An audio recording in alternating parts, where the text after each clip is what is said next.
Okay, hello, Doofer911 here. So, as I start every single live stream, please let me know if you guys and girls can hear me okay.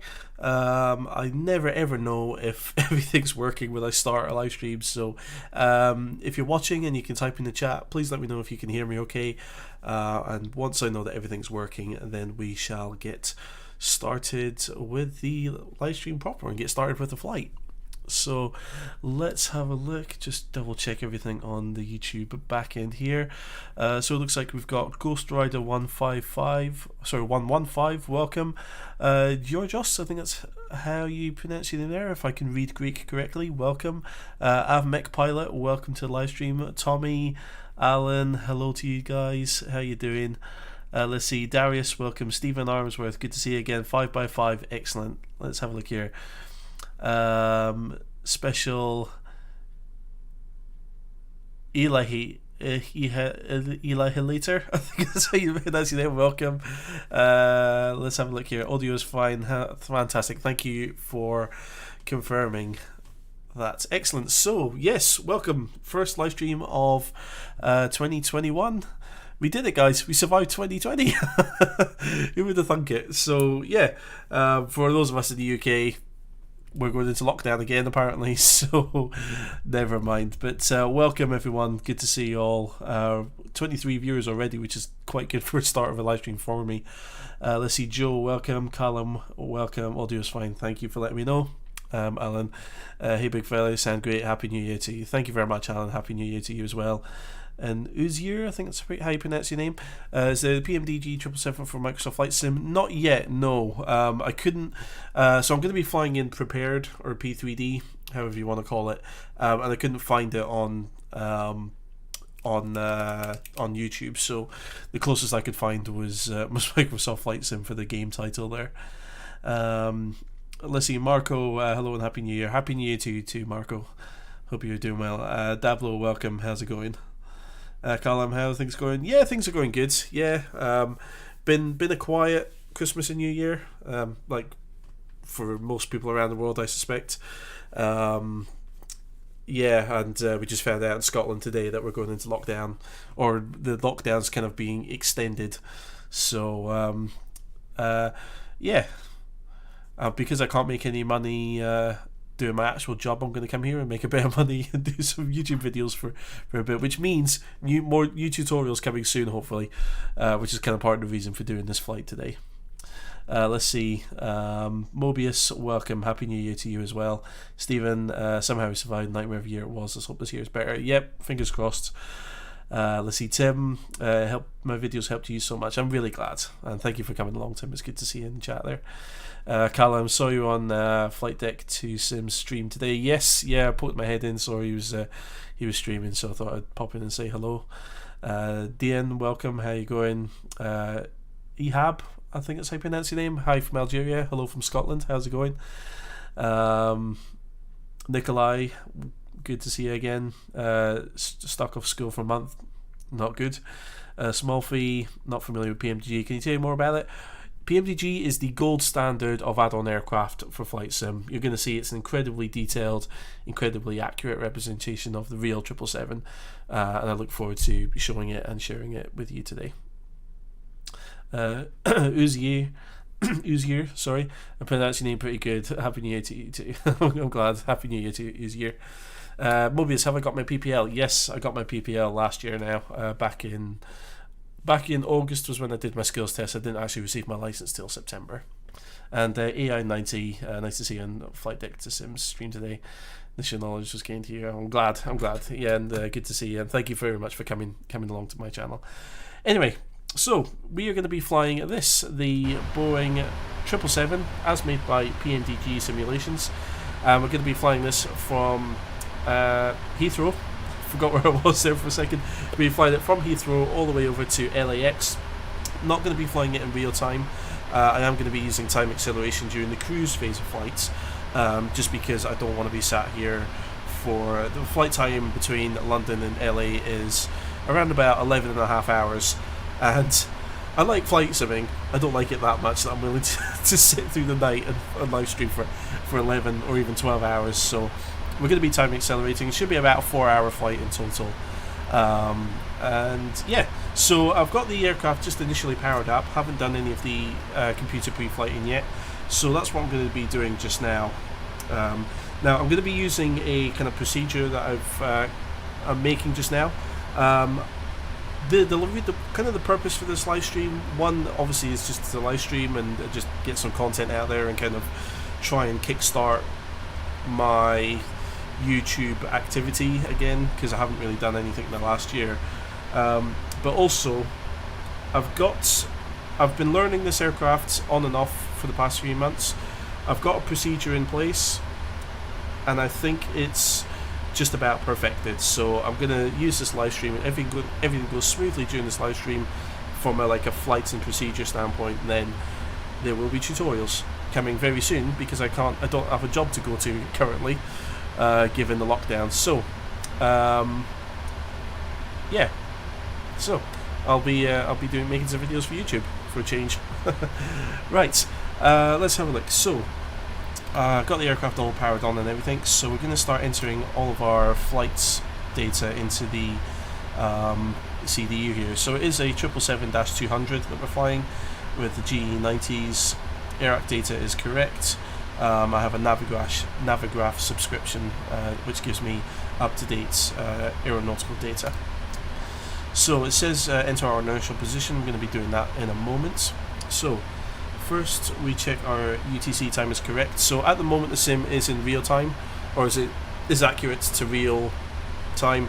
Obviously as we start to time accelerate, that will fall out of phase, but at the moment, yeah, we've got the sim set up, so we'll be kind of overnight flights in the simulator, if that makes sense. So hopefully by the time we get to LA, it might just about be sunrise by the time we get there. It should be getting there for about 6 a.m. Oh no, because it'll be with the time zone, it'll be the middle of the night by the time we get there, but it'll be fine. So right, so we're gonna enter in EGLL, which is Heathrow Airport, for a reference. Go over to the next page, take our GPS, set that in there, and screens come alive. That's good. So we're going to automatically put our flight plan data in, because obviously it's a transatlantic flight, it's a long flight, I don't want to have to enter everything in manually. So we go onto the route page. We are starting at Heathrow, going to KLAX.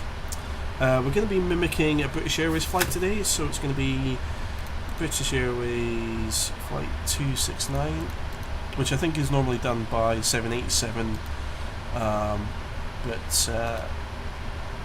yeah, that should be okay. So we're just going to go route request. So I've already downloaded the flight plan files. I created the flight plan using simbrief.com. Fantastic flight planning website. It's free to create an account, and it gives you these really realistic and comprehensive flight plans, and I highly recommend it. So Route 1 uplink is ready, so we're going to load that into the CDU here. Give it a few seconds to complete doing that, to finish doing that.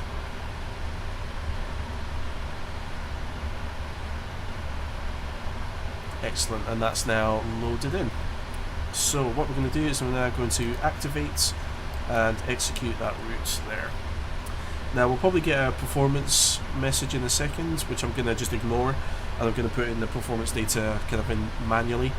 But while we wait for that to come through, let me just grab this here. So this is SimBrief here, and as you can see, this is the routes that we've got here. So very comprehensive routing, and that's yeah.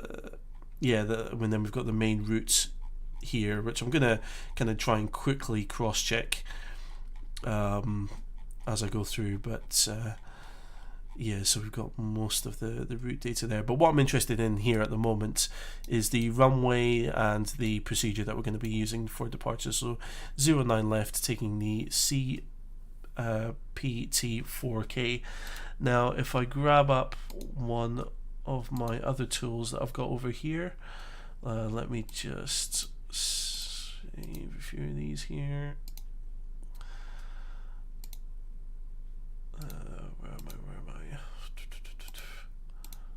Sorry, I will bring what I've got on this screen over in a moment. Excellent. So here we go here, and then it's going to be CPT. Was it 4 kilo, wasn't it?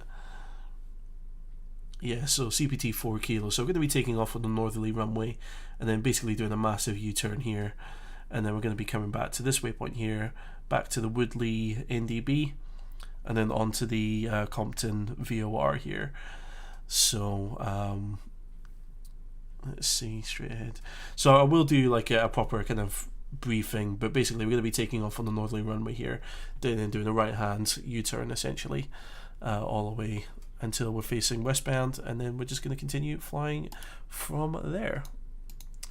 So if I go to departures and arrivals, so just to confirm, sorry, we'll catch up with chat messages in a moment when I can. It's just this is usually quite an intensive part of the pre-flight planning, and I want to get away at 1/2 the hour, so I just want to kind of make sure I get everything done here first, and then I'll catch up with comments as best as I can.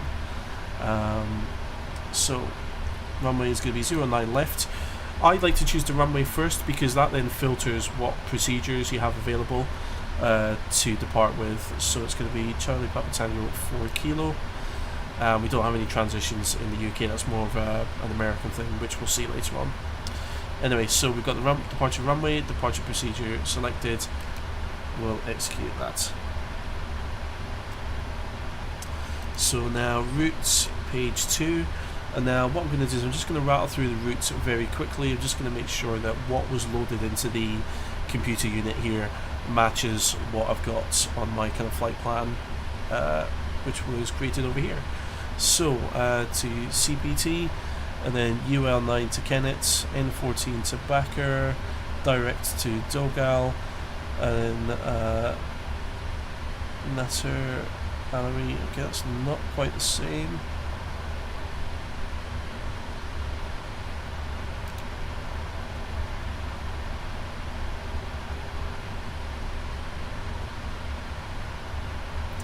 Okay, it's not quite the same, so I'm going to go into the legs page and do it by legs instead. So let's see, so we're going to CPT and then Kennet's Angus. What a name for a waypoint, Angus. Octad, Dobem, Torpo, yep. And then Medog, Foxla, Abapo, PMOB, and Lanp, yep. So there's 12 pages of this to go through, such as long haul travel. And then we're going to Backer, Dogal, and then 54 North 20, yep. 54 North 30, yep. 53 and 40, yep. So these numbered waypoints, these are going to be just GPS coordinates that we're going to be going along the transatlantic kind of routes or the transatlantic tracks here. And then 5150 North, yep. And then Alry, yep. Mills, Imama, CFMJJ, and then let's see, CFK MD, yep, A10, Advic, Lorca, Agnob, and then should be Sikbo, yep, Dasser, CF Hawk, FNT.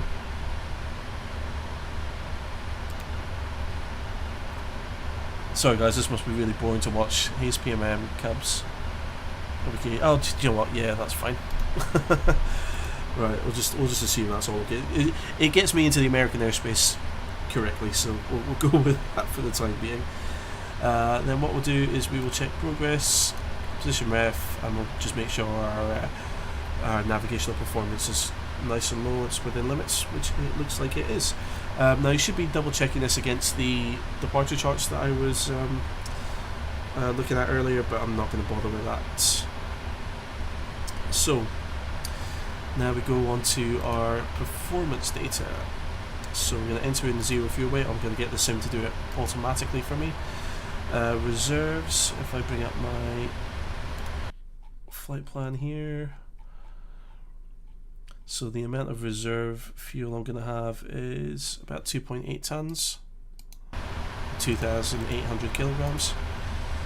Cruising altitude, initial cruise is at flight level 340. That's saying max out flight level 338. As we hit the climb and as we're on the way, that will increase to about 340 anyway, which is fine. And then cost index is going to be 141, as given by SimBrief. I know different operators have different values, but that'll be okay. Enable next altitude, I'm not going to worry about that. Next we'll go to our thrust limitation speed. So we're actually quite heavy for the takeoff here, so we're not going to be using a D rate at all. However, I did find a cool little app that I can use to calculate performance. So if you're on Android, there's an app called Topper, or Toper 777, T-O-P-E-R, and then 777, which you can use to calculate performance. So runway 09 left, going to be full use of the runway. Runway is dry. The winds I got earlier on were 030 at 7 degrees. Outside air temperature at the moment is 3 degrees. QNH is 1020. Going to be a flaps 15 takeoff. Air conditioning is going to be on. Anti-ice is going to be off. We're going to be using takeoff, and the takeoff weight, as given by SimBrief, is going to be 282,548.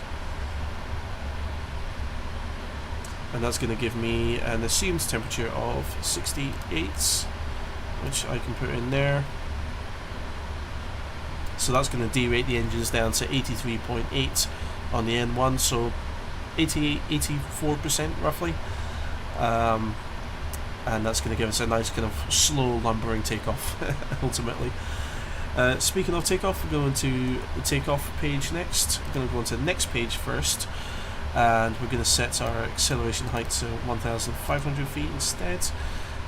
Winds were 030 at 7, and then a reference outside air temperature is going to be 3 degrees. The reason we do that is because once we put our takeoff flap setting on our trim there, it then gives us our V numbers. If we were to do page 1 first and then enter in the wind information, it would delete the V speeds that it gives us, so we have to recalculate them here, so we're just saving a step there basically. Okay, and that's takeoff performance all set in there. Right, and breathe. Sorry, now I can come back to you and speak to you again. Let's have a look. Sorry, I've missed a few comments here. Let's see, special. It's been a while since I watched you. You're one of the people who got you interested in aviation, so thank you. Oh, I'm really glad. Thank you for watching, and I'm glad that my videos could help you get into aviation. Ehab, I think. Are you thinking of a professional career? Not in the airlines. No, I am hopefully going to work towards becoming a GA instructor one day. But I don't think I don't know if I'll be able to become an airline captain, because I do have a colour vision problem.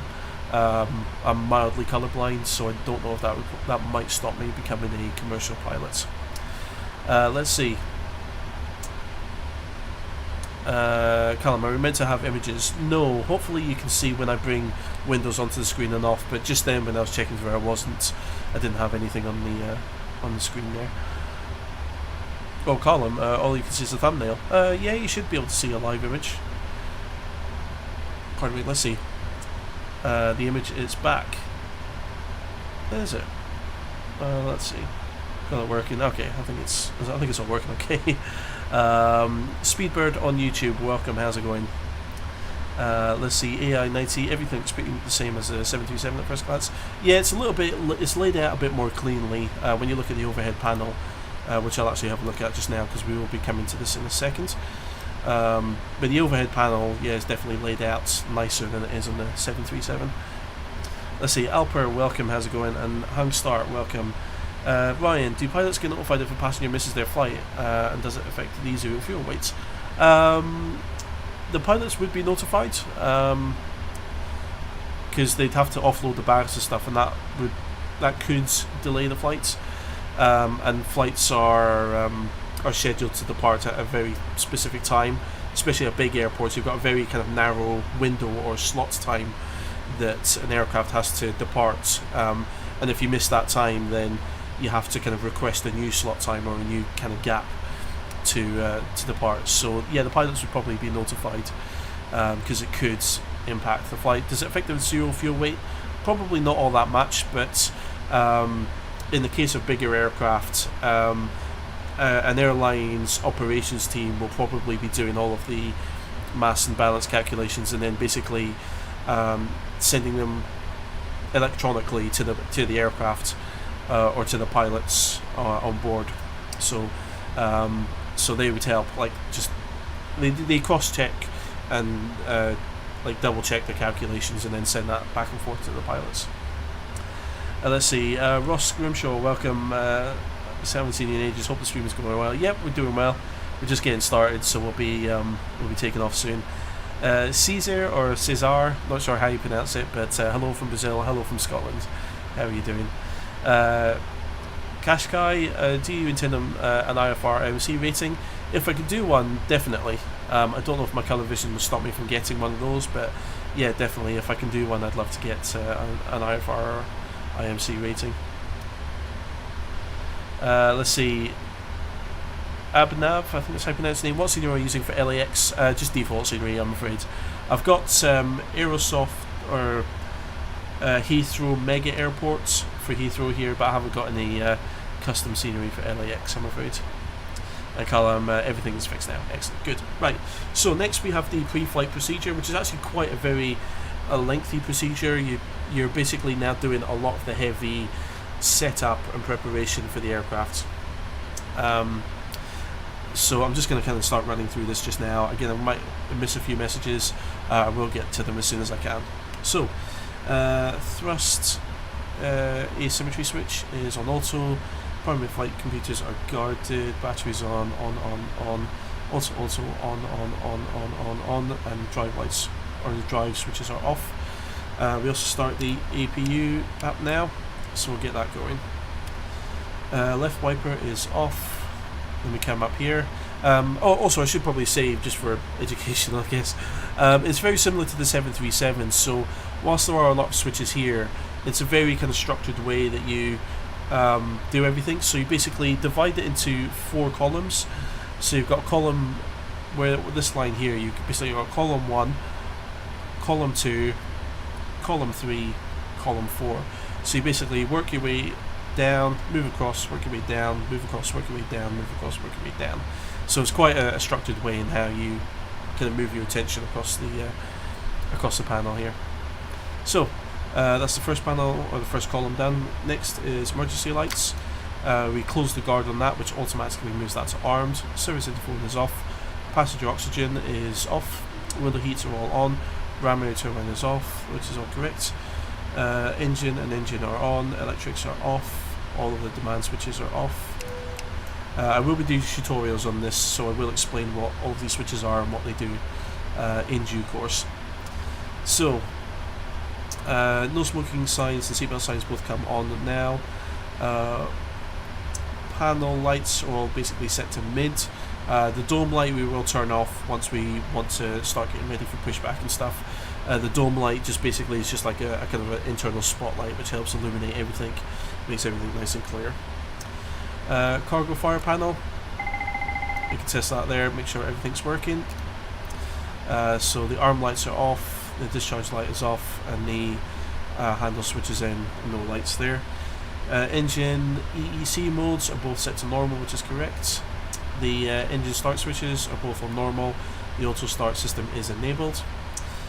Fuel panel, so the fuel nozzle jettisons are both off. The selector here is pushed in, and the arm switch is off, which is what we want. All of the fuel pumps are off at the moment.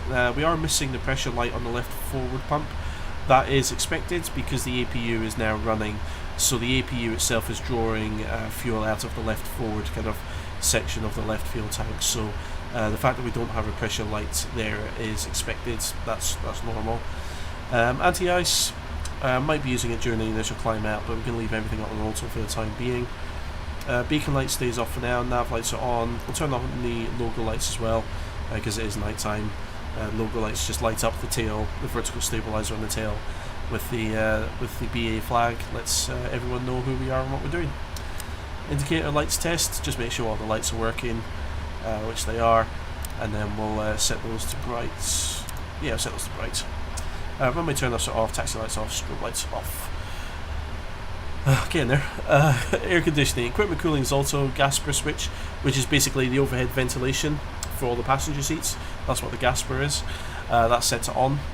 Recirc fans both on. Temperature is set to middle for the cabin. Automatic for the flight deck. Left pack, right pack can both come on now. So it provides the pressurization and air conditioning for the aircraft. Trim air is on. Isolation valves are on auto, and the bleed air valves are all, well, 2 engines are on, APU is on auto. Outflow valves are both set to auto. The landing selector is pushed in, meaning it's automatic, and the manual valve, outflow valve movements are both centered. Right wiper switch is off. Now, we're getting there. So, next up we have the, oops, try and get this framed up. So now we have the EFIS control panel here, so we're going to set up a few things here. Where are we?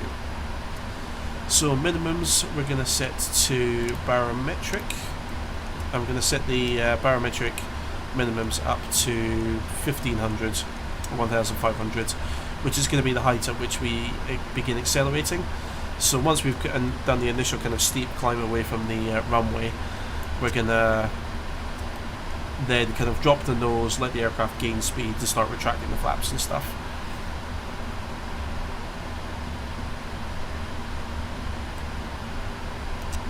About 1520. 1520 is close enough, I guess. Flight path vector switch, yeah, I'll turn that on, so that just gives us a little indication of what the plane's doing. Helps with situational awareness. Meters are not needed. Barometric pressure is 1020 hectopascals. There. So turn on the 2 VORs there. Map modes 10 there. Make sure the weather radar is off for the time being, and I'm not going to select any of the other map switches there. Autopilot panel, or the mode control panel to use its correct name, or the autopilot. Flight director switch, left and then right. Autopilot disengage is up. IAS is selected there. Heading, yep, going to use heading, and altitude is, or sorry, vertical speed FBA, set vertical speed, which is what we want. Display panel, lower center is set over there. Let's see, forward lights are all set to mid. We'll turn on a bit of foot heat, why not? Because it's a bit chilly in London. All these switches are off. Inboard display MFD heading ref is normal. We'll check the primary flight display here. So auto throttle mode is blank. We've got toga for the roll mode, toga for the pitch mode. Flight director is shown there. Navigation display TCAS. So we're actually not flying online, but I'll turn on traffic there. So we should have a TCAS off there. TCAS being the system which lets pilots see other aircraft in the sky to avoid any collisions. Landing gear panel, so ground proximity warning light is off. It actually shows up on this button here, which is fine.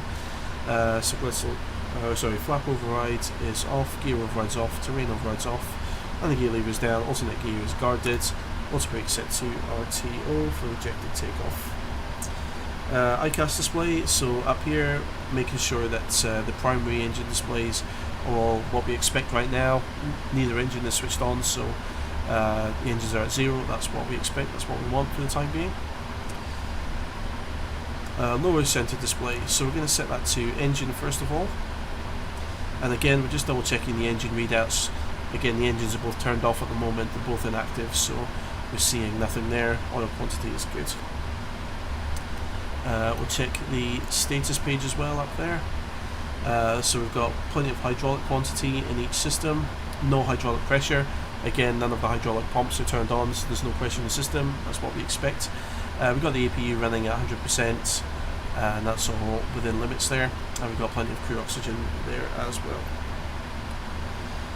So now we check the center. See, there's a lot to go into being a pilot. Center pedestal. So alternate pitch trim levers are in the neutral position there. Speed brake lever is down. Reverse thrust levers. If I wanted to, you can move them.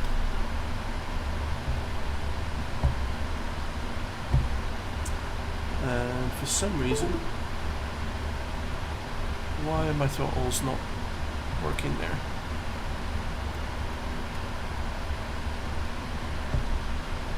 Okay, there we go. Now they're working. Yeah, good. Right, okay. That was really strange. Not sure why my throttles weren't working there. That could make for a very interesting live stream in about 10 minutes once we start departing. Let's see. So I will get back to the comments in a second. Flap lever matches the indication. There's no flaps indication there, so the flaps are up. Flap lever is up. Parking brake comes on. Stabilizer cutouts are guarded. Fuel control levers are idle. We're not online, as I said, so we're not going to worry about radio stuff. And I'll just do a little Easter egg with the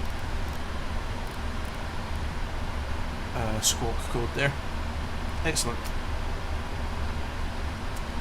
Okay, right.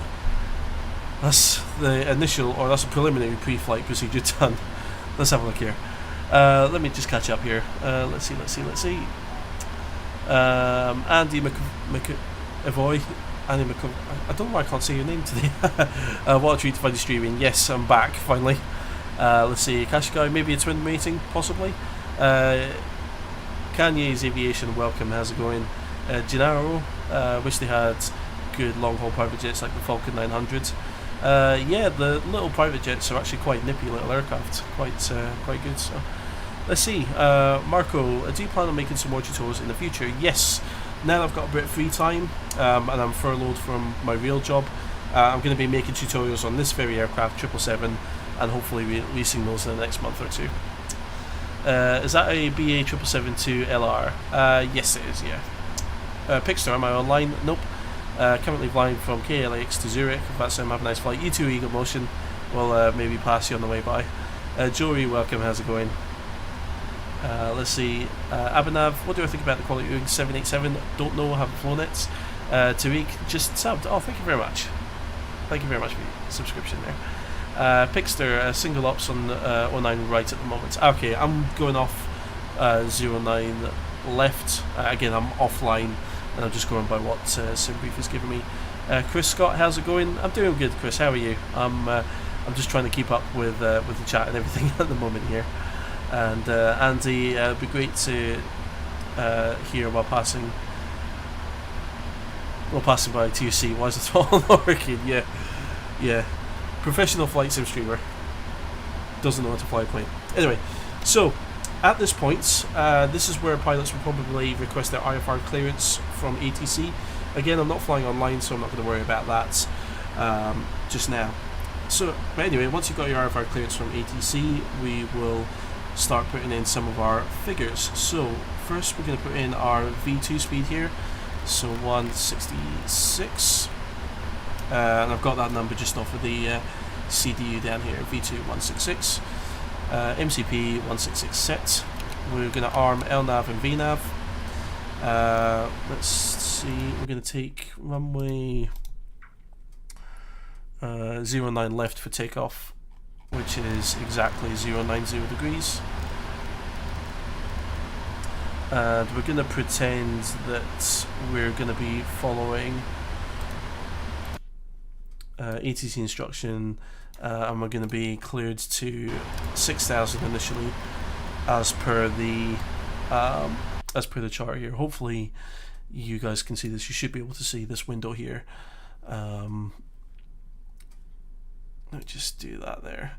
Yes, so Yeah, perfect. So actually, this is actually a good point. This would probably be a good time to do the sort of the taxi and takeoff briefing. So let me just grab this here. So we are currently parked at stand 536, which, if I bring the chart back here, so 536 here, just kind of terminal 5B here at Heathrow. So we're going to be taking off on runway 09 left, which is just up here. So it's actually one of the closer ends of the runway. So for the pushback, what we can expect is to push nose to the left, and then we will taxi forward to holding point Dingo, and then we'll probably take link 58 then link 57 to hold at Alpha 13 for takeoff from runway 09 left. After takeoff, we're going to climb initially to an altitude of, what we got here? Oh no, climb initially until we're at 1.5 DME from London VOR, and then we're going to do this right hand turn on the CPT 4K until we're tracking towards the Woodley NDB, and then onwards to the Compton VOR. As I'm flying along here, before we reach Compton, what I'll do, again because I'm offline, is I'll just manually pretend that we get ATC clearance, and we're going to respect the altitude restrictions along here, but then I'm going to pretend that ATC have given us clearance to climb up to our initial cruising altitude, which will be flight level 340, or approximately 34,000 feet.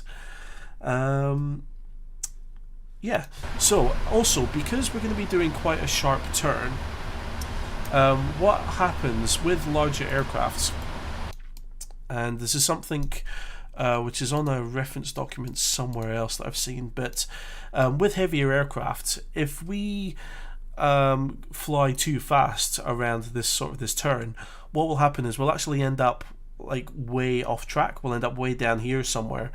So what I'm going to do just now is, in the CDU here, I'm actually going to put in some speed restrictions to keep us down to about 210 knots. Sometimes you do get speed limits on the charts themselves here. Not seeing one here at the moment, so what I'm going to do is I'm just going to put that in there. So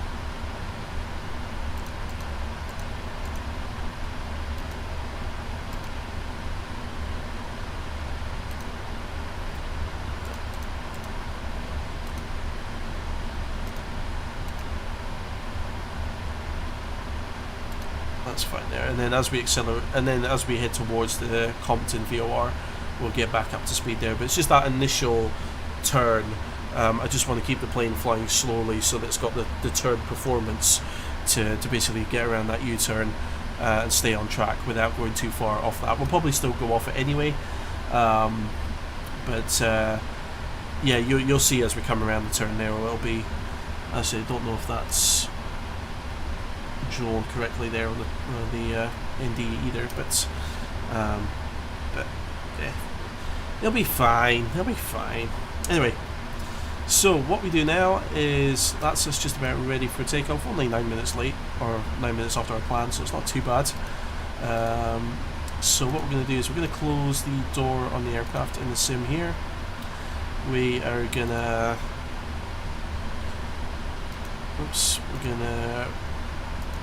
remove the ground power, remove the wheel chocks, and I'm going to set up the pushback. We're going to turn the nose to the left as we just discussed. I'm going to go 90 degrees, and I think if I take just a quick peek, yeah, we don't need to push back straight. If we just start turning as soon as we can, then we'll basically be facing to the left as you look at it, and then we'll taxi out towards runway 09 left. So we'll leave the pushback there. We'll go over here, we'll check the doors page. We've got arm that door there. That's why you check the doors page. So all the doors are closed and armed at the moment. Is the jetway, I think that's disconnected. Yep, jetway's disconnected. Let's see. So we're going to pressurize the hydraulics now. So we're going to go, so it's the right demand pump first, so this one goes to auto. Then center 1, center 2 primary pumps. Then left demand goes to auto. And then center 1, center 2 air pumps come on. Going to set our fuel tank, or fuel pumps all come on. So the left fuel pumps, right fuel pumps, and the center fuel pumps there.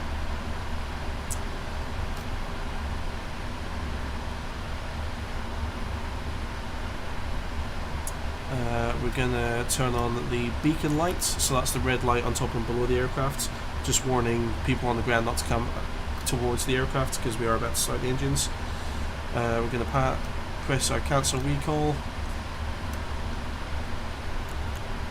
just making sure that any messages that we get are expected, so we'll cancel those.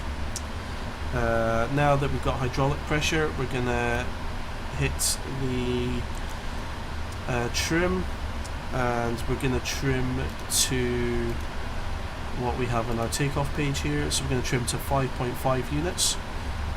So if we look at the trim indicator here, so we've got 5.5 on the trim indicator there. We can cross check that against the flight control page, stabilizer trim at 5.5 there. Okay, next we do the before start checklist, and I think I missed the step earlier on, so we're going to reset that, reset all. So pre-flight, so oxygen, if it was real life you would test your oxygen. Flight instruments we've all prepared and set up. So before start checklist, so flight deck door closed and locked. There's a flight deck door, yep, it's closed. I don't know if you can mimic locking it in the sim, but yeah, let's say it is. Mode control panel, so V2 166, heading 190, altitude 6000. Set. Takeoff speeds, we've got V1 165, V-rotate 165, V2 166. CDP flight, both navigation performances been done. Trim, we've just set to 5.5 units. Taxi and takeoff briefing, that's been completed. So now we shall push and start. So at this point we would request push and start claims from ATC. Let's pretend that they've given that to us. So now we go to FS Actions, Pushback, and start the pushback. And ground, cockpit. Set the engine page here. We're all set to go up here. We've been cleared to push and start. It's Just your follow the discretion. instructions. Roger that, ready for push. Power and air are clear, doors closed. We are ready for pushback. Please parking brake, please. Okay, parking brake is off. Cleared to push.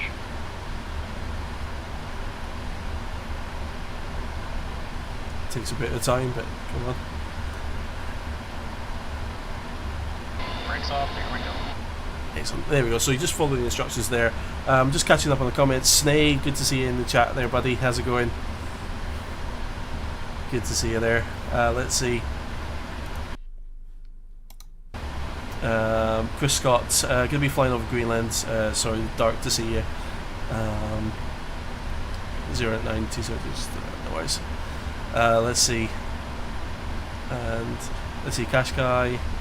Wanted this. Okay, yeah. I saw the deleted comment. Thanks for catching that one, Snake. Right, so now we're pushing back from the gates. We're going. Oh, I thought I had my dome light on, but apparently not. Anyway, dome light comes off.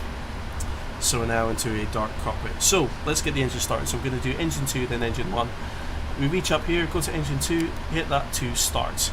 Now, unlike the 737. We don't have to wait for the N2 to reach a particular value before we introduce fuel to the engine. So at the moment, we've got bleed air from the APUs firing into the engine, just getting the core of the engine up to speed. We're going to hit the fuel control switch, move it up to the run position. Now once the core of the engine gets up to about 32, 33, then you're going to see the fuel flow is going to start. It's going to start burning that fuel and using that to sustain the rotation of the engine. Alright, brakes are set and pressure's normal. Okay, sir, tow bar is off, pin is out, watch for the pin on the right. So, alright guys, thanks. You're cleared to disconnect. We will be watching for the pin and the release from guidance on the right side of the airplane, and we'll see you guys next time through. Roger that. Have a good flight. Flying with Braden, welcome, how's it going? And Arjan, I think, didn't see you come to the chat there, but welcome, how's it going?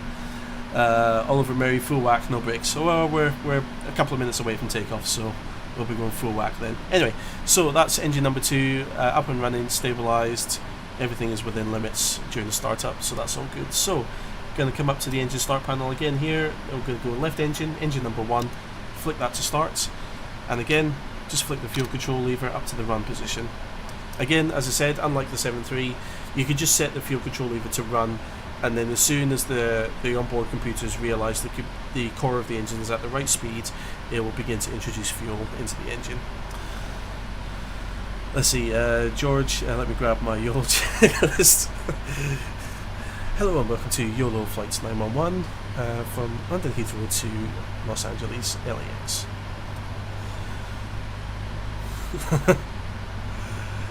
This is going to be the last flight leaving the UK for quite some time, so if you see anyone scratching at the doors, please do not let them in. We already have a full load, we're already heavy, and we've only planned for everyone who's on board currently. Let's see. So just let engine 1 finish getting up to speed. Ricky, let's see, Justin, is this a tutorial? No, I just over-explain everything when I'm on a live stream. But I will be making tutorials on this aircraft in the next few weeks, so keep an eye out on my channel for those coming in. Right, so that's engine number 1 up to speed, again nice and stable. Everything is good and what we want it to be. So before taxi, so we're going to go to the APU, we're going to turn that off. Engine anti-ice selectors as needed. We're not going to use any anti-ice during the takeoff. If we hit any clouds, then we'll probably turn on the engine anti-ice just to make sure we don't get any icing, but apart from that it should be fine. So, flaps, we'll set for position 15. You can see 15 is set there. You'll see the white bar will move down, and then once that turns green, that's when we know that the flaps are in position at flaps 15. We're going to do a flight control check now, so we're going to just have a watch of this page, make sure all the flight surfaces move as expected. So, aileron to the left, aileron to the right. We're going to pitch up, pitch down, and now I'm going to disable the parking brake, I always do. Yep, there we go. Rudder left, rudder right, and everything returns back to centre as expected. So flight controls are working. Centre pedestal, because we are a busy airport, we return alt repeating off, so any ground tracking radar knows where we are. Recall button, we're going to push that and check it, make sure TCAS off. Yep, that's to be expected. We'll turn that on once we get to the runway. Flaps are down, now down at position 15, that's turned green, we know we're in position. So before taxi checklist is the next step. So before taxi, anti-ice not going to use, recall we've checked, auto brake is already set, flight controls we've checked, and ground equipment. If we had a co-pilot, they would make sure that's well clear of the aircraft. Overhead panel, so at this point we would call air traffic control for taxi clearance. Let's pretend that they have given us clearance.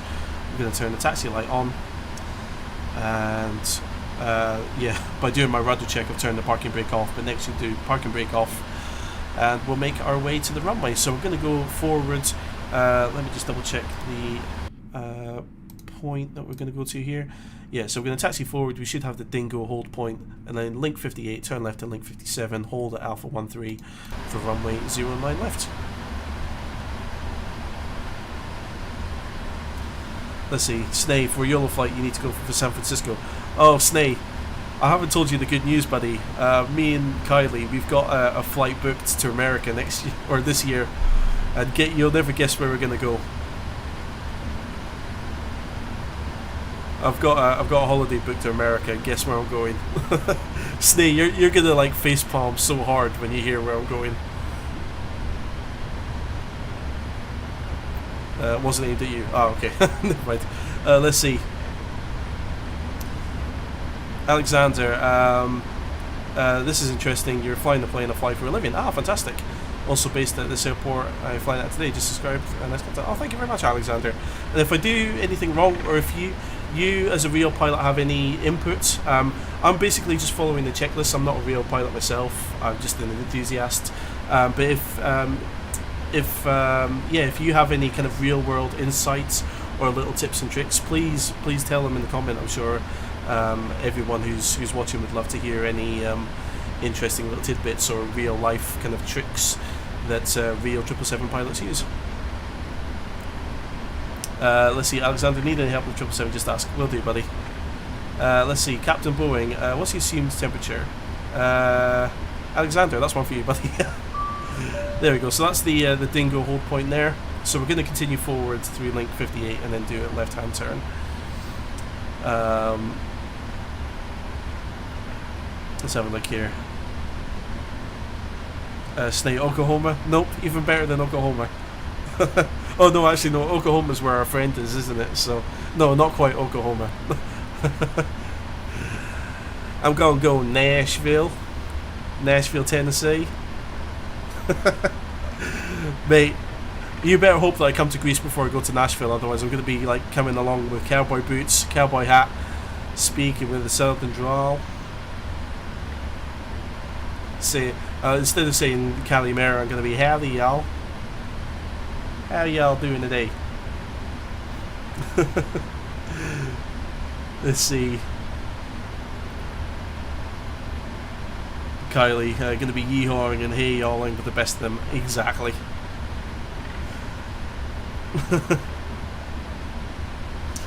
Captain Boring, the assumed temperature. So the assumed temperature, I can never remember the exact definition, but essentially the assumed temperature is a calculation that you can put into the flight computers, which allows the engines to derate, which means to run at a lower power setting than maximum for takeoff. The benefit is that it saves a bit of life in the engines, it saves a bit of maintenance wear and tear, a bit of fuel usage as well, also saves a bit of noise pollution as well on takeoff. Although if you live that close to an airport, you shouldn't really be complaining about noise pollution. Yeah, so basically the main benefit is that it saves maintenance and wear and tear. Let's see, Snake, why? It's not why, it's Kylie's decision. Kylie said I want to go to Nashville. I was just like, okay. Yeah, I mean, you know how it is. Let's see. Rod Rock, am I using VATSIM online? No, I'm not. Not VATSIM. I haven't quite got comfortable enough with VATSIM to do that during a live stream. Considering that this is actually the busiest live stream I've ever had, with 136 people currently at the moment, I think. Thank you all very much for coming along, by the way. I really appreciate it. Yeah, I want to try and kind of answer the chat and focus on the chat as much as I can, so I tend not to do any like live ATC. I will do them in future streams once I get more comfortable and the process comes a lot more automatic and comfortable. But at the moment, yeah, no.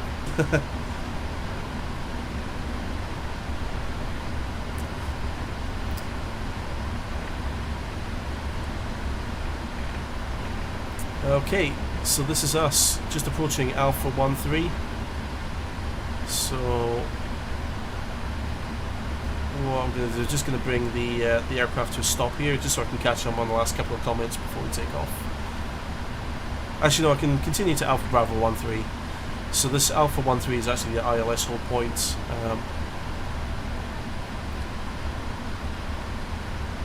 So we're just going to keep this coming around here.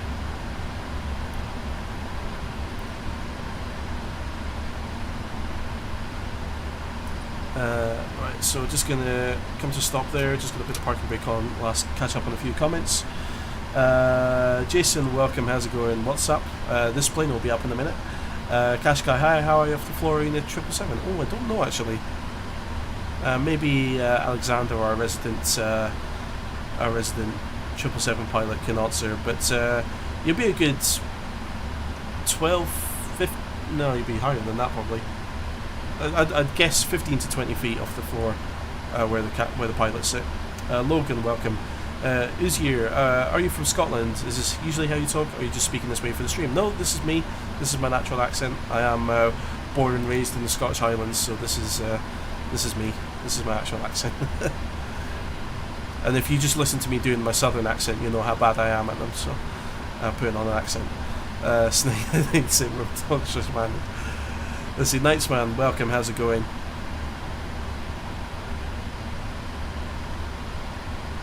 Let's have a look here. Brad, welcome. How's it from South Africa? Hello from Scotland. How's it going? And Davian, safe flight. Thank you very much. Right, shall we? So, I actually didn't do anything before takeoff there, but put the weather radar on just in case. Terrain radar not really needed. It's in London, so the biggest thing nearby is probably a telephone pole or something. Before takeoff checklists, just one item to check there. That's been checked. So verify that runway and entry point are correct. So I think I've gone past the sign already. So runway 09 left. That's the runway we want. We're going to go strobe lights on, runway turn-offs on, and we're going to do transponder up to TARA, and we're just going to roll onto the runway and so position and hold.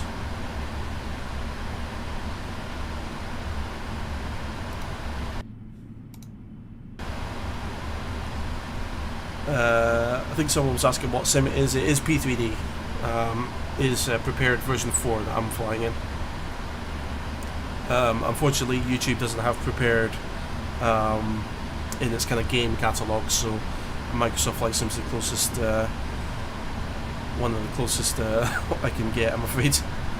Alessandro, am I using Iveo VATSIM? Not today, no. I will be doing it in the future, but not today. And Aberdeen Aviation, welcome, how's it going? Good to see you there.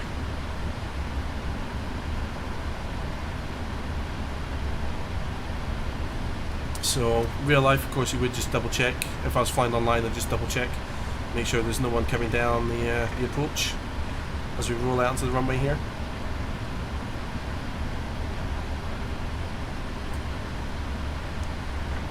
Let's see.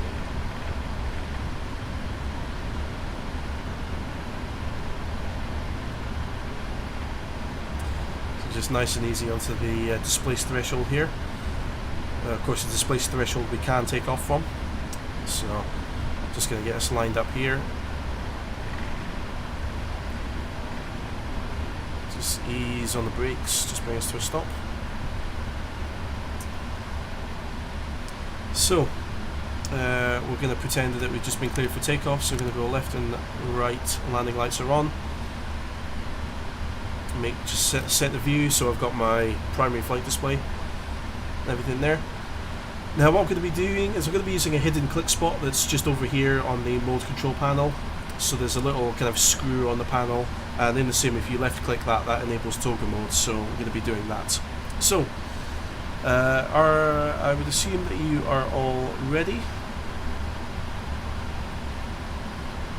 I'll catch comments in a second once we take off here. So we're going to bring the engines up to approximately 50%. Everything is reacting nicely. Hit toga mode there. Put my rail throttles up to max, and then I'm not going to touch them now. Okay. So thrust ref 83.4 is set there. Now just focusing on keeping down the centre of the runway. Slow acceleration. Getting a bit of crosswind from the north there. 100 knots, thrust hold.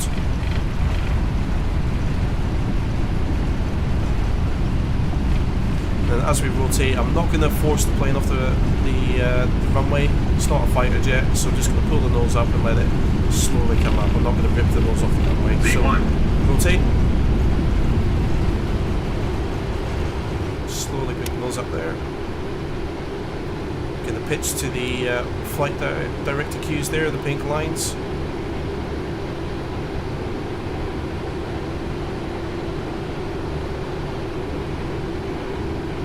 so that's trying to get me to turn there.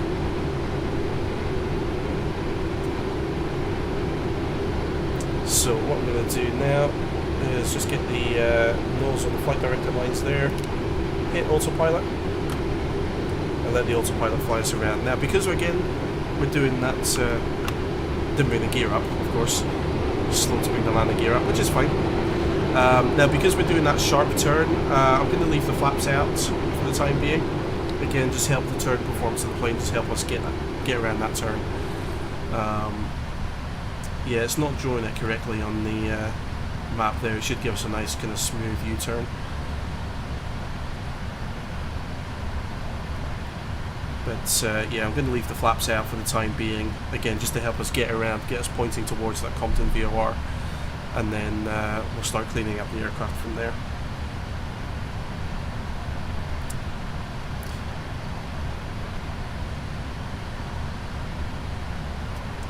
Actually, what I might also do is I might even throw the plane into heading mode, because it's going to overshoot the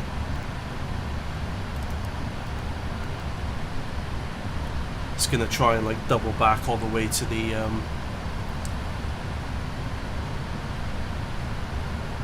flight path there. So just do a bit of clean up here. LNAV it. So we've got LNAV active. Yeah, so that's us now going direct to the next waypoint. Good.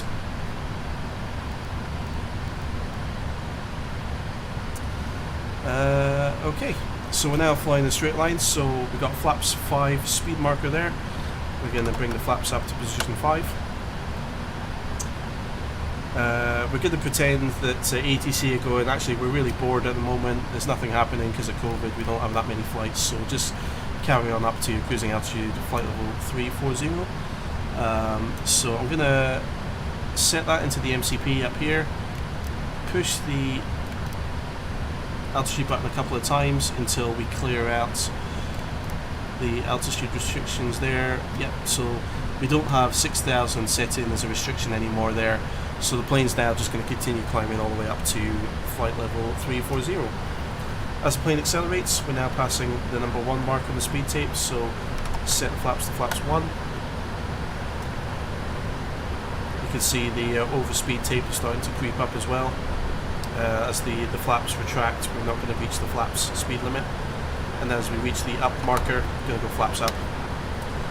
And make sure we get rid of all of the drag that the plane has. Dial up the range selector there so we can see what's coming up.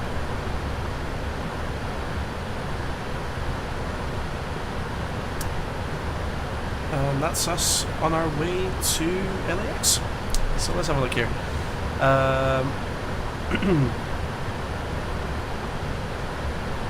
Let's see, Aberdeen, don't know if I saw, but give a shout on your channel. Ah, fantastic, thank you very much. Sorry, a user with the Russian name, I'm not sure how to pronounce that, but welcome to the live stream. Good to see you there. Alexander with the ATC clearance, thank you very much. Andy, we are on our way to LAX, but someone's probably mentioned that already. Transponder, yep, we set that to TARA. Andy, it's a late flight to Dublin. Oh, we're going a bit beyond Dublin, I'm afraid. Let's see.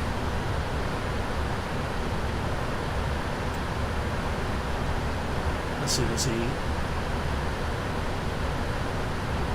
Aberdeen, am I going AFK for 10 hours? No, definitely not. No, once we get up to the cruise, I'm going to start time accelerating. So I'll be running the simulator at about 4 times real world speed. So the flight time will be just under 4 hours.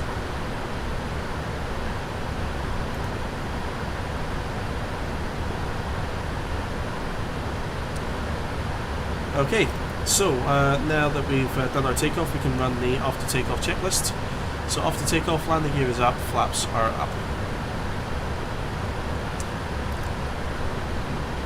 So the next checklist actually is the descent. So we don't really need to cross-check anything that we're doing now.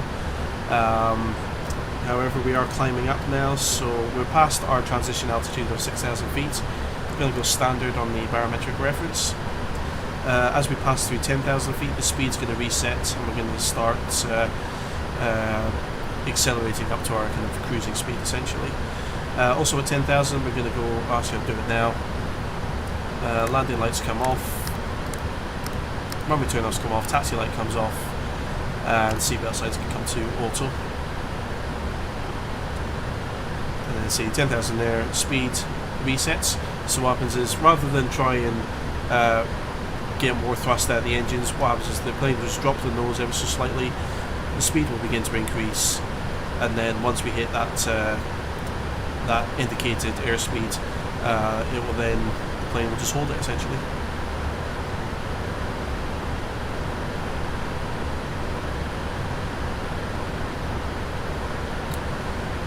Let's have a look. Mr. Walks-a-lot, can you take your seatbelt off now? Yes you can, yep. I just heard the bing, so you are allowed to walk around now. Let's see, virtual boarding pilot, hi Dave, hope all is okay. It certainly is virtual, hope everything's okay with you as well. Nightsman, is it a Bonnie livery? We'll take a look later on. Take a look during the flight.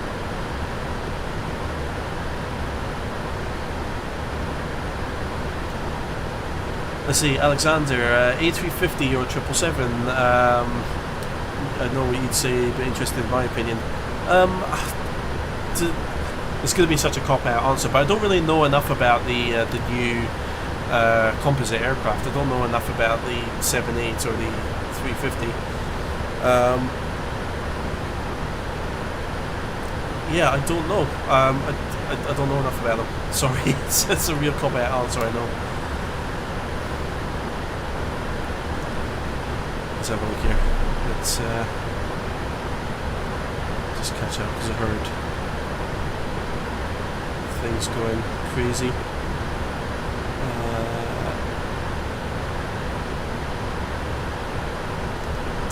Let's have a look.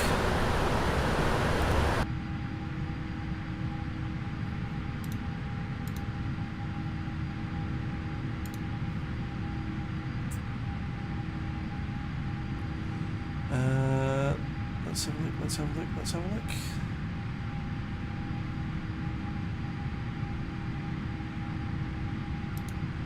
Okay, good. Right. I was just checking a few settings.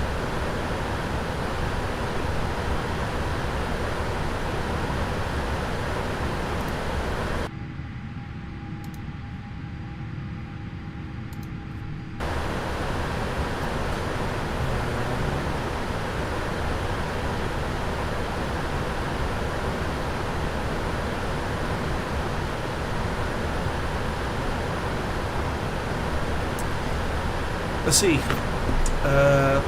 Let's see. Aberdeen, is Highland Aviation closed regarding the lockdown, or will you keep flying it? Yes, unfortunately, yeah, we're going to be closed now until the 3rd of February. We were going to open mid-January, but what with the recent announcements today, unfortunately, yeah, we're going to be closed now until start of February. So it's a bit of a bummer, but I'm gonna be doing a bit of flight sim stuff to keep me busy, hopefully. So yeah, it's a real bummer.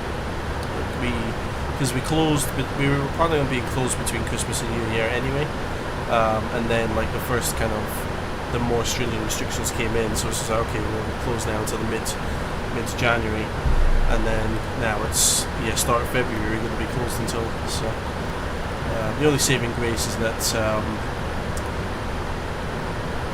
it's usually not a busy time of the year anyway. So yeah. Let's see, Gennaro, are my lights this flight? Because I'm going like a rocket. No, the plane's it's got big engines. It's a powerful aircraft. I think we're at about 70% maximum weight for this flight. Yeah, quite heavy on the payload side of things, but not for the fuel. So we're about 60%, 70-60% fuel. So yeah, speaking of, we'll have a quick look at the synoptic there. So excuse me. So what will happen during the flight is the center tanks will burn off their fuel first, You can actually see there, you can see the green lines. It's kind of, these essentially they start at the centre fuel tank and then run to each engine. And then once the centre tank runs out of fuel, then the fuel start getting drained out of the main tanks there.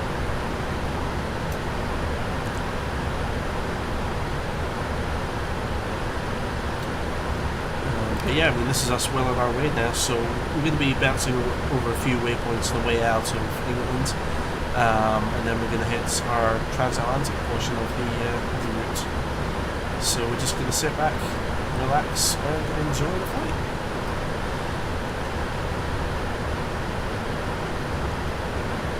Let's see, Gennaro, do I fly G Lazo? Yes, I do.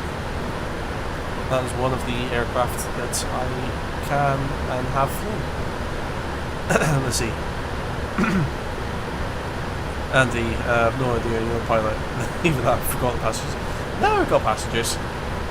They're just all virtual and you can't see them. You have, they're all my imaginary friends, all like 300 of them that can fit on the plane.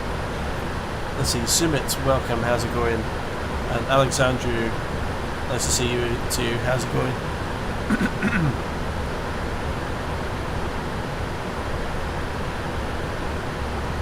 Let's have a look here.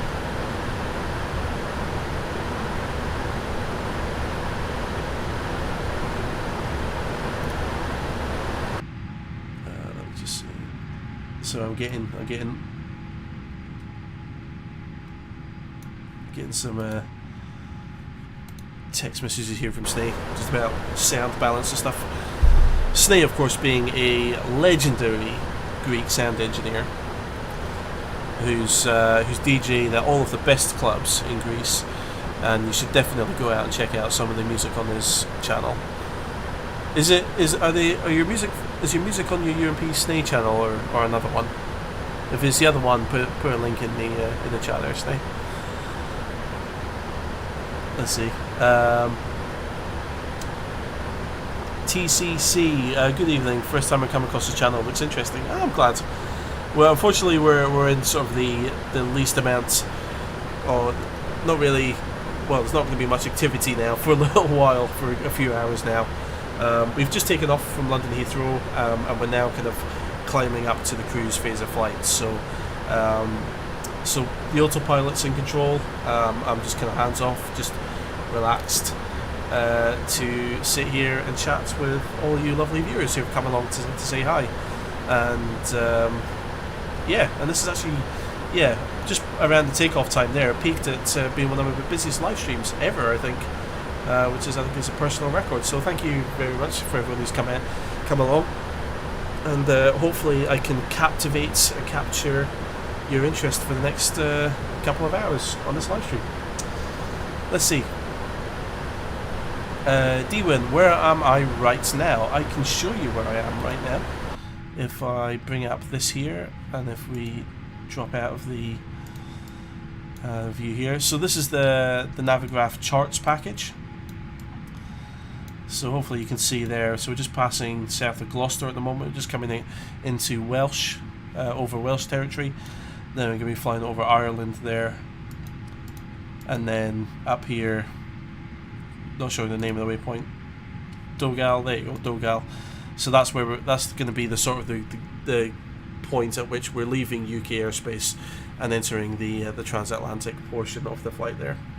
So this is the very, very edge of they say UK airspace, even though the sort of the western edge is controlled by Irish air traffic control, but it's kind of all classified as UK airspace, or it falls under the London Flight Information Region, I think. So it's this section is controlled by Shannon, which is based down here in Ireland.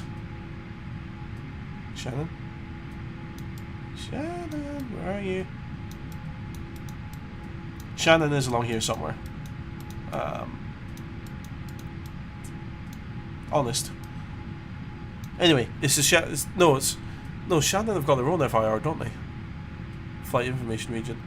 I don't know, I'm not an air traffic controller. Anyway. So, let me catch up on this here.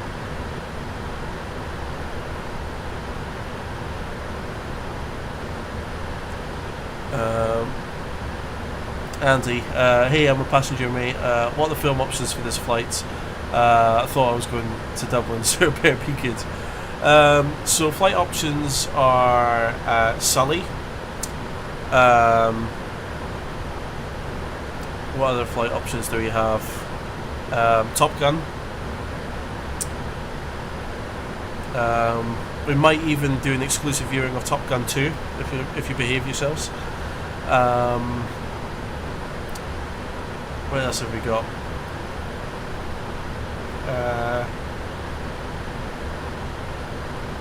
What's that one with Harrison Ford, where he's the president? Air Force One, is that it?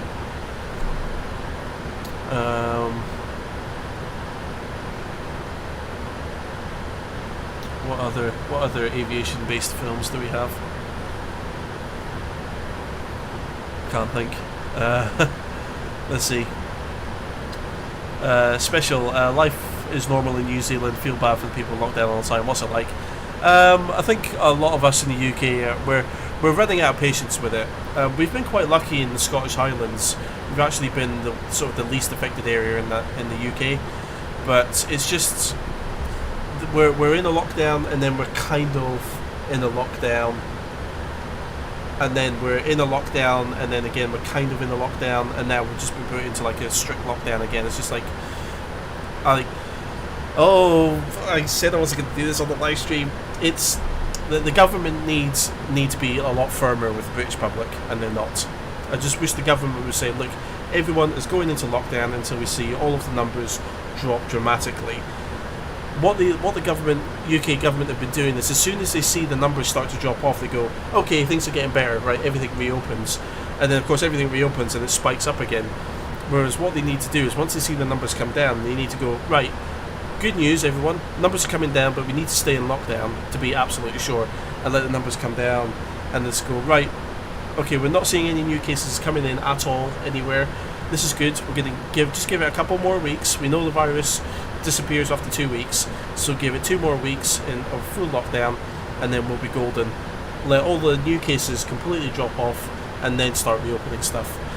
This is kind of like, oh, we've got all these cases, right? Lockdown. Oh, the cases dropping off, right? Everyone go out and play again. Oh, we've got more cases again, right? Lockdown, and it's just going to be a continuous wave if they don't kind of stamp down on it and just say, look, just everyone completely stop.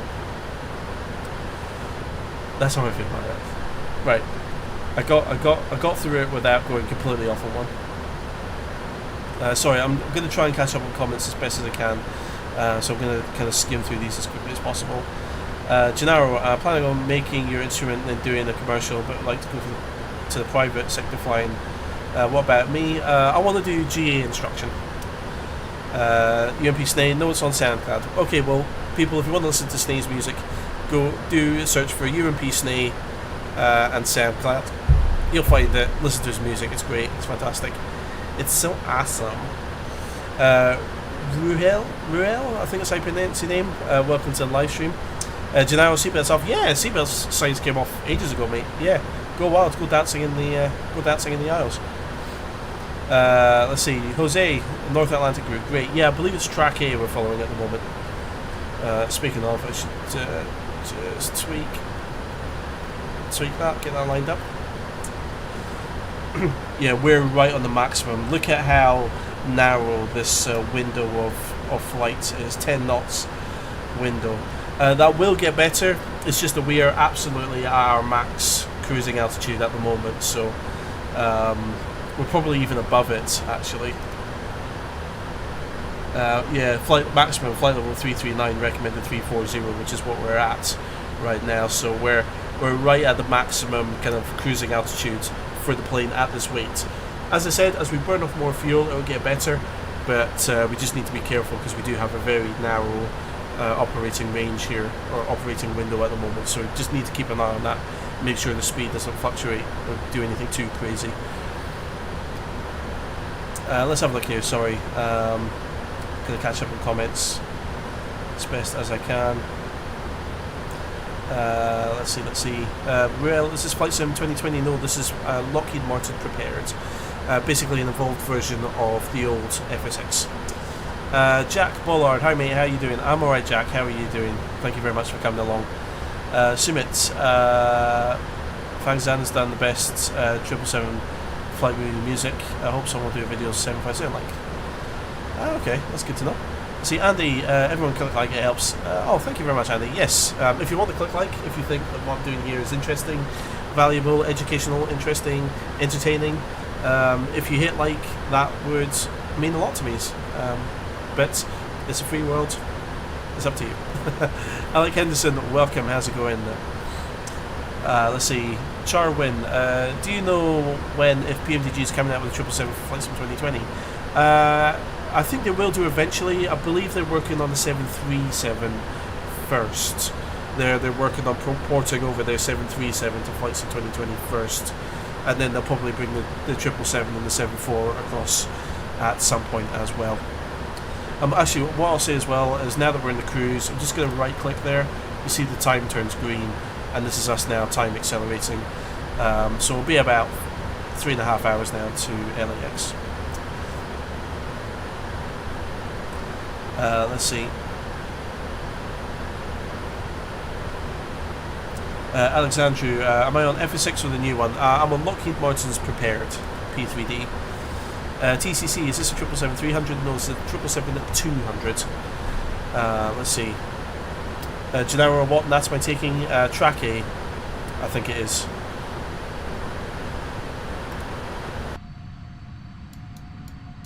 Yeah, Track Alpha. As it says just there. So yeah, so we're going to go pretty much directly west of Ireland. Pretty flat route across to northeastern Canada. And then, yeah, basically straight lining it all the way down to LA. Oops. Let's see. UMP Snaze Sully, really encouraging movie as we all fly. Right? Yeah, it's inspiring. It teaches you about the confidence of pilots who know what they're doing. Me, of course, being one of them. Moving on. Mayday the series. Yeah, that can be said about all of my live streams. Andy McAvoy, Terminator, Predator. I like your style. Cheers. Green light zone, welcome. How's it going?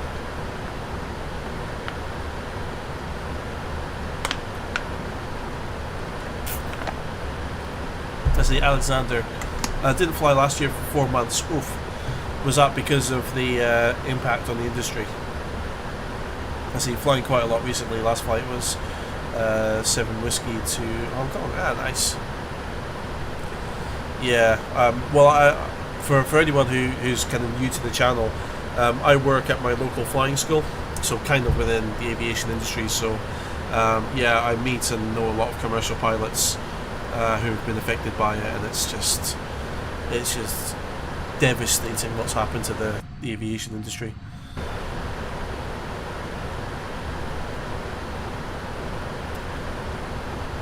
Let's see here.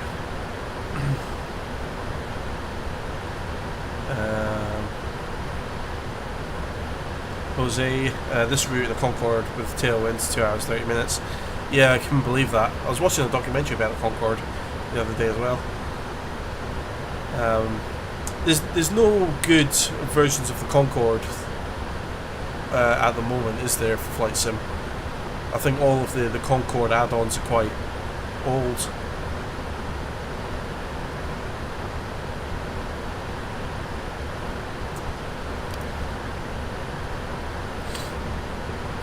So we've got Dogal as the next waypoint there. So this is us just coming over Ireland just now.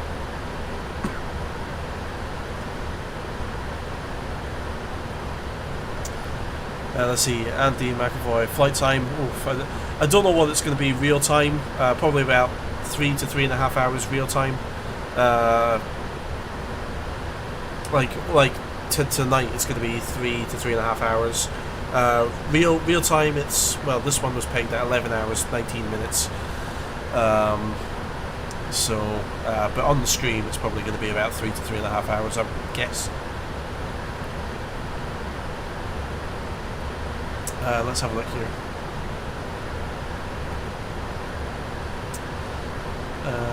Let's see, TCC, only chance to board 747 passenger planes probably Lufthansa.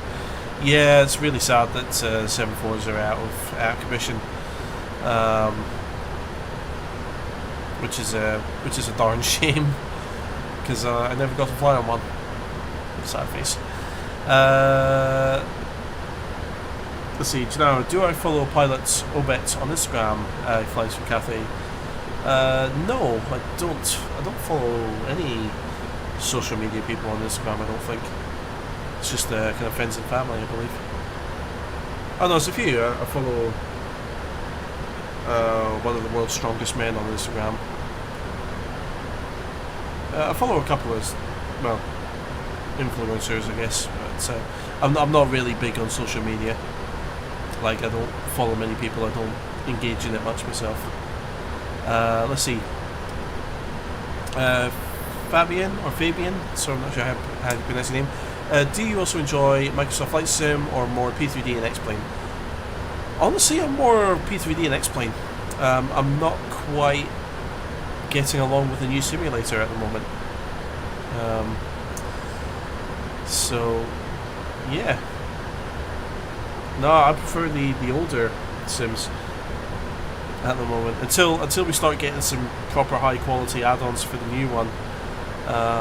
Yeah, I'm gonna leave it for the time being. Alexandru, how long did it take for me to plan this flights? Not too long. I started prepping for the live stream about 20 minutes before. So no, it wasn't too long. About 20 minutes, I'd say, and that was prepping for both the flight and the live stream, kind of in parallel with each other. Let's see. LAX, this flight's in 2020, no P3D, as Snay has already said there. Callum, the Kalamata Concorde is decent for exploration. That'd be interesting to look at. Kalamata? Don't you get olives from Kalamata? Yeah, you do. Kalamata olives. Yeah. That's good to know. I like them already if they call their development company Kalamata. It might not be Kalamata, but sound like, okay, right. I was thinking, yeah. Kalamata, it sounds very Greek. It does. Andy, I'll be back in a bit, don't get too drunk, autopilot only gets you so far. Yeah. No drinking for me. I'm not allowed to go out and buy any alcohol, apparently. Thanks, government. Let's see. UMP Snake, yeah, best of all. That was the one. That's where I got it from.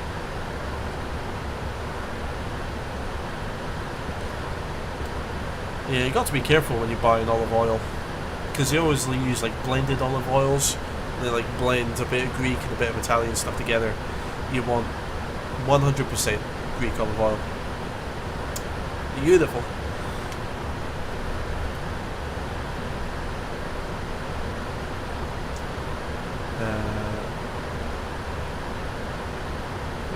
Yeah, Snay, I don't know what's going on with the super chat thing. I thought it was just there, unless YouTube have taken it off my channel for some reason. But yeah, I didn't see any options for it in the config.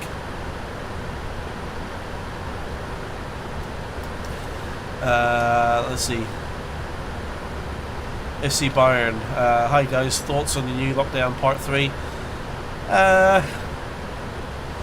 Do I or do I not go on an expletive-laden journey of philosophy and criticism? No. I would just simply say I dislike lockdown. Consider I'm in the Highlands. We're all behaving ourselves up here. We're doing fine. The rest of the country don't have their stuff together. Whatevs. I'm above it. Snake, you don't have delivery options for booze. Probably, yeah, but I'm not that desperate yet for booze. Kylie, only allowed out for essential alcohol only. Okay. Well, we're not allowed to, like, we have to get essential alcohol from a shop, don't we? We're not allowed to like do what British people do best and go out to a pub, a public house, for some much needed recreation. Let's see, TCC not had alcohol for the whole year, 4 days. I'm proud of you, buddy. Stay strong. Only another 361 days to go. Charwin, is the 777 you're using modelled in Simbrief, or do you have to create your own version? Simbrief does have a default 777 kind of loadout and everything, but I've found it to be inaccurate, so I've created my own sort of 777. Yeah, within voice is breaking, within Simbrief. Yeah, I created my own one. The one I'm using for this flight, funnily enough, is the default one, but for the sort of the base kind of default PMDG aircraft that you get when you buy this add-on, I ended up creating a new kind of PMDG 777 aircraft within Simbrief.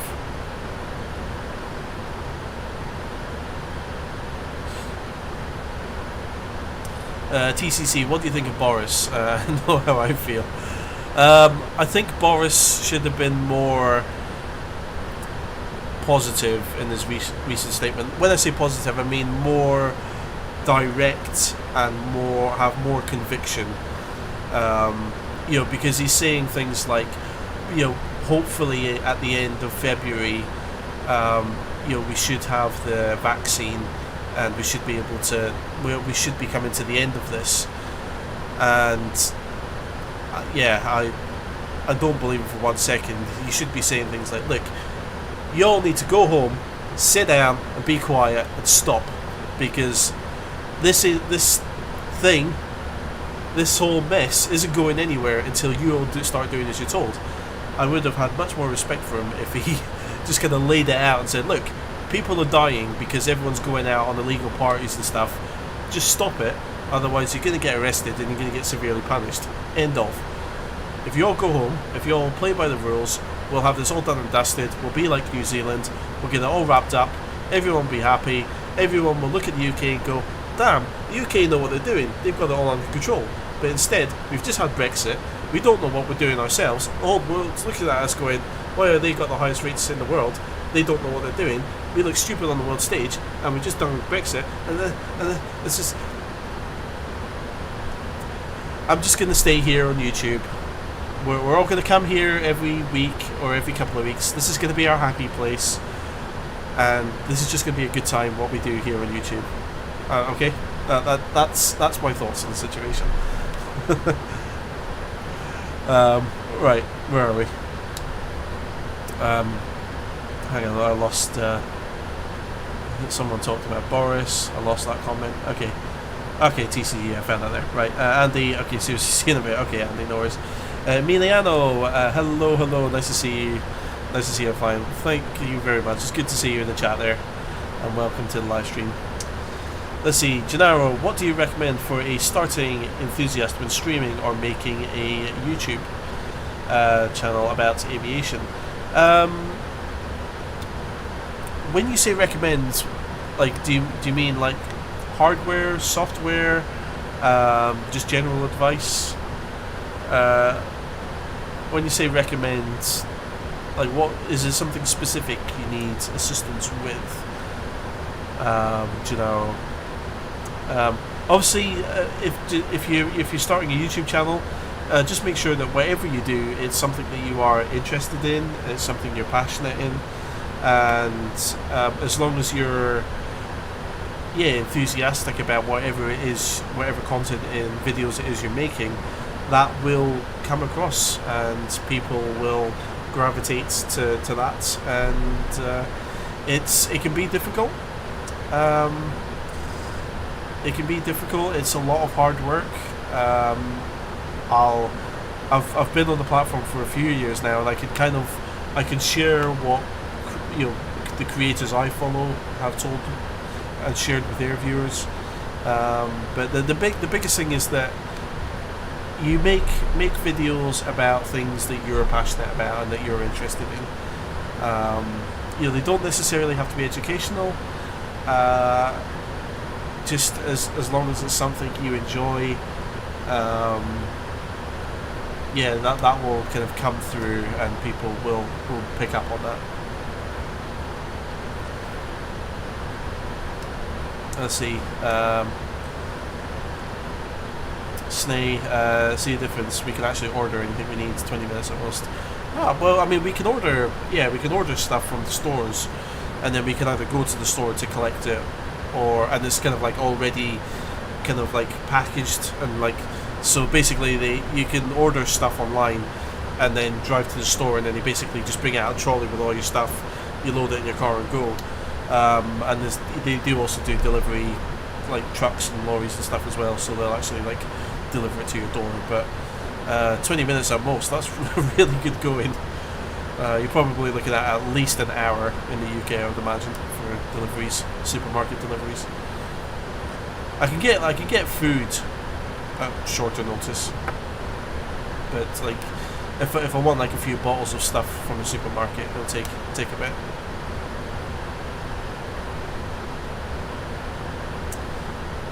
Let's see, special. Have I heard of the CANZ UK or CANZ UK Union?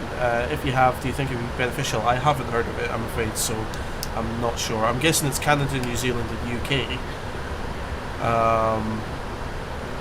Just by guessing those country codes, but I've not heard of the union, so I'm not sure what it means, I'm afraid.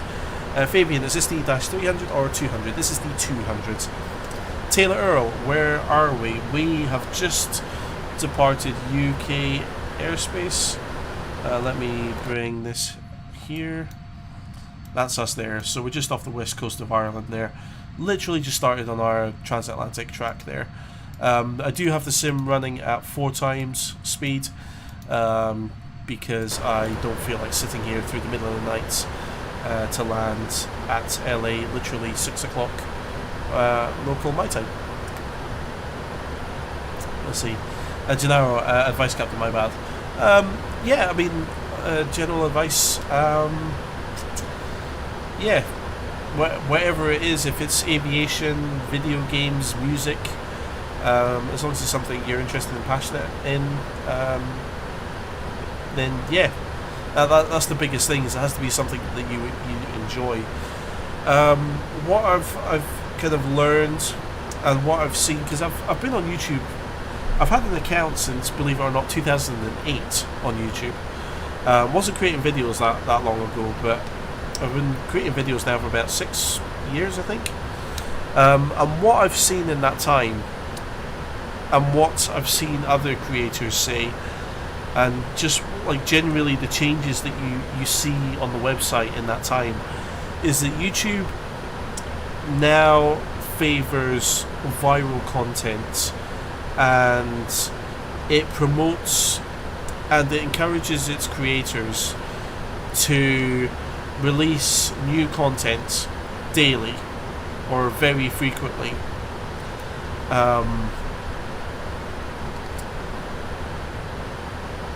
Yeah, and like, because when I first started on YouTube, it used to be you clicked on your subscriptions, and then you would watch a video of one of the creators that you're subscribed to, and then down the side of the page it would have related videos, and in those related videos it would be exclusively more videos by that creator, and you'd have the occasional video by other creators but within the same sort of niche. So for example, if you go onto one of my videos on my channel, in the olden days of YouTube, if you looked at the related videos, you would see more of my videos down the side, and then occasionally you might see one by, you know, Captain Joe or Chewy94, is it?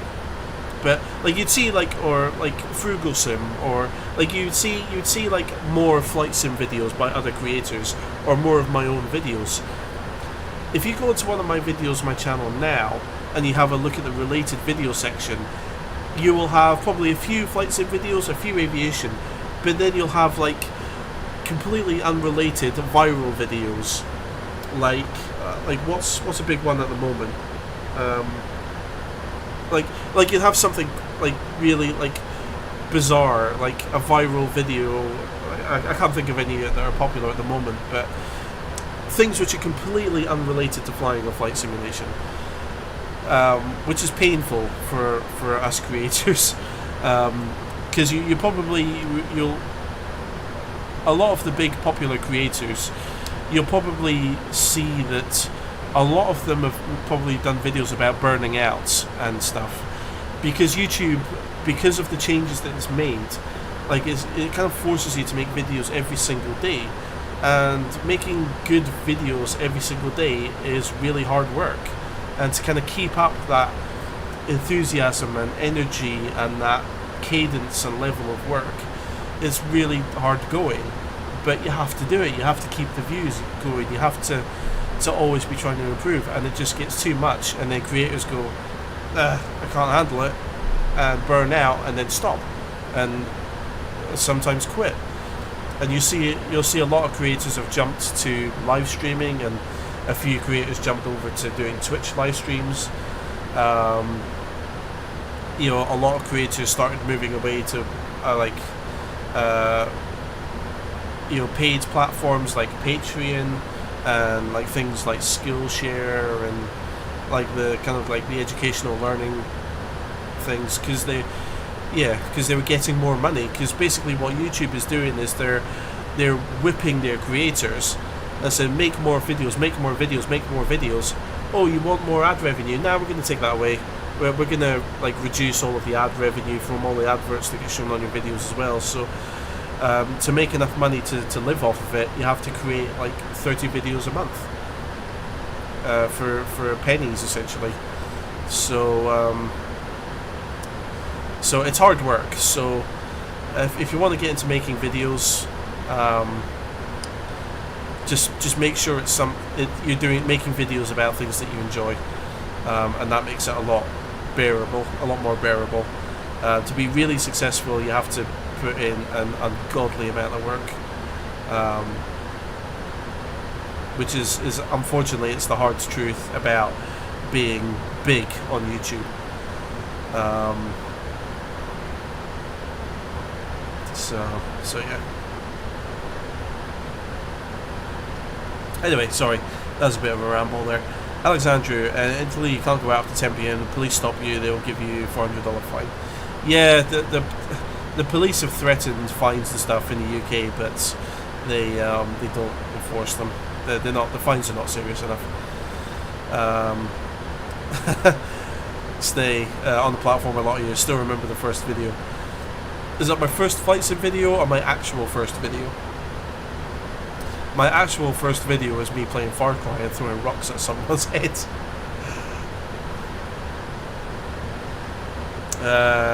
Snake, nah, not using a truck, just delivering man with a DAC. Ah, okay.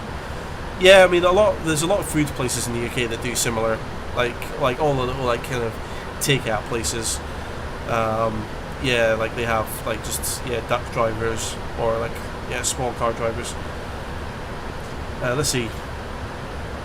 CANS UK, essentially the European Union bit between Canada, Australia, New Zealand, and the UK. I think it would be good. Yeah, I mean, I would need to look into it more. I don't know. I don't know enough about unions and how they work, but I will look into that. Let's see. Snake. If they do not stop, they create companies with multiple people to run the channels consistently. Yeah, that's another one as well. All of that stuff is about being an independent creator. Life gets quite a bit easier if you're an independent creator, but you then get an editor to like edit the videos for you, so you can put all of your time and focus and energy into just like recording the video. And like, say for example, like I follow a lot of gamer, well, not a lot, I used to follow like a couple of good gamer YouTubers like Jacksepticeye and Nerdcubed are my two favourites, and they as independent creators found it very hard going, and then they got editors to edit the videos, which is the sort of the intensive, the really hard work part, which was great for both of them because it took a lot of workload off of them individually. But then you then have to pay your editor, so you still have to make just as many videos to both provide an income for yourself, but also now you essentially have employed a member of staff to edit your videos. So you now have to make, between the two of you, you now have to make enough videos to do that. So yeah, and then like a lot of the companies that are big now, quite a lot of them have support from traditional TV stations and TV networks as well.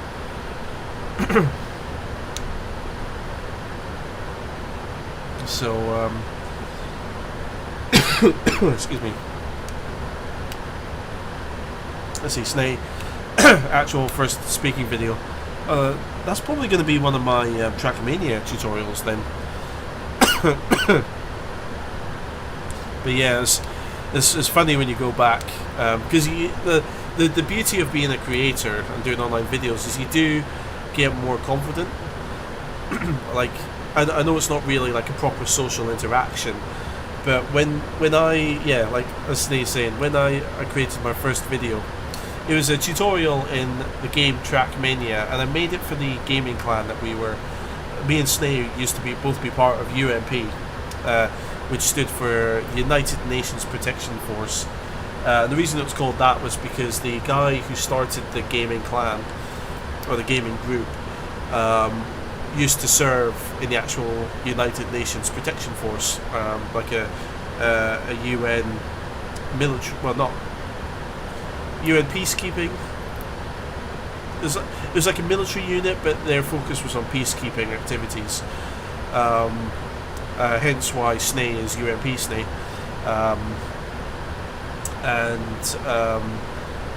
Yeah, and I created a tutorial video for that group in Trackmania, because I was part of it as well. I used to be UNP Doofer, and yeah, and like when you go back and listen to your first videos, like everyone's first video, you always sound really like quiet and timid and kind of scared of what people are going to think of you. So you're like, hi guys, Doofer here. This video I'm going to show you how to make a track in Trackmania, and yeah, so the first thing you do is click on this button here, like, and everyone's videos sound like that, but like the more videos you do, the more you kind of start to find your voice, and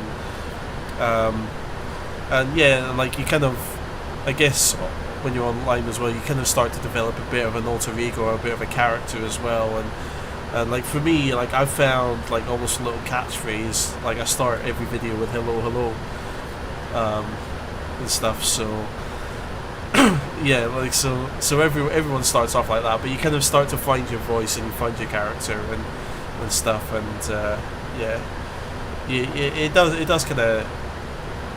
kind of help your social skills to a degree. Live you, I think that's how you pronounce the name. Hello from Romania, hello from Scotland. How is it going?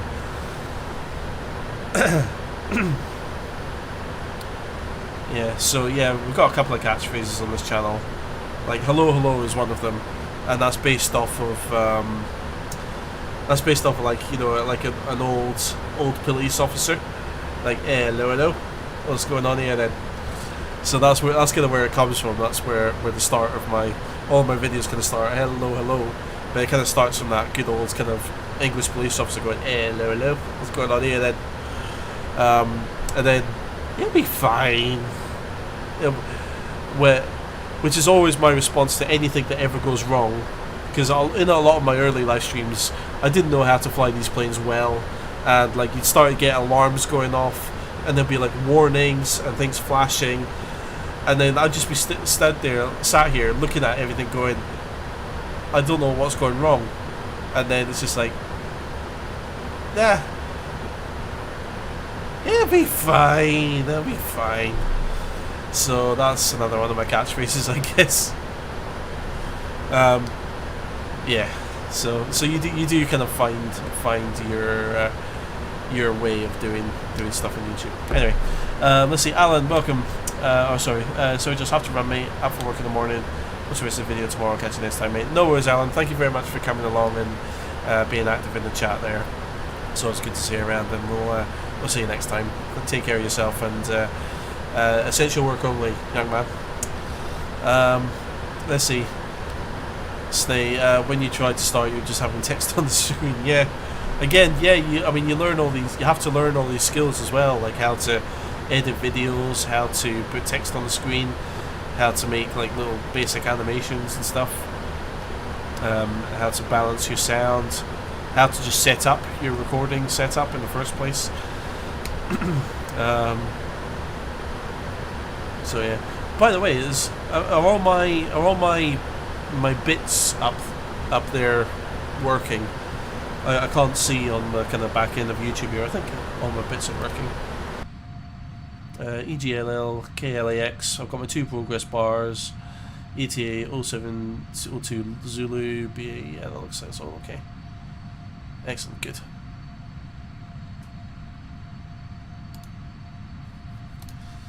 Come back to that.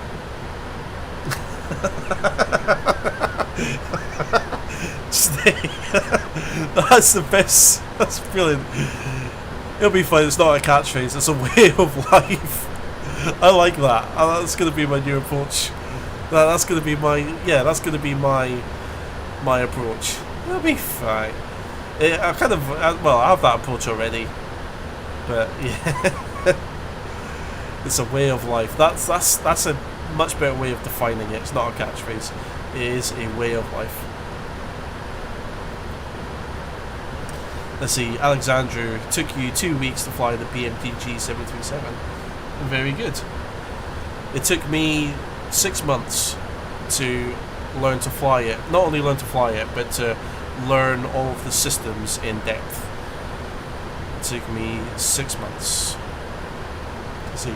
Colin Thompson, YouTube is being really buggy tonight. It might be. I've seen no data pop up once or twice on my YouTube back end over here. So I don't know if it's my computer just momentarily like dropping out and not sending data through to YouTube, or if it's YouTube not taking the data, because I do have a decent connection. It's probably YouTube though, let's be honest.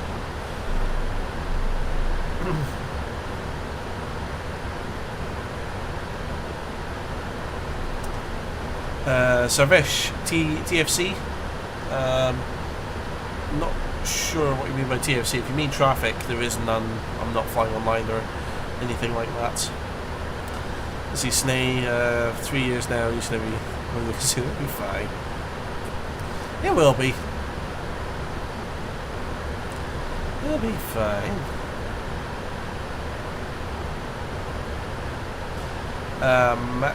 Maxence, I think that's how you pronounce your name there. Wing view. I can give you a wing view.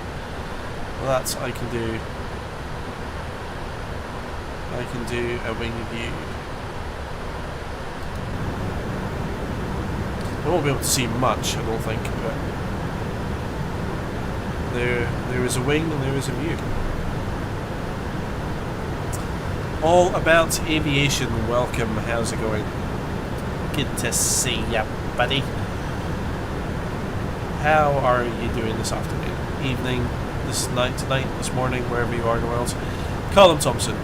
It's probably YouTube not taking it because occasionally it decides I can't type in the chat full screen. Oh. I mean, well, I just ragged on YouTube for a few minutes, didn't I? So I'll rag on them some more. Why not? Yeah, it's probably YouTube. Let's see. Special used to do YouTube. You probably don't remember, but it used to be the Tutorial theme, but I quit. Vaguely rings a bell. Might actually return to YouTube as I found a passion I could benefit from. Yeah, very good. Well, if you're starting a new channel, be careful, because they did increase the criteria from which to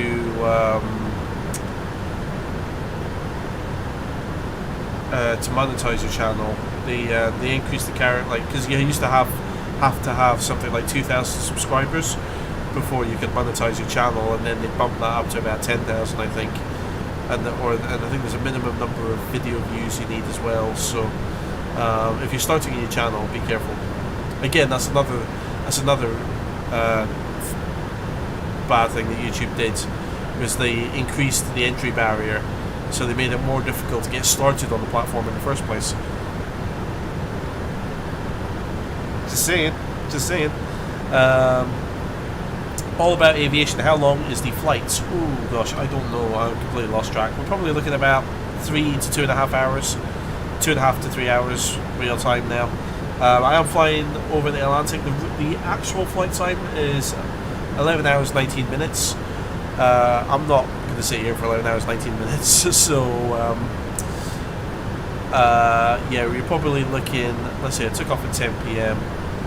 It is now 11, so you're probably looking at another 2.5 hours. Two and a half hours, I think.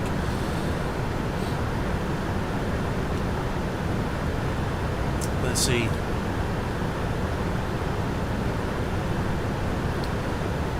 Callum, spent the last 2 hours especially on Visual Basic, making a random photo of your. I'm gonna go to bed, so if I stop talking, I'll probably sleep. No problem at all.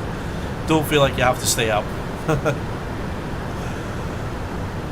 Or you can put me on in the background, and I'm sure my incessant droning on won't bore you to sleep. So nice, good. Well, Visual Basic. That's I didn't realise people still used it, but it's actually it's quite similar to C, isn't it? So so it's quite I guess it's a more universal language. It's no, fair play to you. I've dabbled with Visual Basic when doing macros and stuff in Excel. And I've dabbled with C++ as well. So yeah, fair play to you. Nikolai, how do you know that the simulator won't crash on a long flight? I don't. I am just hoping that it'll be fine. It'll be fine. I don't have any. I don't have masses of custom scenery, and plus this is prepared version 4, which is 64-bit compatible and everything.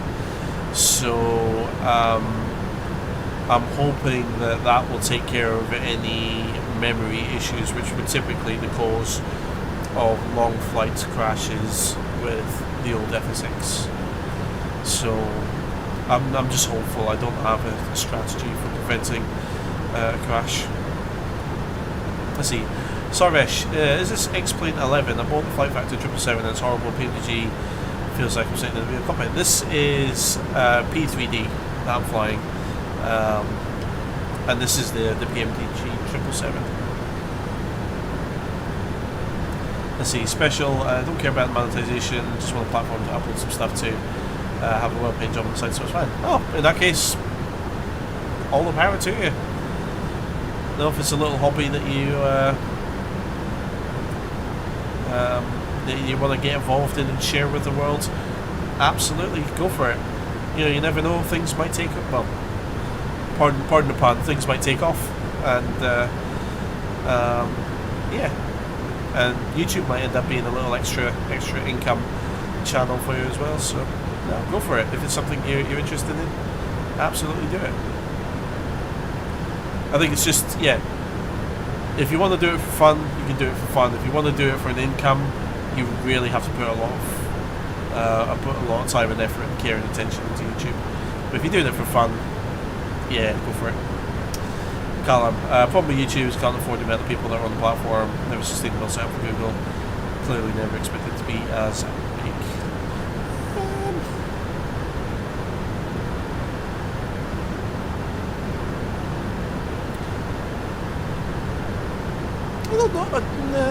I don't know.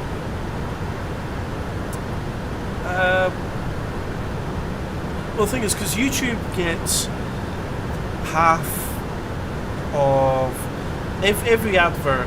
Like, basically, companies pay YouTube to put adverts onto videos. YouTube take half of that, take more than half of that, and the creator who made the video gets the other half, less than half.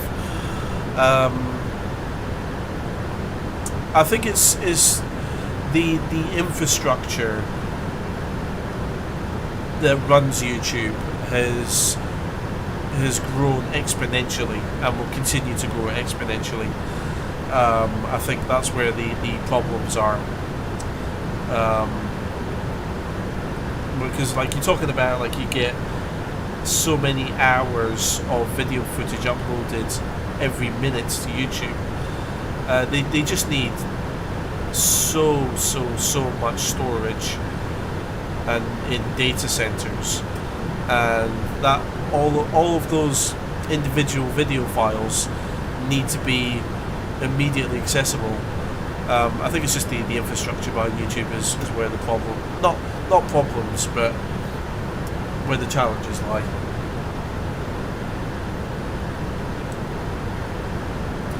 Let's see, Nikolai, writing your own software to monitor airspace. Very nice. Gibby, I think that's how you get his name. Nice to see you healthy, dude. Stay safe, brother. Thank you very much, I appreciate that. It's good to see you in the chat there too, Gibby. Healthy, relatively speaking, yeah. Overweight, but I'm alive and kicking. Let's see, Callum, Visual Basic has basically become C++ at this point. Using computer in school with the prelims meant to be coming up. I guess my study a bit, who knows when that'll be. Yeah, I mean, yes, Visual Basic C++. Yeah, as you say, are very, very similar. So, that's good language to be learning though. Nicholas A, what's a flight sim? Essentially, it's a video game focused on aviation and flying, but whereas video games are more entertainment focused, a simulator is more focused on providing a realistic experience to the user. So that's the main difference. You'll probably see. Oh, there's music. I'm hearing music. Blimey. UMP Snake. Thank you very much, dude. You found it. I didn't realise it was hiding somewhere. Man, thank you very much. You should be keeping that for yourself though. That's going straight into the Souvlaki fund. Thank you very much, dude. I really appreciate that. Hopefully my little bit of music is still going and played along with the notification there. Man, thank you very much. I do appreciate that. You shouldn't have. Let's see. Nikolai, I really miss international travel. Yeah, me too. Me too. Yeah, that was. There's at least 2 holidays I've had to cancel.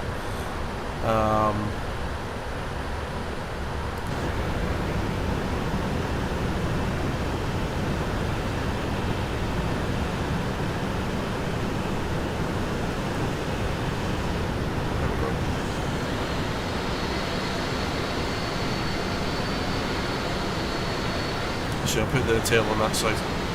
Let's see it a bit cool.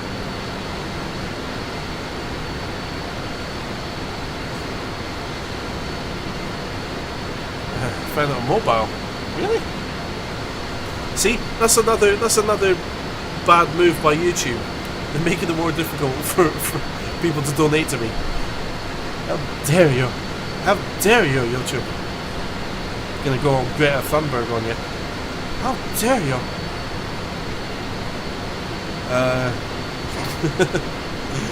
Let's see, Colin.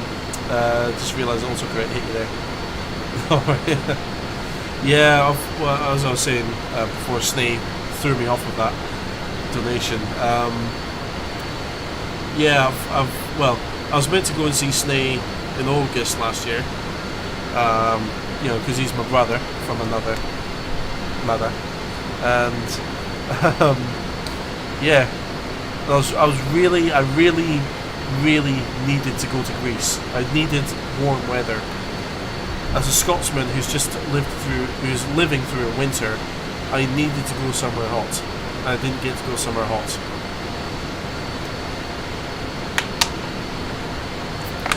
And yeah, me and my girlfriend, we were due to be in New York right now, in fact.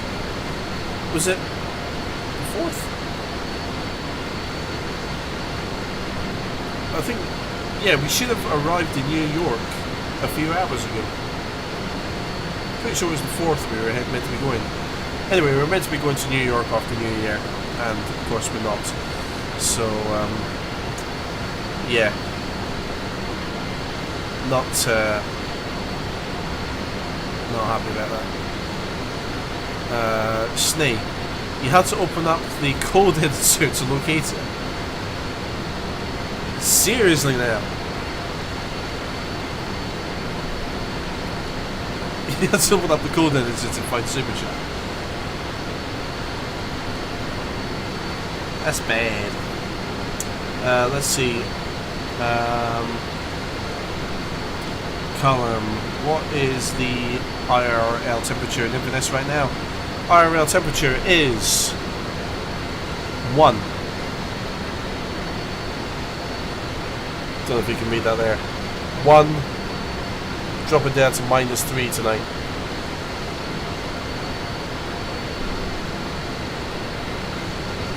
With potential disruption due to snow and ice. No kidding!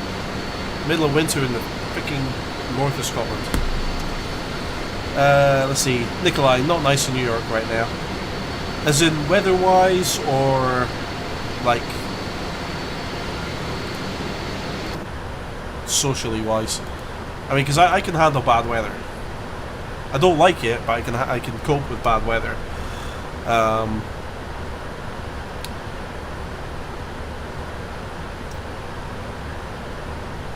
Let's see here. TCC, normally have a driving holiday once a year to Scotland. Didn't happen last year, of course. Yeah.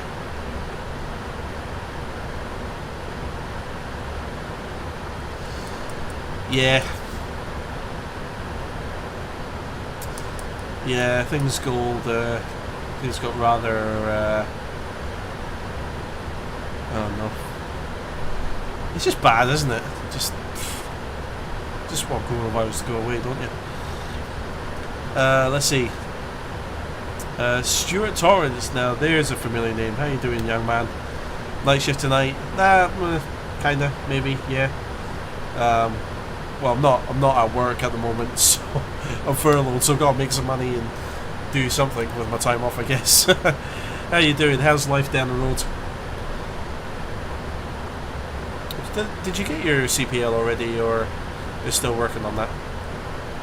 Let's see, Snee Q is sitting at 18. Snee, get out. Take you and your Greek weather and just... No. I dislike when you tease me about the weather. Carl, I'm warmer than Troon, -2 here. That's surprising, actually. I thought the Highlands would be colder.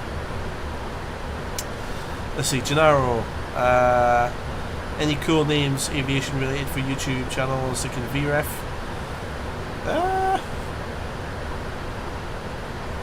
Yeah, VREF's a good one. Yeah, you can do like VREF aviation.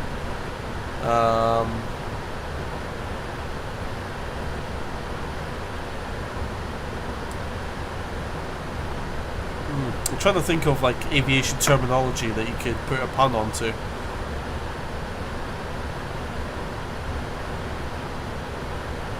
Like, because we were thinking of creating a magazine at work, and we were going to call it Readability 5, which is really, which we thought was really damn clever. Creating a magazine at work called at flying school called Readability 5.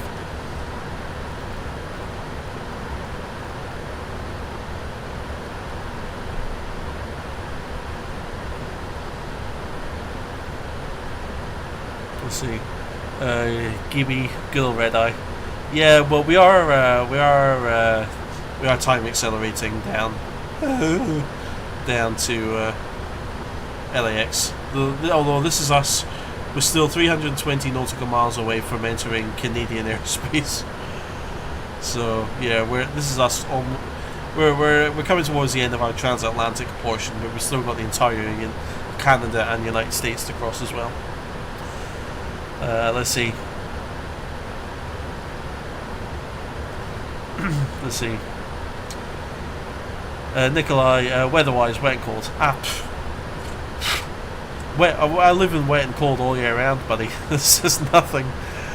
But yeah, I mean, yeah, we knew that New York would be wet and cold, but it's kind of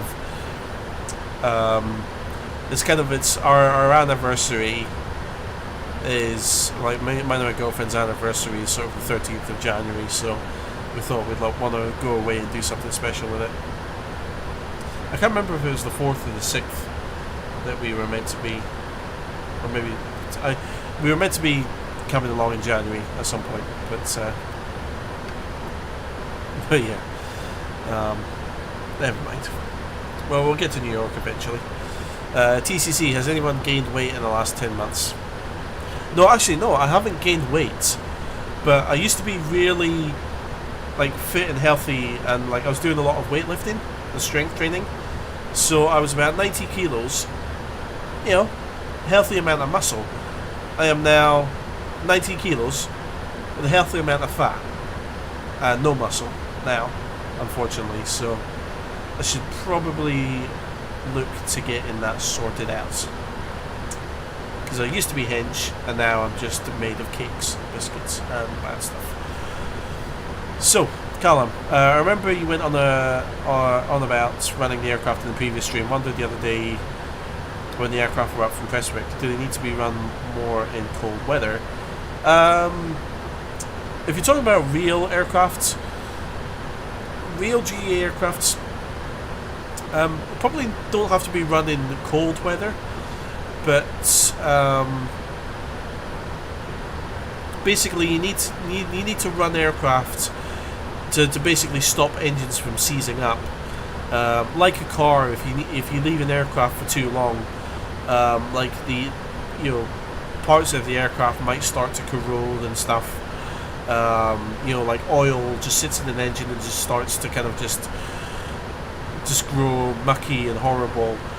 Whereas if you're running the engine and it warms the oil up, it loosens the oil up, gets it nice and viscous, and gets it kind of moving about, then you're using everything. But if you leave oil in an engine, it just starts to get congealed and it just gets thicker, so that when you do try and run the engine, it's trying to like push sludge through the engine.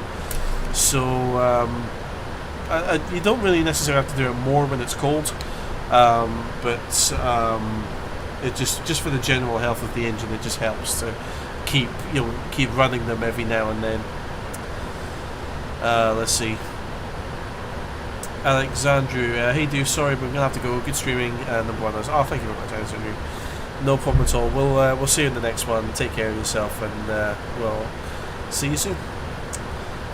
Let's see. TCC, how do you guys slim? Didn't have a belly 10 months ago. Oh, I'm not slim.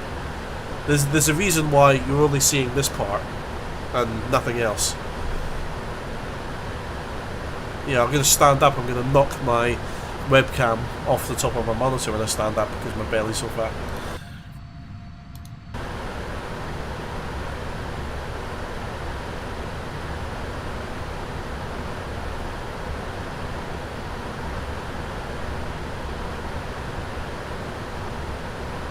Let's see, Stuart, good, finished ATPL 30 last year, now aerobuilding for CPL. Ah, nice. I hope you're well, Chris. Thank you very much. Good job finishing the theory. I know a few people who are trying to get it done and struggling. So well played on that one. And hopefully you can get. That's the point. Can you get up and flying at the moment with the restrictions or CPL? Because I keep seeing conflicting news about CPL student. Well, if you're a CPL student, you can continue to do training, but if you're PPL, you can't. So hopefully you're still able to get up and get flying and keep making progress on it. But you'll have to come back and visit sometime. Well, when we're open. We're closed at the moment, of course. Let's see. Callum, concording it now. Yeah, we're ripping across the Atlantic. Nikolai, we have 23rd anniversary December 27th. Congratulations. Fantastic news. 23 years as well. That's good going. Gibby, divert to Charlie Yankee and Golf will have beers. Oh, are you sure about putting beers in front of a Scotsman?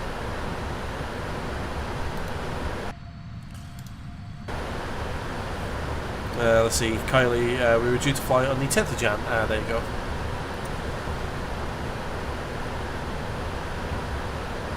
Nikolai, we want to visit London and get our favourite fish and chips. When will the Big Ben repair be complete? I don't know. I have no idea.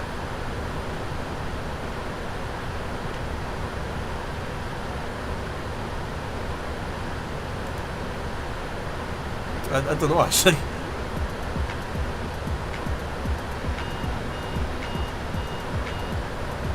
I should figure out like a little dance that I could do to that beat.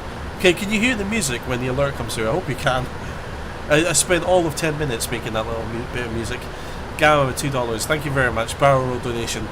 It'll have to go into the pots, and I will have to do a barrel roll at some other point. I'm not going to do it during this flight, but that'll be one barrel roll ode to Gamma, with a plane that can really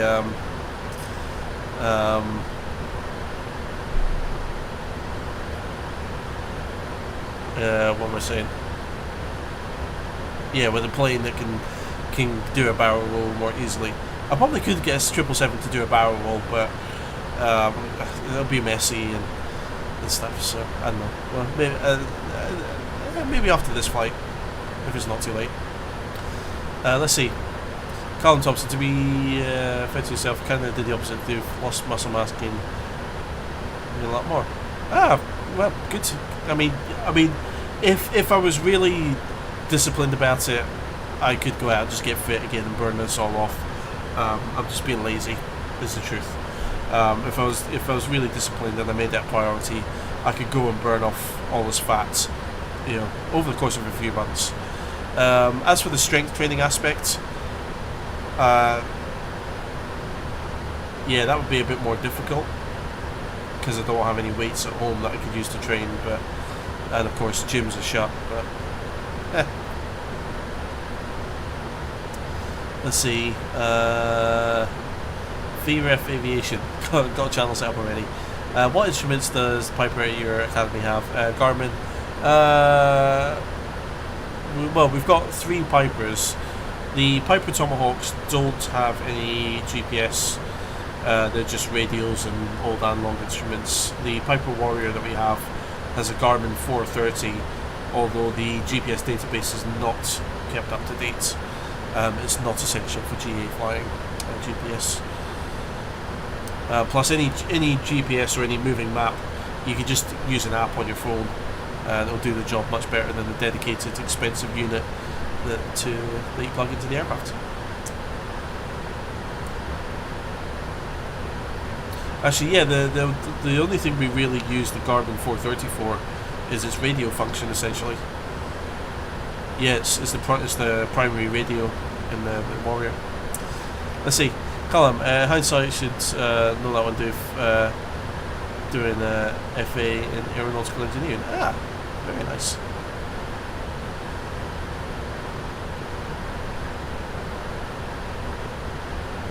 Let me just, I'm falling behind on comments here, so let me just catch up.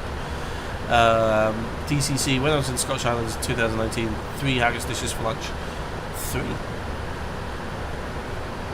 Played, sir. Well played. Stay really boasting of beers in front of a Scotsman here, and I know you can drink. I'll tell you what. I am the worst. Yeah, I always play off the Scotsman drinking thing. I am the most lightweight Scotsman you'll ever meet. GB, beers with a Canuck will give you a run for your money. Yeah, honestly, yeah. I joke about it just purely based off being Scottish, but yeah, I am the most lightweight Scotsman you'll meet. I think if I pace myself, I can drink quite a lot. But British people don't know how to pace themselves. Let's see. Trumpet dude, squawk 7500. No. Column. Barrel roll will be most amusing at what's basically Mach 2.5. Yeah. Definitely not going to do a barrel roll at the moment. Especially not with time acceleration, because that will just mess the physics up, and then no one knows what's going to happen if I try to do a barrel roll with time acceleration on. Trumpet dude, please don't mute me like the last live stream. We won't. Just be sensible in the chat there, and you'll be alright. Nikolai, I assume it's a cargo flight. What's the cargo?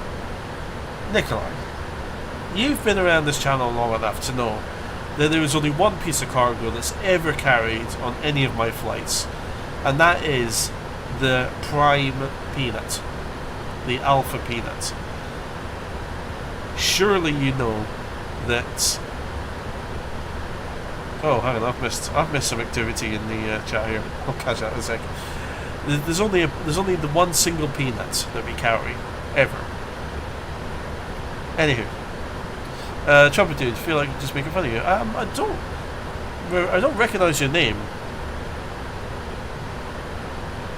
But yeah, it kind of depends on what you type there. Let's have a look here. Stuart, been planning a flight, Dundee Inverness. Hard to get. Expert, Tayside closed until 17th. Just okay. Yeah, we were closed until about the same time, but we've just had to extend our closure because of the news today, unfortunately. Do O'Hare to Midway and then A380. Maybe one day when I'm not doing a serious flight, I might do something like that. Let's see. London, Los Angeles. Wow. Yeah. So I'm not doing it real time, Tommy. Just so you know, I'm time accelerating. Let's see.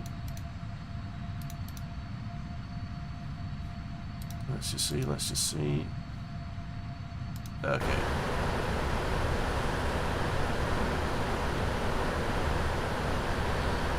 Let's see, Trumpet dudes. Is this new Microsoft Flight? No, this is prepared version 4, P2D version 4. Tommy, yeah, Tommy. So no, I mean the actual flight time is 11 hours, but the beauty of this being a simulator is I can accelerate the time. So the actual flight time will probably be about 4 hours, of which I've already done 1.5 hours. So probably 2.5 hours flight time remaining, I would guess. Well, let's see. So it's 0211 in the sim at the moment. We are getting there at 0844, so that's 6 hours sim time at 4 speed. That's 1.5 hours real time.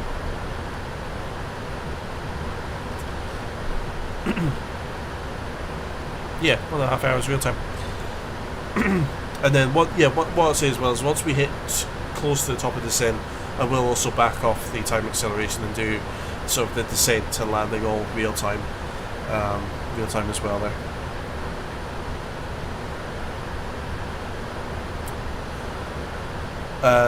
Trumpet squawk 1209 for no reason, I don't know. No, I've got a little. This is my little Easter egg. I've got 777 down there as a squawk. If I was going to squawk anything, I should be unless it's different in the US, but I should be squawking 2000, which is sort of an undefined IFR flight. Oh, fuel center valve. Very well spotted. Thank you very much, VRF. So, yeah, during a flight, you'll probably get this alert, fuel pump center, which is okay. Everything's fine. It just means that, yeah, we've run out of fuel in the center tank there. So as you look at the display here, you can see it's now feeding fuel out of the two engines, which is fine. It just means that we've got these center pump switches on when they can't pump any fuel. So what actually happens is once the center tank runs out of fuel, I mean, the 777 is a smart aircraft, so it's not going to dry run the pumps. It will automatically turn the pumps on. It will automatically turn the center pumps off, even if they're switched on. So it's just warning you basically that you've got the pumps switched on, but they can't do anything. So yeah, you turn both of those off. The alert goes away. Happy days. Let's see. Column. Every time you do a stream, it ends up being the same day as the signing of restrictions. Maybe I'm a bad omen. Or maybe I just get here's some bad news and I just need to do something relaxing, like flight simming. Let's see.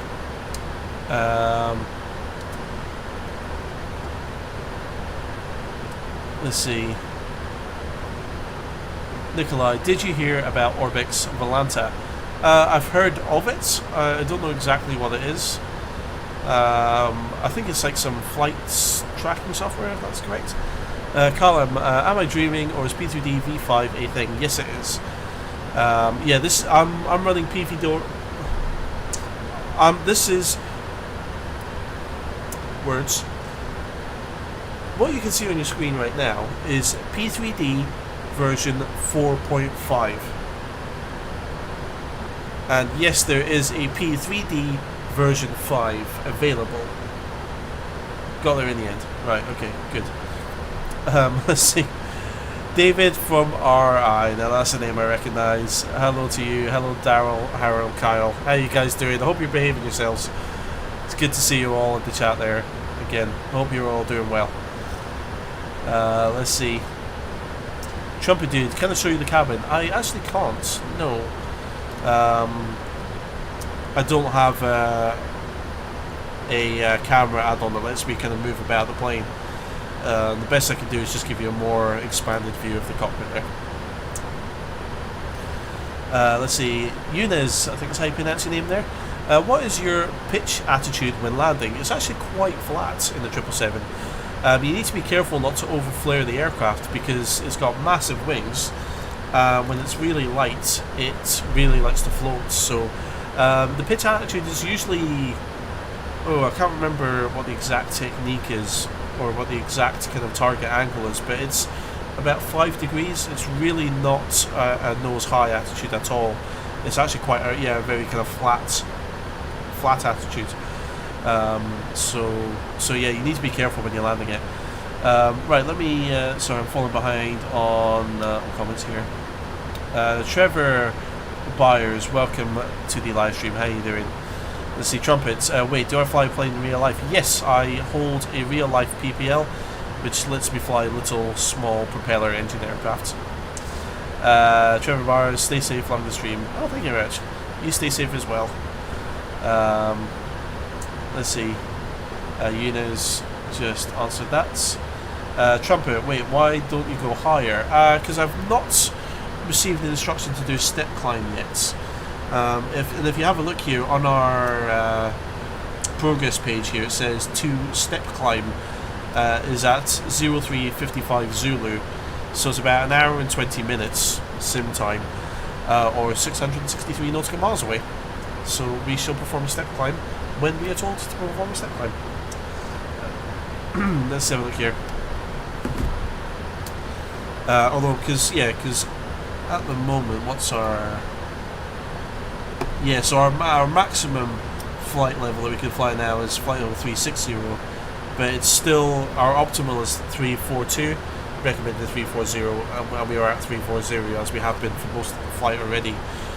For those of you who've been sticking around, you might remember when we first hit the start of the cruise on the top of the climb. Remember, we had a very narrow speed window that we could have flown in. You notice now that we've burned off a lot more fuel, you can see that speed kind of window, or that gap that we can fly in, is much wider now. Again, now that we've burned off more fuel, the aircraft is much lighter. So you remember before we only had like a little tiny 10 knot window. Now we've got a good just over nearly 60 knots of leeway either side. So Again, once we climb up to our altitude, that will kind of shrink down a little bit again, but it won't be as dramatic as it was before. It's when you're at your absolute max, that's when you've only got a very kind of short gap that you can fly within there. Whew. Right. TCC, looking forward to seeing the 777X. That's one good looking plane with the folding wings. Yes, yeah, hopefully. I don't have too many concerns about the folding wing technology because it is a Boeing, and Boeing also make the F-18s, the F-18s being the aircraft which work off of aircraft carriers and have folding wings. So I'm pretty sure the F-18's been in development for ages. I'm pretty confident that folding wing structures will be reliable, safe and strong, and will be an asset to the 777X. Trumpet Dude, there's ATC in this game. Yes, there's essentially, you can get two types of ATC. There is a built-in kind of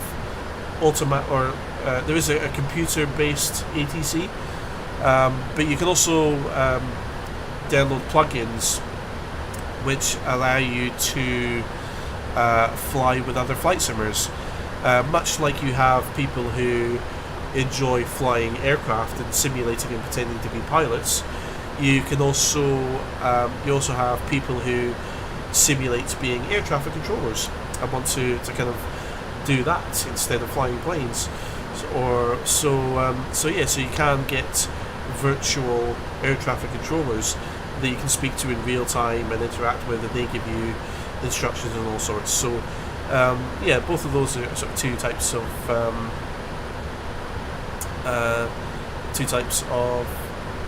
air traffic controller. Let's see. David from RI, he is about right. Still have to do his Christmas greeting from last year. Oh, good. Daryl is now flying the flight simulator using a stick throttle controller. Oh, that is excellent. That is fantastic news. I'm so happy to hear that. Oh, I'm so happy. Oh, that's made my day. Oh, excellent. Callum, how does the step climb work in the 777? You'll see shortly. Basically, it's really simple. You dial up the altitude that you want. You click on the altitude control to push it in, and that's it. It's that simple.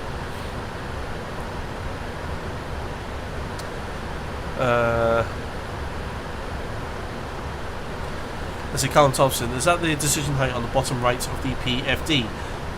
Yes, it is, technically. So what pilots like to do is, it is a minimums height, but what they do for takeoff is they usually set the plane's acceleration height.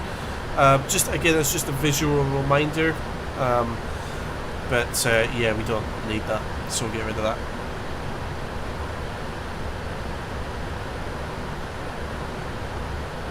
But yeah, it's just a little kind of thing that pilots do just to kind of help them with flying.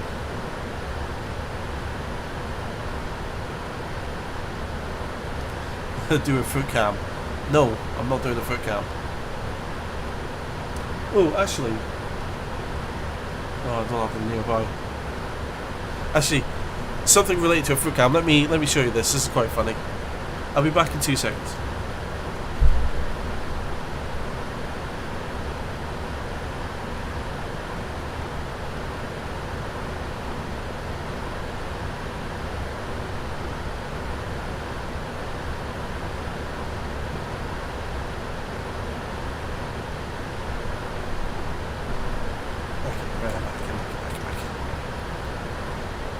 Right. It's not really a foot cam per se, but this is what Kylie got me for Christmas. Hang on, let me just bring up OBS here so you can see that properly. Yeah, there you go. That's your left front, sir. She got me those socks for Christmas. I mean, it helps. It helps to know your left and your right as a pilot. What can I say? She's very thoughtful.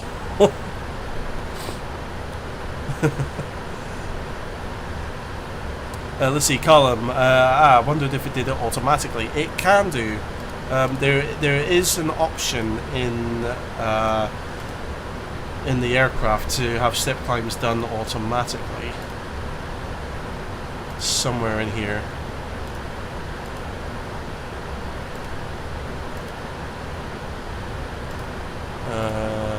Auto cruise. Oh yeah, there you go. Auto step climb in the auto cruise menu. So you can set that to yes, and it will do it automatically for you.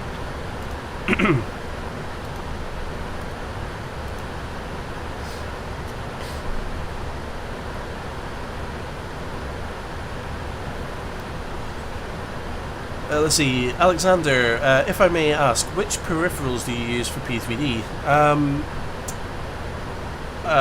Well, I've only really got my controllers, which are actually relatively high-end controllers for flight simming and stuff, which are made by a company called Virpil, V-I-R-P-I-L. It's essentially what's a HOTAS setup, so hands on throttle and stick. I've got like a big kind of throttle kind of unit here. I've got joystick controller over here. I've got a set of rudder pedals underneath the desk as well. So it's Virpil, V-I-R-P-I-L. They're quite kind of a small, like all of their peripherals are sort of high quality, low volume, and they're quite high end for flight simulation. They're quite high end controls, so like very kind of solid construction. If you hopefully you can hear like big solid clicks there. Plenty of buttons, so you've got everything at your fingertips. Good solid kind of hard construction. Really recommend them. Highly recommend them.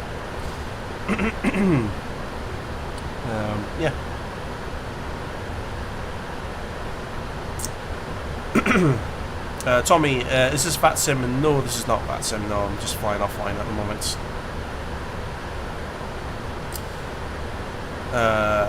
Let's see.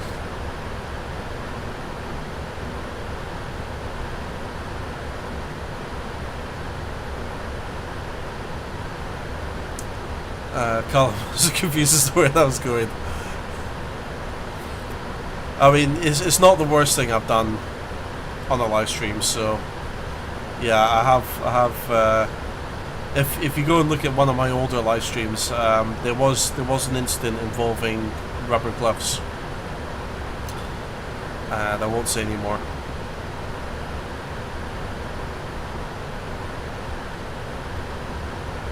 Okay, I was looking at the feed there, thinking like, what's that on the wall behind me? It's just a shadow being created by the microphone there.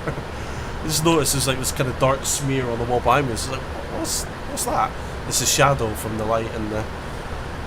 Never mind. Right, let's see. Hung starts. Messaged you on Steam a while back about DCS camping if you wanted to fly sometime. I will do eventually. I still want to learn a bit more about DCS. I can get an F-18 up and running and flying and stuff. And I've just about figured out how to navigate one and follow the different waypoints, but I'm still really bad with the weapon systems. I had to go hitting ground targets the other day, and I missed them by about grand total 60 nautical miles. So I'm getting the hang of DCS, but once I'm more confident with it, I'll definitely start jumping into multiplayer on that and start flying around with some actual people. Trumpet throws a gun. No, I'm not into feet. No.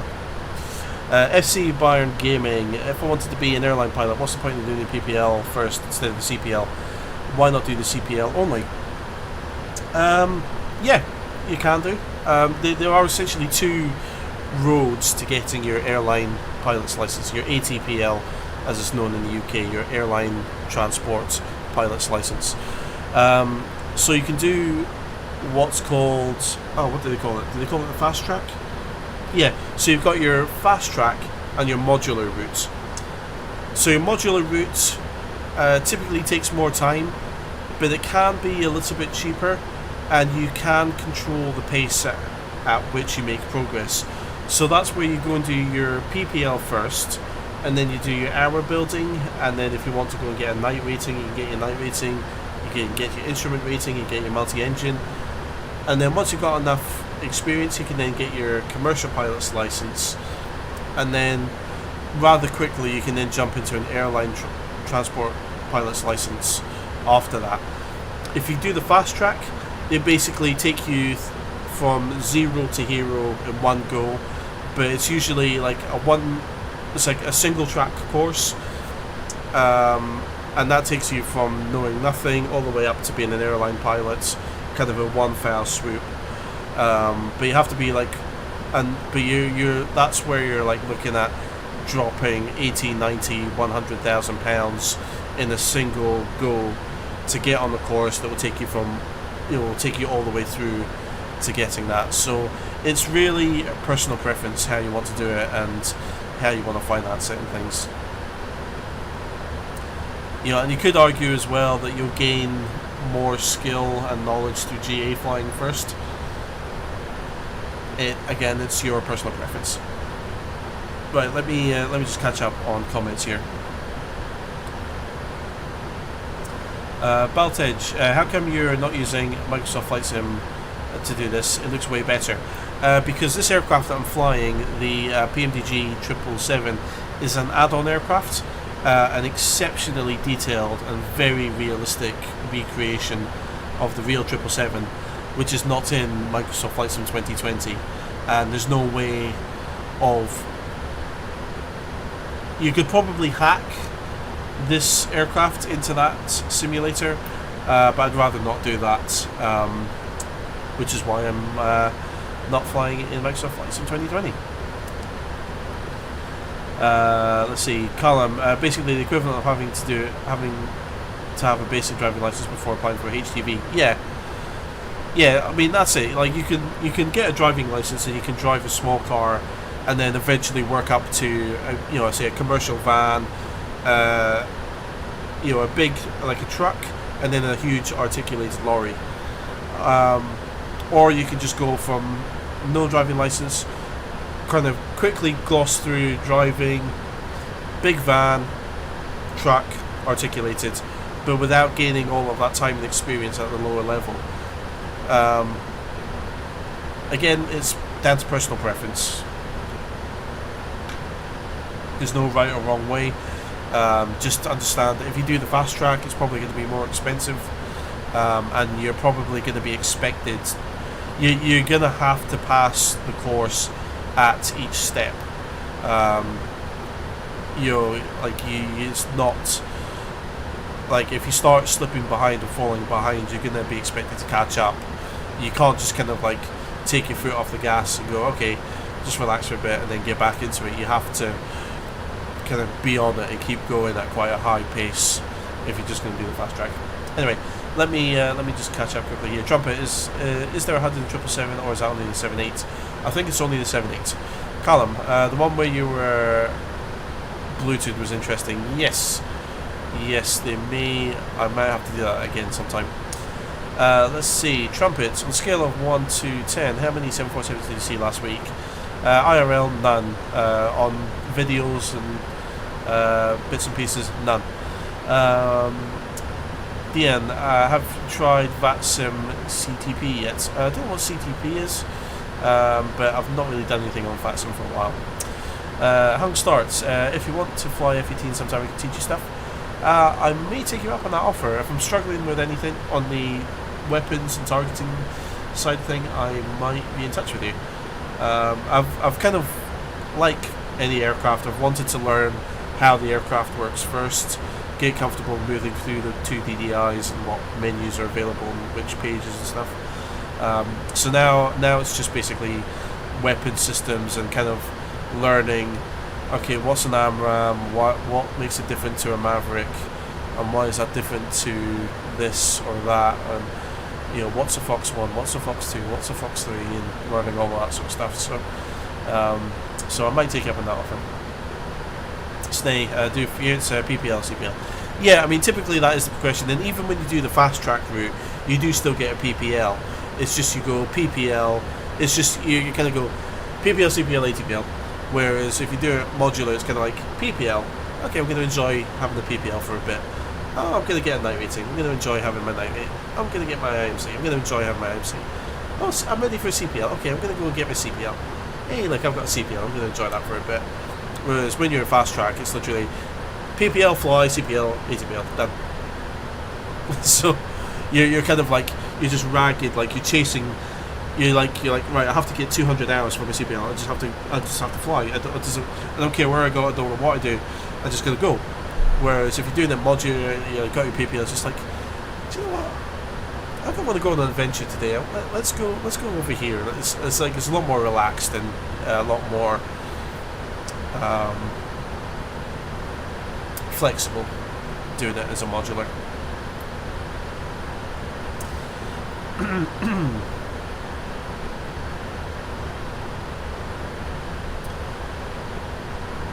Let's see. Tommy, you should try the 787 of Quality Wings. I would like to. I do intend on getting it at some point. But yeah, I've got some other aircraft that I need to learn to fly properly first. And I'll look at picking that up at some point. Colin, I'd like to see PMDG have a go at the 7.5 and the 7.6. They might do one day. You never know. They do seem to favour Boeings. So they might make one at some point.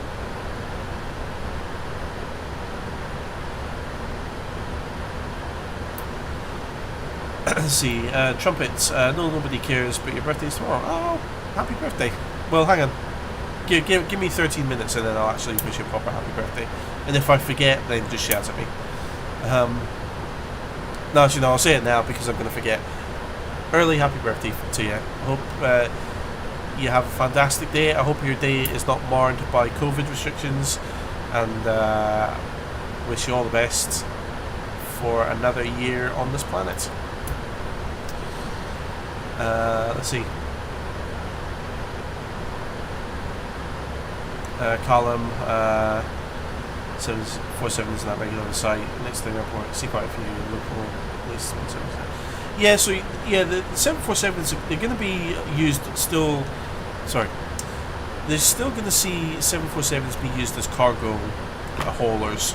I actually know a commercial pilots, a couple of commercial pilots who've got like thousands and thousands of hours of cargo 747 experience, and they've kind of said that the 747 as a cargo aircraft is amazing, easily one of the best aircraft for carrying cargo. So there's still going to be plenty of 747s around. They're just not going to be used as passenger aircraft. They're just going to be kind of cargo variants only.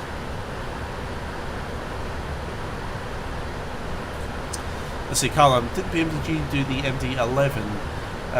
Yes, I think they do have the MD-11. They've also done a Jetstream 41 as well. I think they've got available as well.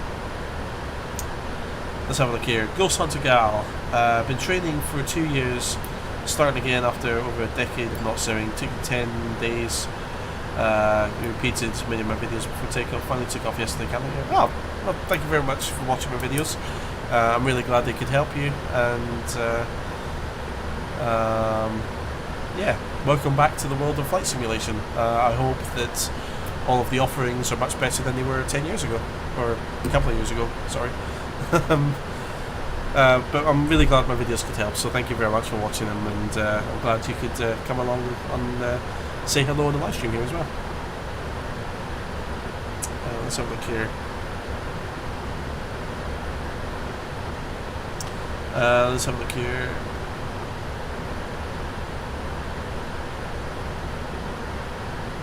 Oh, Snake's birthday was yesterday. I thought your birthday was like November time. Yeah. I missed Snake's birthday. I'm the worst friend. Was it really your birthday yesterday, Snake? Oh, I'm such a bad friend. Right, Snake, I'm going to make it up to you. I'm going to make it up to you.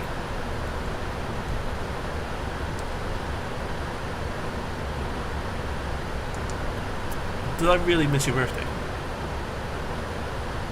I thought your birthday was like not yesterday. Oh. Oh God. What have I done? Oh, I'm such a bad friend.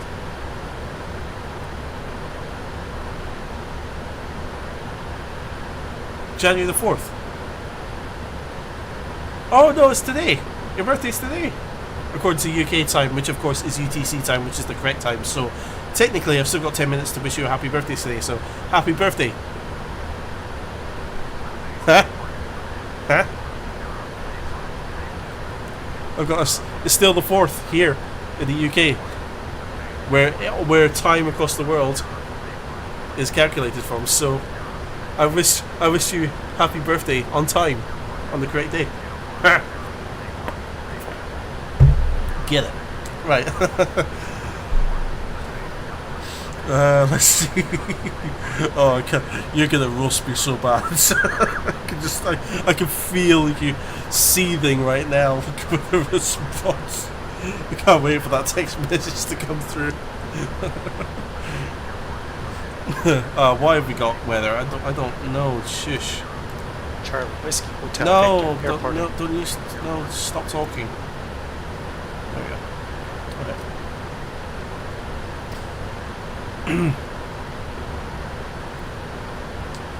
Okay. Let's see. Right. Damn it, Snake, throw me off. I missed all these messages.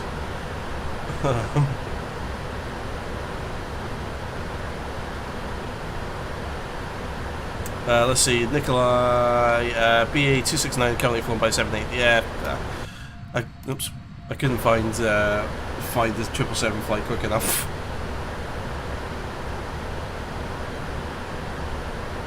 Trumpet, you should do transatlantic flight 400 knots in a hot air balloon. I don't think that would work for some reason. Let's see, Callum, around the fact there's frost on the inside of your window currently. Damn. That's chilly. Dropped to -4 on your thermometer. I would wrap up warm if I were you. Thank you for remembering my birthday. How did you know? Oh, do you know what? I was playing with you. I was going to leave it to the very last minute to wish you a happy birthday. Honest. Yeah, that'll work.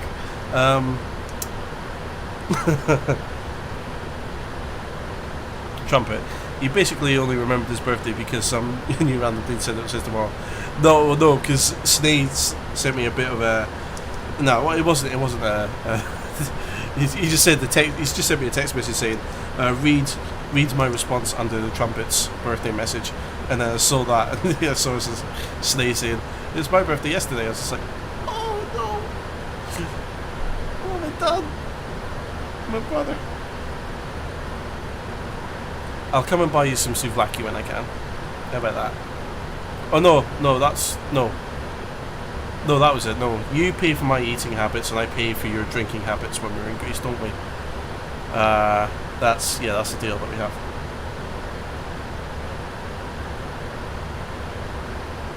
Let's have a look here.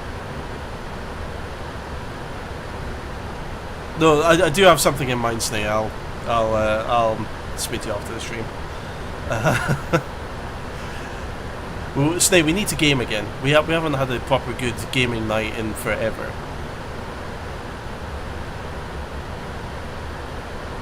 Let's see, Callum. Apparently, I have a barometric pressure of 1030 according to EGPK Metar. That's high. That's high. That also means it'll be chilly.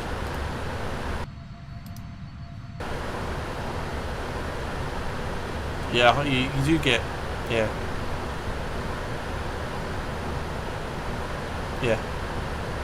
Yeah, okay. Let's see. Ghost Hunter Gal. New system arrives in a couple of weeks. Oddly enough, it's almost a clone of your rubber glove build. Ooh. You must have been watching me for a while ago then. Yeah, the rubber glove thing. Well, I mean, that was... Oh, that's going to haunt me for the rest of my life, isn't it? Rubber gloves on live stream. Yeah, the rubber gloves on live stream. What do I like about the Extreme upgrade? Future proofing. It was, yeah, my computer as it is now was basically, it was just built to be future-proofed. Is because that's kind of how I build my computers, is I try and build them to last a good 5, 6, 7 year period. And yeah, I think that computer, my old computer, yeah, lasted that kind of length of time.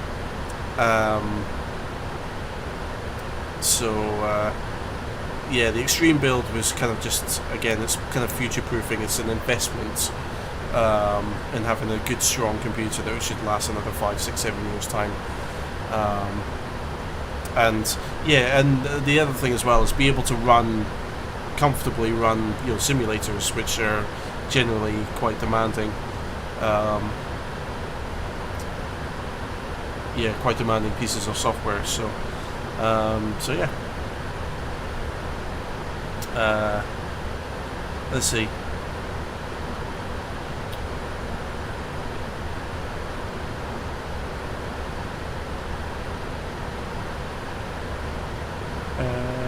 Let's see. Marcelino, I think that's how you pronounce the name.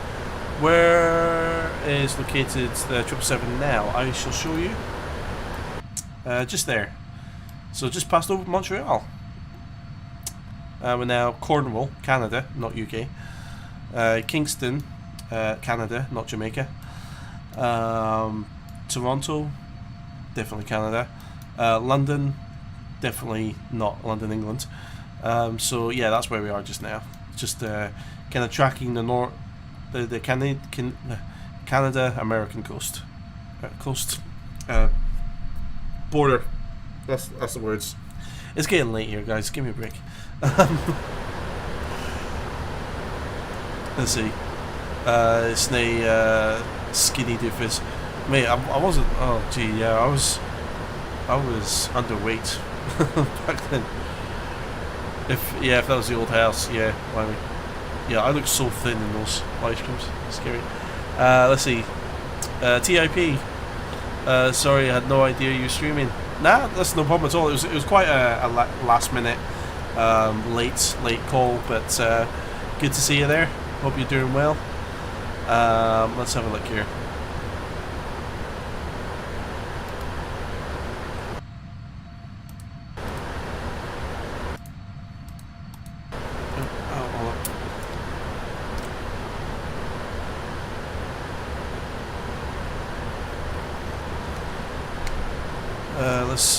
Let's see. Trumpet dudes, you would look killer sick if you grew a moustache and shaved your head. Well, I mean, I usually keep my hair like really quite shaved quite badly now. Or shaved. What am I talking about? I usually have my hair shaved quite short.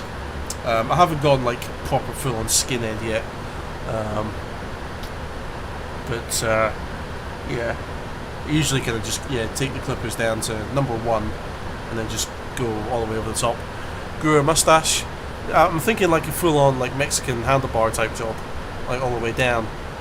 You think, are we talking that? And put on some shades. I do actually have some shades. I'll be back in a minute again. Another kindly present I have to show you. I'll be back in a minute.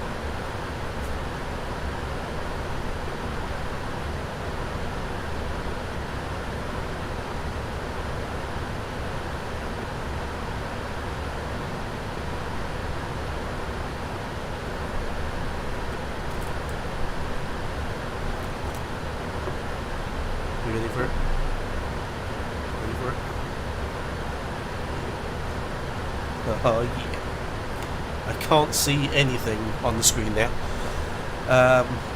Also, bit of YouTube shilling here.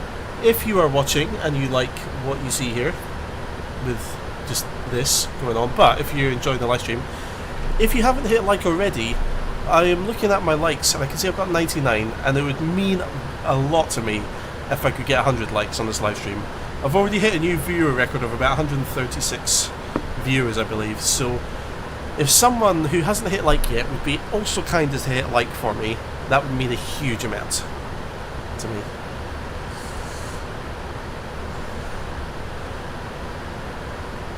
And I've just seen it take over. Whoever that was, thank you so much. I appreciate that. I love you. Right, let's have a look here. Let's see. Callum Thompson. The thing that puts me off is building a machine is the cost for it. Then it'll be out of date 2 to 3 years. Yeah, I mean, as I said, definitely it's. Yeah, when I built this computer, it was definitely seen as an investment. It was a lot of money, but I'm now not going to. Hopefully, with the amount of videos that I make, it's going to pay for itself over time. That's the idea. But yeah, it was. It's a lot. I'm definitely not going to upgrade it anytime soon. Well, I think that's the heading indicator there. Just match that up again. 107 likes now. Thank you very much. Thank you very much. I do appreciate that. I hate being that one of those YouTubers has to like beg for likes and things, but I just saw it on 99 there, and it's just like, oh, it'd just be so nice to hit 100. But thank you so much for those of you, the 8 of you that have hit like. I do really appreciate that. It does actually mean a lot to me. So thank you so much. I do appreciate that, and thank you, of course, to Gamma and to UMP Snay for your donations during the stream as well. You know, it means so much to a little creator who's trying their best to make good videos, to have people kind of come to your channel to spend time watching your videos. You know, when there's so many other things that you can watch and do in the world, the fact that you want to come and watch me and spend time with my stuff, it means a huge amount to me. So the importance and the significance, it might not mean much to you clicking the little like button, but it means the world to me. So thank you very much for that. Right, let me just catch up on comments here because I'm falling behind again. Dates. Caleb, welcome. Send save to Brazil.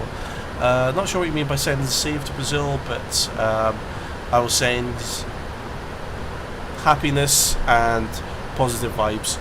That's silly, isn't it? But best wishes and happy thoughts, and I'm going crazy tonight. Hi Kieran, how's it going? Right, TIP, anyone who shaves their head and grows a goatee looks badass, as the YouTube videos shows. Should I go? I think when I first started shaving my hair and cutting my hair, basically because I was going bald, so I just accepted it. Just went yeah, I ran with the goatee for a little while, and then I got rid of that as well. Should I bring the goatee back? The thing is, my facial hair isn't really dense, so it's like it doesn't look good. I want to grow like a big, thick Viking beard, but I can't, and it sucks. So, never mind. Right, we should have step climbed a while ago, shouldn't we? So there you go. So just dial it up, hit the speed. We go into VNAV speed, thrust ref. We're going to climb up to 36,000 feet. Bish bash bosh, job done. TIB, you have Navigraph trucks now. I do have Navigraph trucks, yes. Also, Trumpet, happy birthday. Callum, it's amazing how in 5 years things have progressed. I have an Xbox One going that came out early 2015. Powerful as it counts. This console's when there. It takes 10 minutes to boot into Minecraft now. Blimey.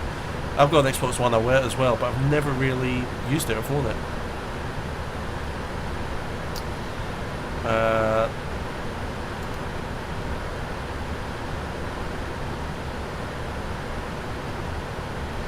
Let's see.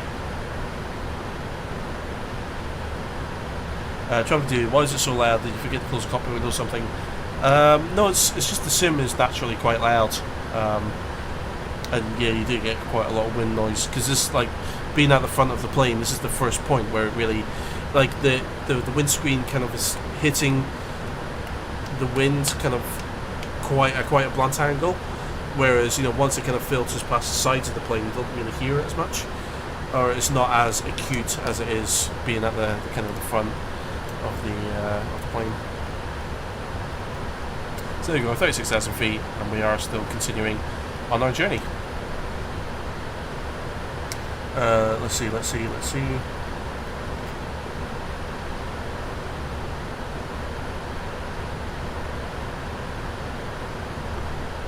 TIP always wanted hair like Boris.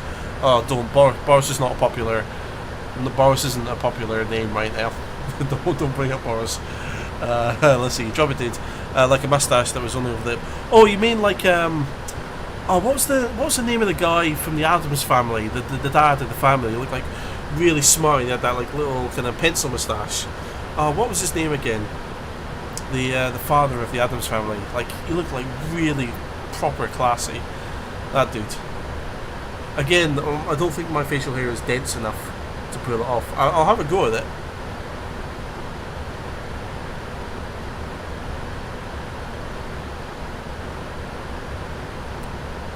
Let's see.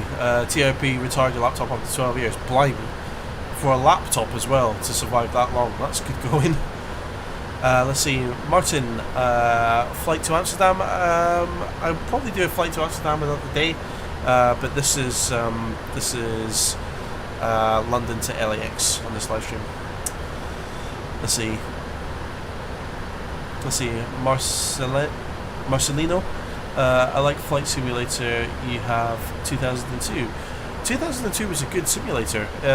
I think that was the first time they began to introduce virtual cockpits, wasn't it? I think 2002 was kind of like the new generation of flight simming at the time. They went from 2D up to virtual cockpits and like quite a good 3D environment, or for the time, you know, quite a comprehensive 3D world. Magnus, any ATC? Unfortunately, not today. No, not flying with any ATC service today. This is all offline. Tommy, what airline am I flying today? This is a replication of British Airways BA269, which in real life is flown with a 787. But I was desperately kind of clawing for a flight number, so I just picked the first one that I could find, which was a Heathrow to LAX route. Oh, hello. Ghost Hunter Girl, what are you doing?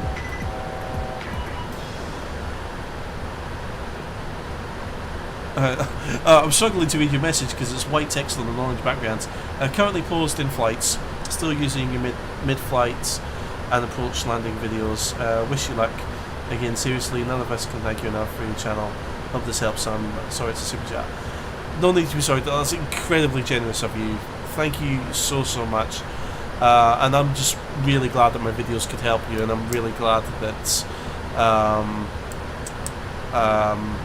wow, I'm just really glad that you're kind of getting involved in the hobby, and that my videos are helping you, and not causing any frustration or anything. So that's exceptionally generous of you. Thank you so much.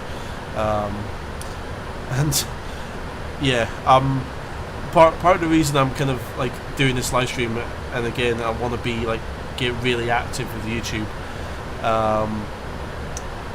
is because I'm desperately trying to save up for a house at the moment. So you know, anything that any boost to that is huge. So thank you so much. That's incredibly generous of you again, and yeah, good luck with the landing. You'll nail it, I'm sure. Yeah, you got one of the best teachers on YouTube, so you'll be fine. But no, seriously, good luck with the landing. You'll be fine. You'll do great with it, I'm sure. But, thank you so much. Thank you. Right. Let me. Sorry. I keep kind of like falling behind with the chat here, and it's. Let's see. Gomez Adams, that's the dude. Like he was cool. Gomez was a cool dude. Like well, when I'm like middle aged, I want to look like Gomez Adams, because he was a cool dude. You know, like all suave with like a dinner jacket and like a scarf and stuff, and little pencil mustache. Let's have a look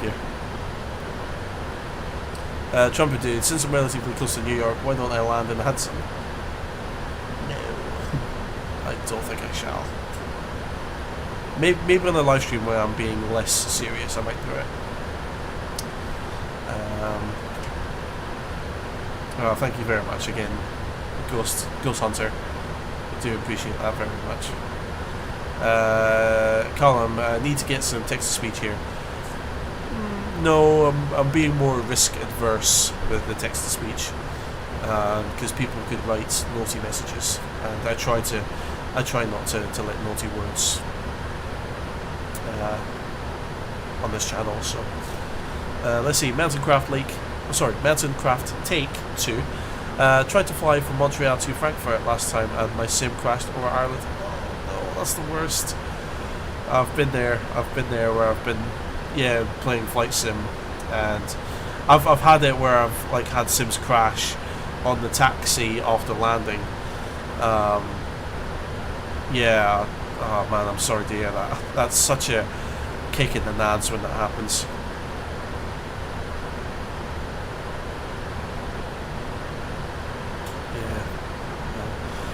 Trumpet, I can only make acceptable landings at best. It's just practice. It is just practice. You guys, when I was making my tutorials and stuff,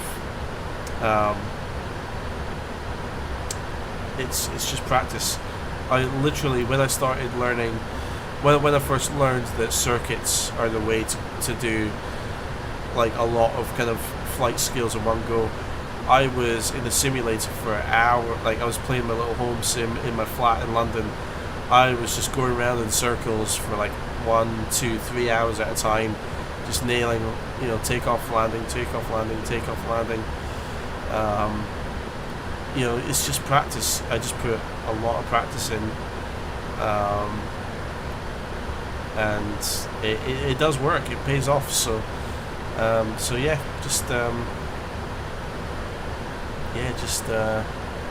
it's just practice, and you'll start greasing landings, no problem at all. Magnus, I'm an ATC controller at ESGG Guts IRL. And Novassim. Oh, fantastic.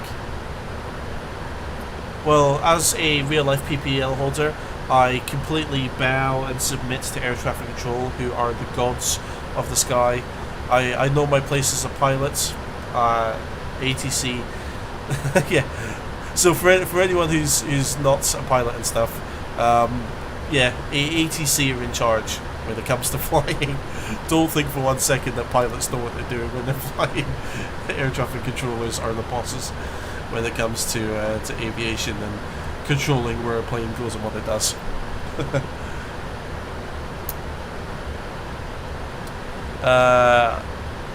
Marcelino, question, do I understand Spanish? Unfortunately, no, I don't. I know like only basic words, hola, and things like that, but unfortunately I do not speak Spanish, no. Callum, fair enough, does YouTube not have a filter? It probably does, but it's probably people can work around it quite easily, I would imagine. Trumpet, am I flying the Mega 15 Superforgers? No. Taylor, what sim am I using? It is P3D. Let's see.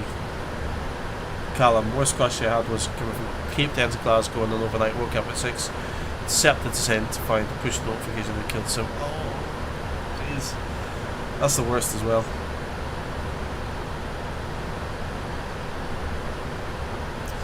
Yeah, I wouldn't leave a flight running overnight. I don't think.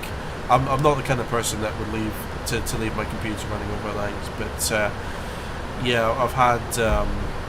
I've done like shorter haul flights because I used to, before I got into serious, like treating a simulator as a simulator, when I still because before I really learned how to fly properly, I used to play a lot of flight sim, but I used to treat it more as a game rather than a simulator, and I didn't understand how to do ILS landings and things like that.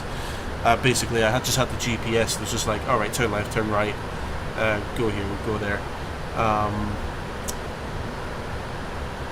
But yeah, I used to play a lot with FS Passengers, if anyone knows that that kind of add-on and that bit of software, which is a fantastic little piece of software for kind of adding more immersion and purpose into the simulator.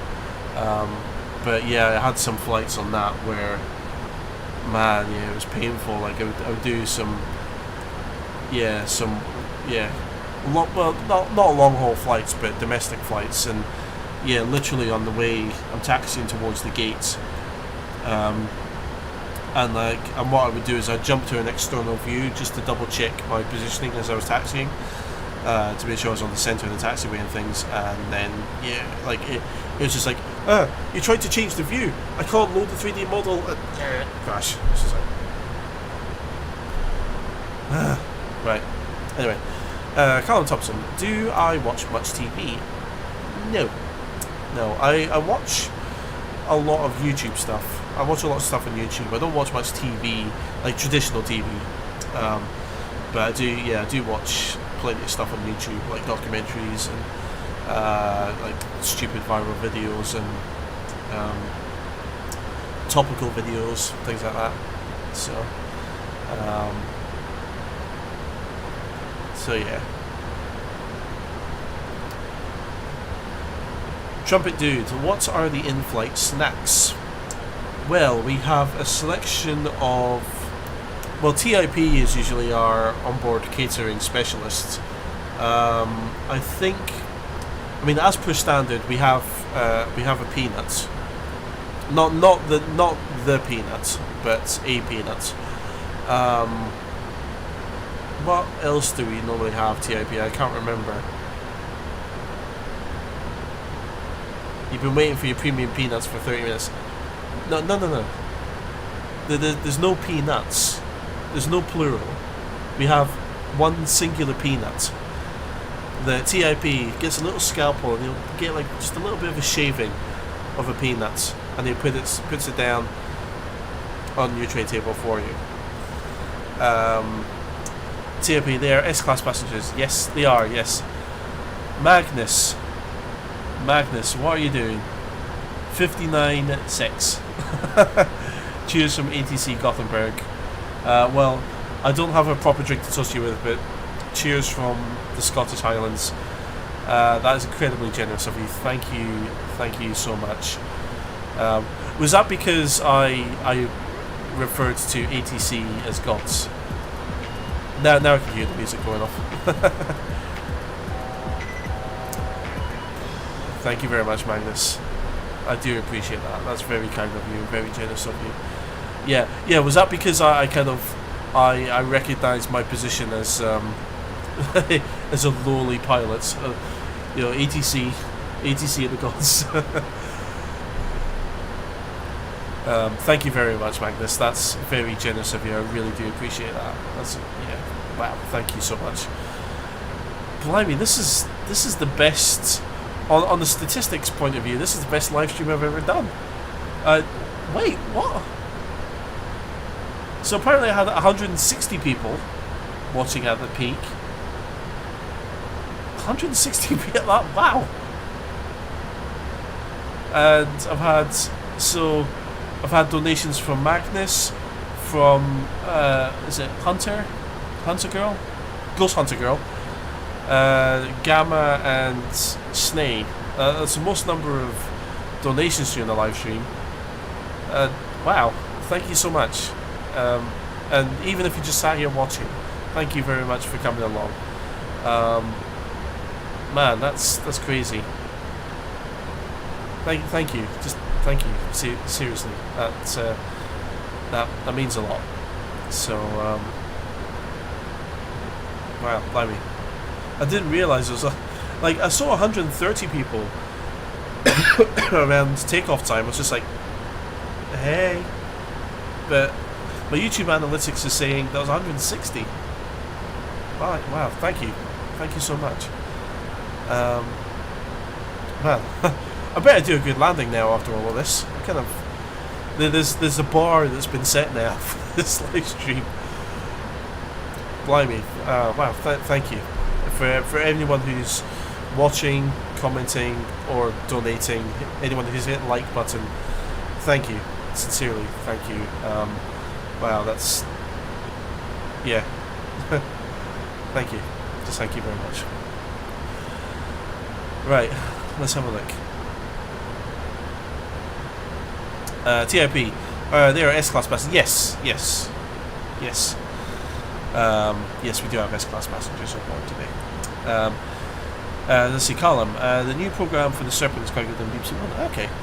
Peanut cashew, smashed up packet of crisps, that was it. Yeah, we only save the Snickers for crew, don't we? 200ml coffee for the whole cabin, okay. Oh, I missed all this.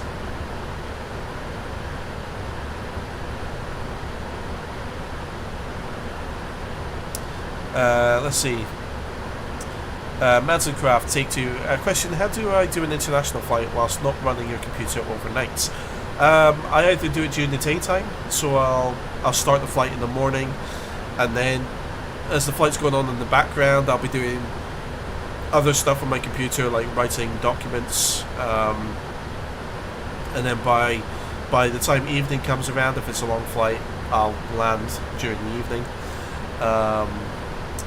I tend not to do much long haul stuff anyway, but yeah, if I'm doing a long haul flight, I'll start it in the morning, and then kind of do other stuff on the computer, have my sim running in the background, and then land that night, essentially. Trumpet, I'm on the pin section of gaming. Oh, fantastic.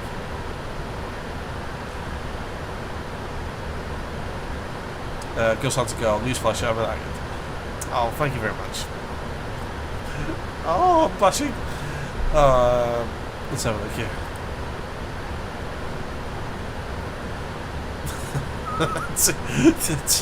Sorry, I'm reading TOPs. Oh dear. I'm glad to see you keep. I mean, a quarter millimeter. That's TIP being very generous. Oh, I missed the food service on our flights.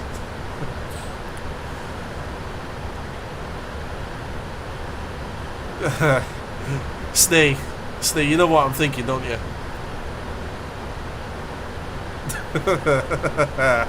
Oh, I missed this. Oh, I'm so glad to see I have both my friends modding as well. Also, because I know a lot of people always run away at the end of a live stream. For anyone who's here and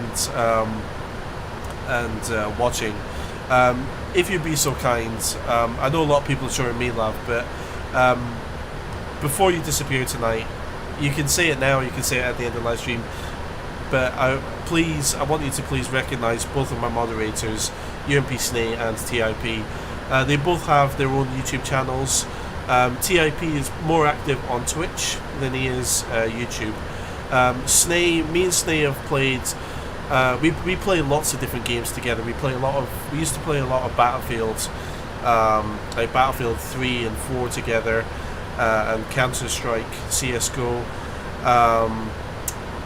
So if you want to see me and Snay playing some games together, and want to see Snay playing some games together and doing some game reviews, please check out Snay's channel on YouTube. If you want to see TIP doing lots of live streams on Flight Sim, you know, he does a lot of kind of themed live streams. He's got very funny, kind of really good, very witty sense of humour. Please check out TIP, the Incompetent Pilot, on twitch.tv as well. Gents, please put your channel links in the description. These guys are both really funny. They're a couple of my best mates. So if you like what I do, please go and check them out for me. It would mean a lot if you kind of showed some love to those guys as well. So yeah, so like TIP, Snay, please feel free to put your channel links in the description. In fact, do it. Just do it. I'm not giving you a choice. Both of you put your channel links in the description. Don't be modest and not do it. Both of you do it for me, please. And yeah, let people know where to find you. Let me just see here. Snickers is crew only, yes. 1 mil water per row, good. TMB. Calorie free, 1 mil of dehydrated water, good. Yes, snake on it. Let's see, TMB.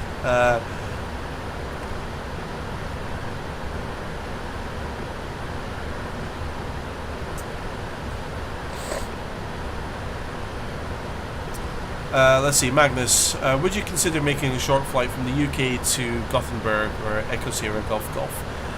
Yes, I would, absolutely. Well, I kind of feel indebted now after your very kind donation. But Gothenburg, that's Sweden, isn't it? Yeah, I can do some short haul stuff. That's because most of my live streams typically last about 4 hours. So what I normally do within that time is I'll do a time accelerated long haul flight like tonight, or I'll do a long short haul flight, like a long short haul flight, if that makes sense, or I'll do 2 short haul flights, so like 2 1.5 hour flights, say. So yeah, I can fly from the UK to Gothenburg and back twice in a live stream. So yeah, I can do that. Let me make a note of that. Let's see. Oops. And I'll tell you what, Magnus, if you want to let me know what days you typically do VATSIM, I'll come and fly on VATSIM as well. I'll come and give you a visit on VATSIM.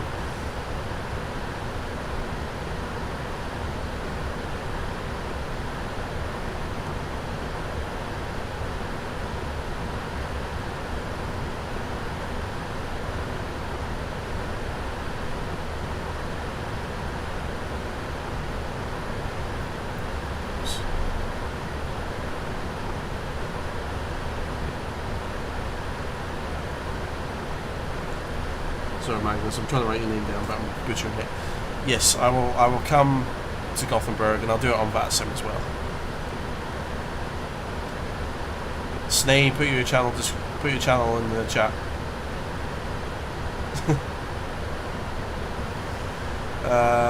Let's see.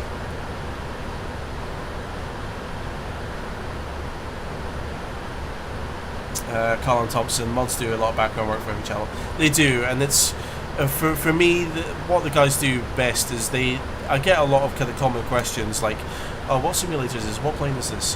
What is your setup?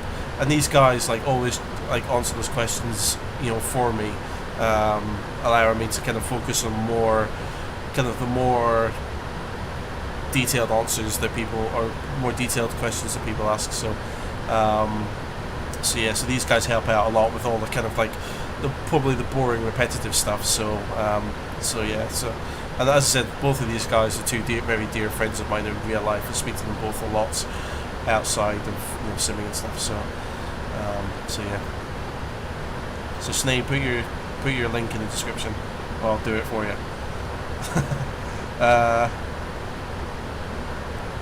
TCC, thank you very much. Trumpet dude, does Singular Peanut have a strap holding it down? Oh no.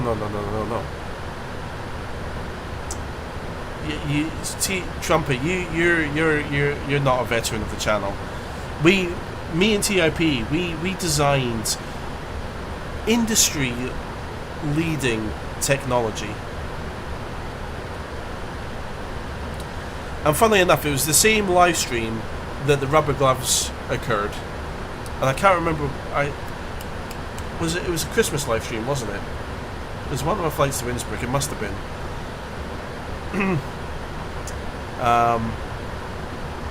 No, me and TRP, we designed industry-leading peanuts protection.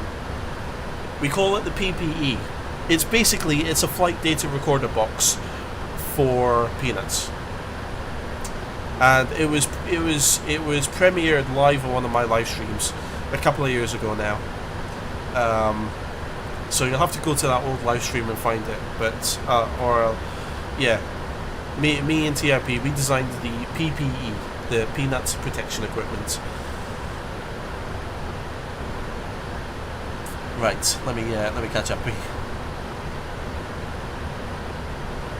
Let's see, Ghost Hunter Girl, if you guys do VATSIM together, be bananas, miss it live. Probably will do. One of the things I want to try and get done whilst I'm furloughed, and whilst I've got some free time to focus on doing flight sim stuff, one of the things I want to do is a little VATSIM kind of tutorial series, and I want to gain more confidence with VATSIM, and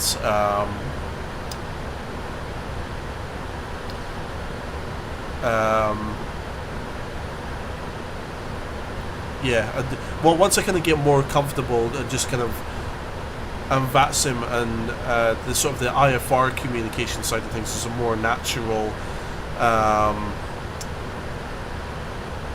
kind of process for me, then I'll start doing it on live streams as well. It's just that at the moment, when I do VATSIM, I mean, I might be better now that I've actually, you know, done RT in real life. But yeah, I always felt kind of like overwhelmed, like I'm trying to think of the right thing to say, and then, oh god, I need to change my frequency, I haven't prepared it, and oh geez, I need to like arm the speed brake and put the gear lever down. As I said, I was always behind the curve. So once I can kind of get more comfortable flying the aircraft and doing the RT stuff, and you know, being ready for the RT stuff, then yeah, then I'll start doing ATC on live streams. Joel Mendez, how much time until descent? It's going to be a little while yet, I think. Let's see, where are we? So LAX, we're going to be at 0854 Zulu. So that'll be about 0820 roughly Zulu. So 2 hours, about half an hour's time. I think about half an hour's time we should be getting to top of descent. Because we are running at 4 times speed. So 2 hours, like, well, you do 4 hours per 1 real-time hour, so 2 hours would be half an hour, yeah. So I think about half an hour until we're getting close to the top of the descent. Let's see. Magnus, you don't have to be obligated, it's just I thought it'd be fun. You could do ESGM, ESGG, and then to the okay. I will look at that route, and I will I'll definitely be on my way up there. Is there a particular day, Magnus, that you're on VATSIM, or does it just kind of or is it kind of change based on your real world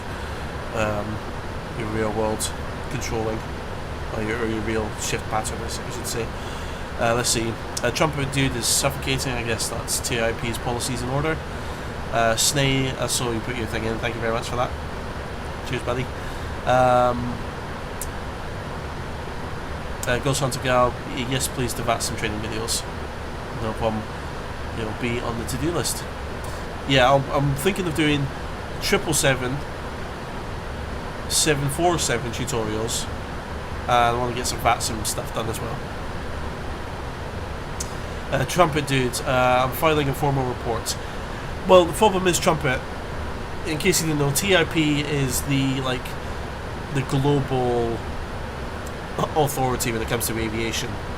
So the way it goes is you have TIP, and then you have ICAO, and then you have sort of the regional, like the FAA or EASA, and then you have the country-based. So if you file a report, it's ultimately going to end up with TIP. So yeah, sorry for the bad news. It's probably not going to go anywhere. Callum, it's just me and the bricks every time I have to talk to ATC, even if I'm the only one on frequency IRL. No. I mean, I'm more comfortable with it now.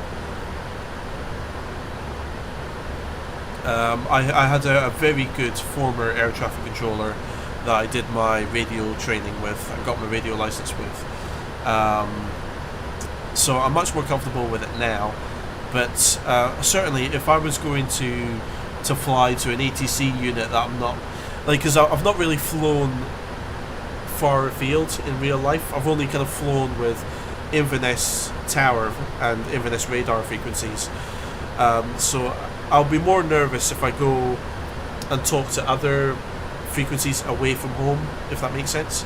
But yeah, most of my flights I've done at the moment have always been in my kind of my back garden. So the controllers recognise my call sign, and they're like, okay, yeah, that's one of the flight school aircraft. We'll be nice to them, sort of thing. Whereas if I go to like Scottish information or Scottish area, they're just like, oh great, another GA pilot, sort of thing. So yeah, when I'm travelling a bit further afield, I'll probably be nervous. Volcanic Mercury, welcome. How's it going? Let's see. Volcanic, what airline? This is British Airways that I'm flying here.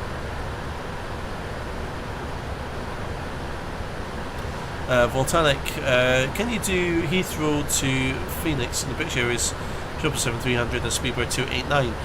Possibly on the future live stream. I will. Do you know what? I will try and start keeping a wish list. I will do my best whilst I've got time.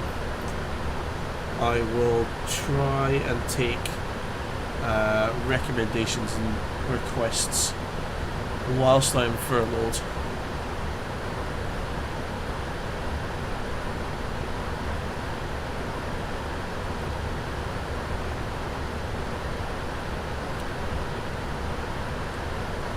Let's make some notes here.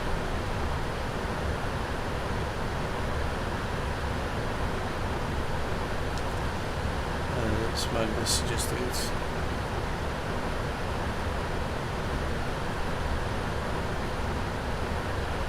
Oops.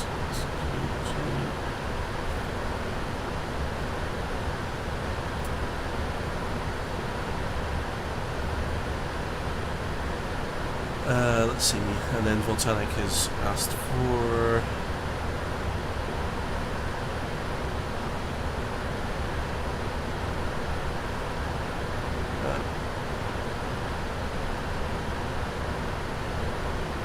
KPHX. Is that Phoenix or Philadelphia?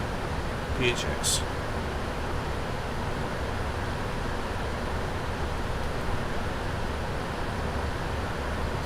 Anyway, let's see. Trumpet's trying to distract me. Dustin, Happy New Year, bro. Happy New Year to you, Dustin. Hope you are well.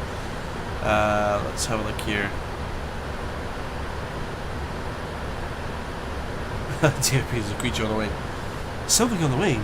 Some thing. Let's see. Calarm, charge 20 quid for the attendant call button, 50 for the attendant to come out, and then 40 for further service. That's a good shout. I mean, because we have only the finest flight attendants. We have Mike Marino. We have Serge. You know Serge from Beverly Hills Cop. We have Gina, who's a Greek waitress, and there is another Greek waitress who I can't remember the name of. So yeah, we've actually got a vacancy.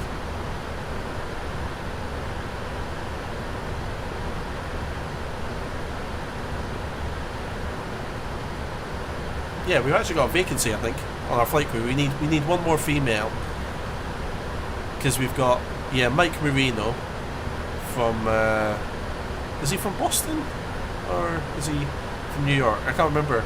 Was he from Philly? Slay, is Mike Marino, is he from New York, Boston or Philly? They all sound the same. It must be New York, because he's Italian in New York. And then Serge from Beverly Hills Cop, obviously, and then Gina, who's Greek Greek waitress, and then there was another Greek waitress, but I can't remember her name. So yeah, so we've got a vacancy for one female flight attendant.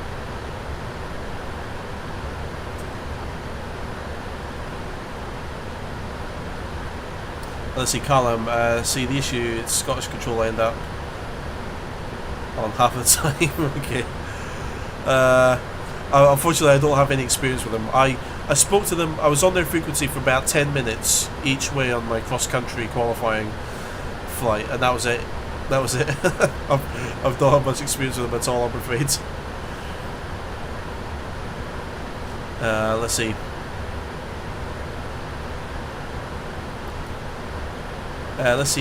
Keek or Kike Pichu. Sorry, I'm not sure how to pronounce his name. Your old FS6 vids has helped you a lot. Well, I'm very glad that they've helped you, and thank you very much for watching them, and thank you very much for coming along. It's great to see you in the chat there, and I'm really glad that my videos can help you. Let's see, TRP Morag. I could go for Morag. TIP, you've got a thing for this Morag, don't you? Let's see, Trumpet. Let's see, Jim, Robin. Is it possible to quickly show a map view so we can see where you are? Absolutely, I can do that. So where are we? So oh gosh, what state is that? We're just coming up to Denver. There we go. Sorry, my sense of it's nay. Look where it is, Oklahoma. No, is it Oklahoma? Yeah, Oklahoma is where our other friend is. So we've just come over Fremont here, and this is us just coming over to Denver, Colorado. So yeah, as you can see, it's pretty much a straight shot into LAX from here. So yeah.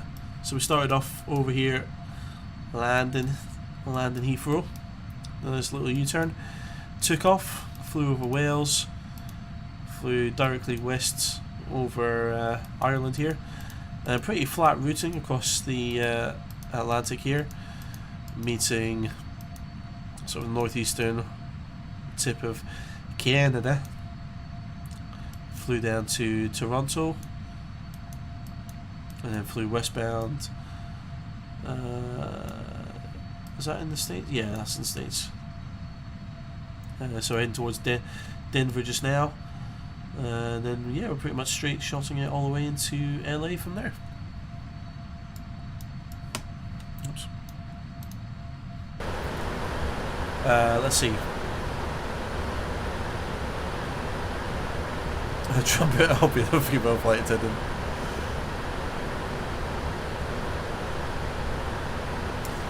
Let's see. Nabil, is this P3D? Yes, this is P3D version 4 that we're flying in today. Yeah.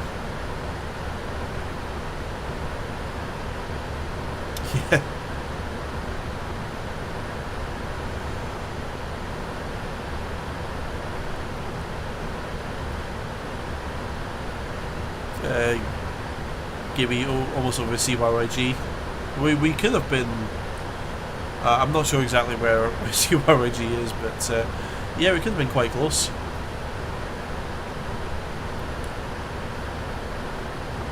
Oh man, I made the mistake of watching one of the Mike Marino clips the other day. It's just like, oh damn. Oh, sorry, Snay. I did see your answer earlier. Sorry, yeah. I'm actually, believe it or not, I'm actually caught up with comments. Yeah, sorry, Snay. I did say that earlier. New Jersey. That makes sense. Surprised you. Is it?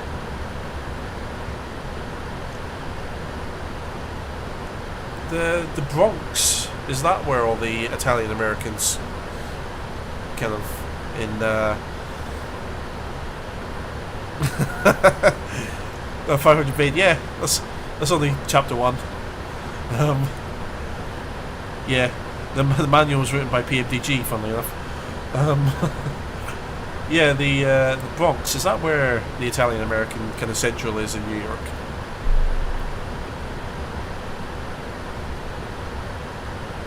Let's see. Kiwi in Canada. Ah, okay. Alright. This is a little bit further north than where we are at the moment then. Let's see. Nabil crashed your 737 and X-Plane 11 today. 5th time flying. The plane didn't want to come down. So you made it come down. No, it's just, as I said earlier, it's just practice. The more repetitions you do with flying, the more takeoffs and landings you do, the more you kind of find the touch for it. So don't worry about it. You know?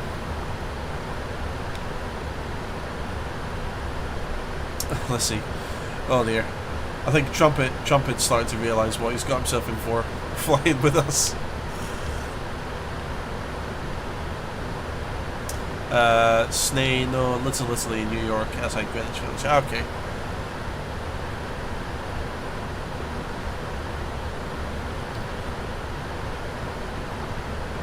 Let's see, Tim's got X-Plane 11. I've got X-Plane 11 as well. Pardon me, I do like, whilst I'm not burping, I do like X-Plane 11.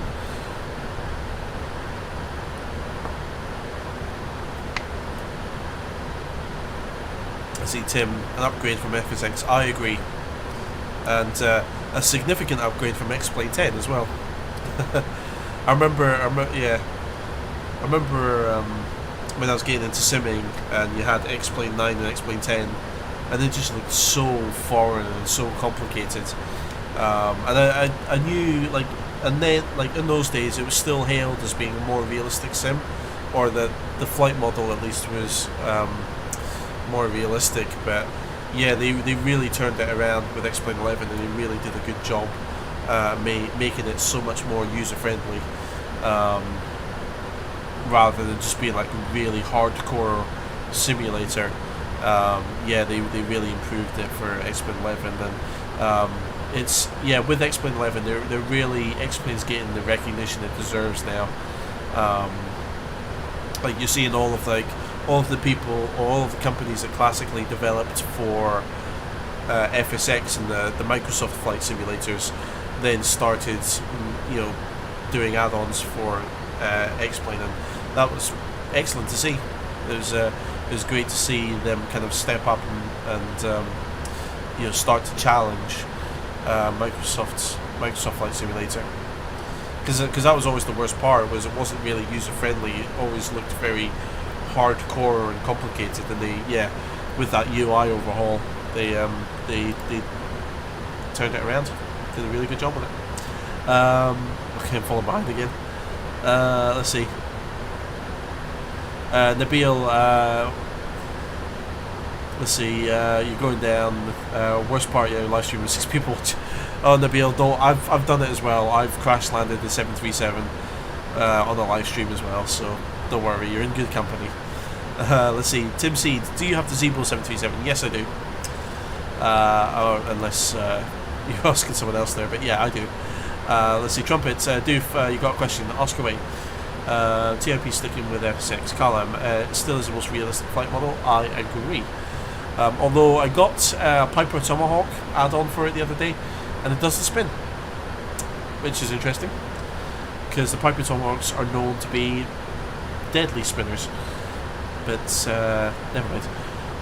757 Superfan. Hello everyone. Hello and welcome to you. How is you doing today? Dustin, you use FSX with PMDG 74 and 777. Nice. Good add-ons to have.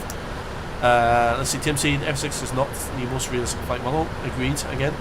I have nothing to argue against that. So the add-on aircraft do a much better job than the default handling model. But yeah, no, X-Plane is still definitely more dynamic.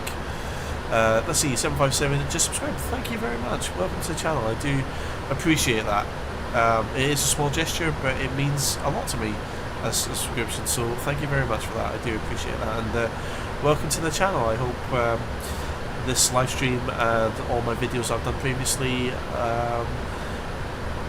are of a benefit and value to you.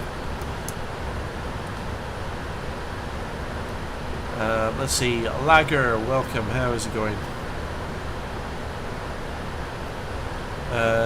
Tim Seed, sorry for messing up. Well, yeah, you didn't mess up, as far as I can tell, Tim.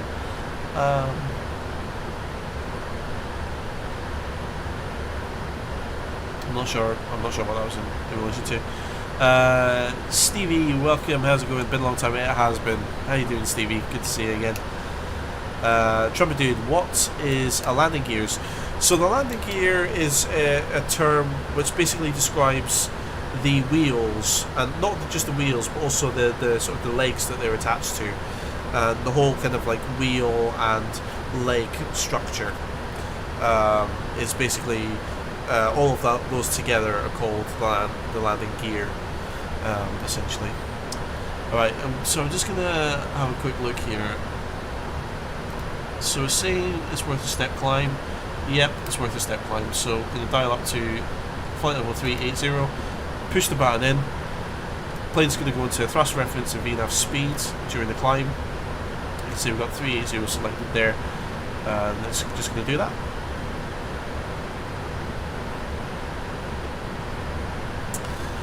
Let's see, TRP mini flies, more planes, yeah. Nabil, do I recommend Ortho for XP? I don't know. I haven't used Ortho myself. I was seriously looking into it a while ago, but I couldn't really justify the amount of hard drive space that it takes up.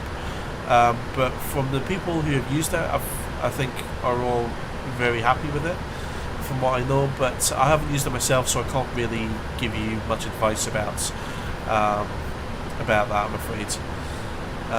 Let's see here.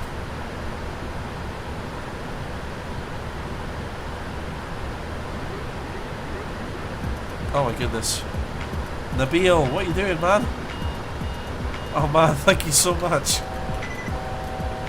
Nabil, that's very, very kind of you. Thank you so much. You didn't have to do that, but the fact that you did means a lot to me. Honestly, the fact that anyone's willing to give money to support me and support my channel means a huge amount to me. So thank you so much. That was very kind of you. Wow, thank you so much. I do appreciate that. Thank you, Nabil. Thank you, Magnus, Ghost Hunter, Snay, Gamma. Thank you all so much for your donations to the live stream. That's incredible. This has been for a personal level. This has been such a record-breaking stream for me. Thank you, Nabil. It means a huge amount to me. So thank you so much. Excellent. Oh, good stuff. Right. Right, I need to be a bit careful here because we are getting closer to LAX. And with time acceleration, I don't want to kind of run into the top of descent without realising I'm there. So, yeah, just need to be a bit more kind of mindful of that. So, maybe in the next half an hour or so, we should hit the top of descent. Or, yeah, we should start descending, hopefully. So, excellent. Alright, let me catch up with comments again.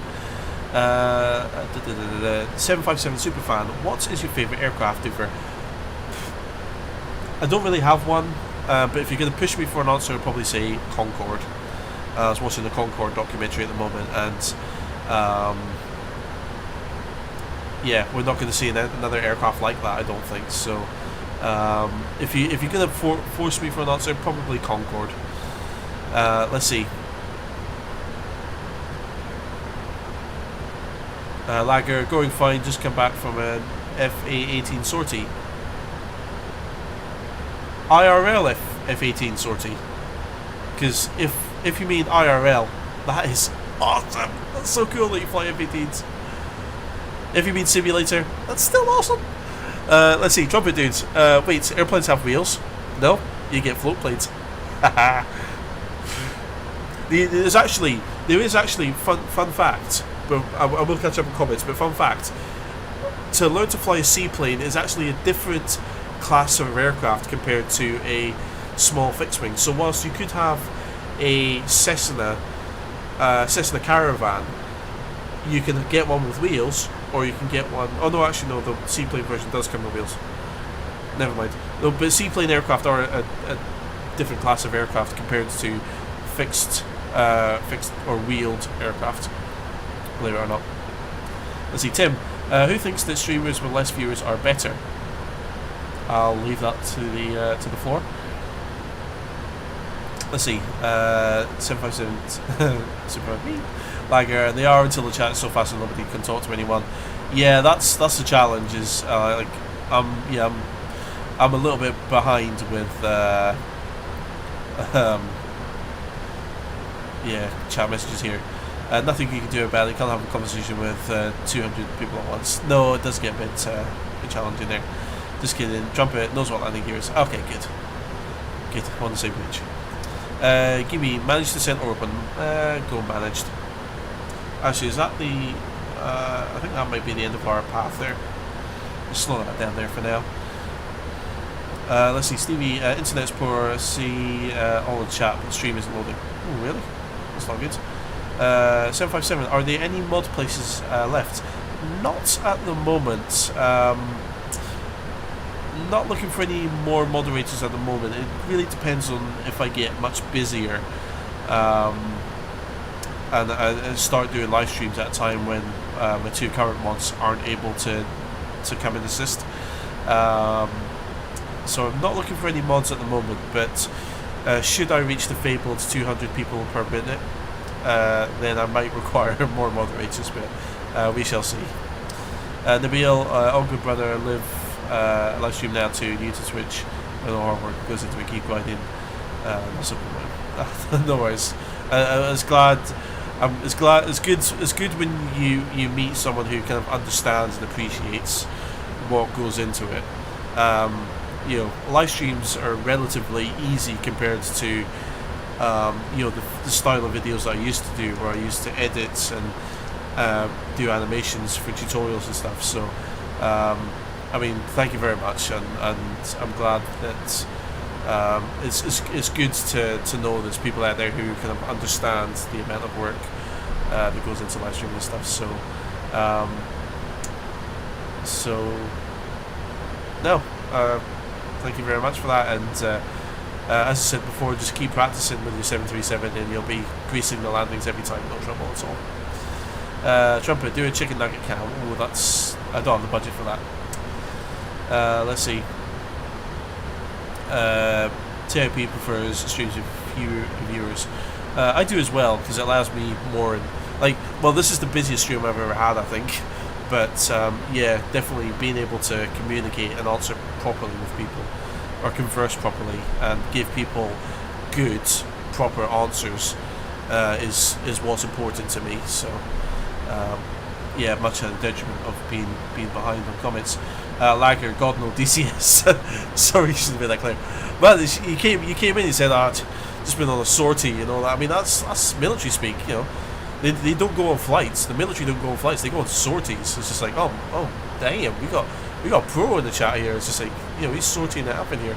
That's what threw me. Is like you just said, yeah, it's just just sortie, you know. Yeah, so that's what threw me. That's why I wanted good stuff. Yeah, I'm actually, funnily enough, I'm actually learning to learn to fly the F-18 and DCS myself. I can fly it and maneuver it and navigate with it. It's just the weapon systems I'm struggling with at the moment. Tim Seed, never flown to LAX in any sim ever. Too many buildings, don't think computer can run the negative FPS. We shall see. I mean, I've only got the default scenery, so it shouldn't be too bad for me. Let's see. Dustin, wish there was also a PMDG 767 available. Never say never, they might do one. Nabil, are we about to land soon? We will be shortly. Let me just catch up with comments here, because what I'm going to do is I'm going to start preparing the arrival routes in a moment. So let me just have a look here. Trumpet dude, unwrapped potato you bought one beforehand. Let me pay £300. TIP, I think someone's snuck potato on board. Can we look into that, please?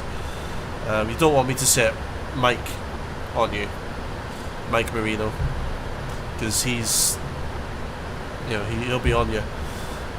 You don't want to mess with Mike Marino, and if no one knows who Mike Marino is, dude, I don't mind you leaving my live stream to go and look at it. do a YouTube search for Mike Marino IKEA, and you should come up with an Italian American comedian doing stand-up comedy. He does a really funny video talking about going to IKEA. Just go and watch it, and you'll love it. And as I said, I don't mind you leaving my live stream to go and watch it. And he does a really, you just go and watch it and then come back, and yeah, he's really funny. Let's see. TCC, you have good mods here to make sure the chats are friendly. If see streamers with no mods, chat get very pleasant.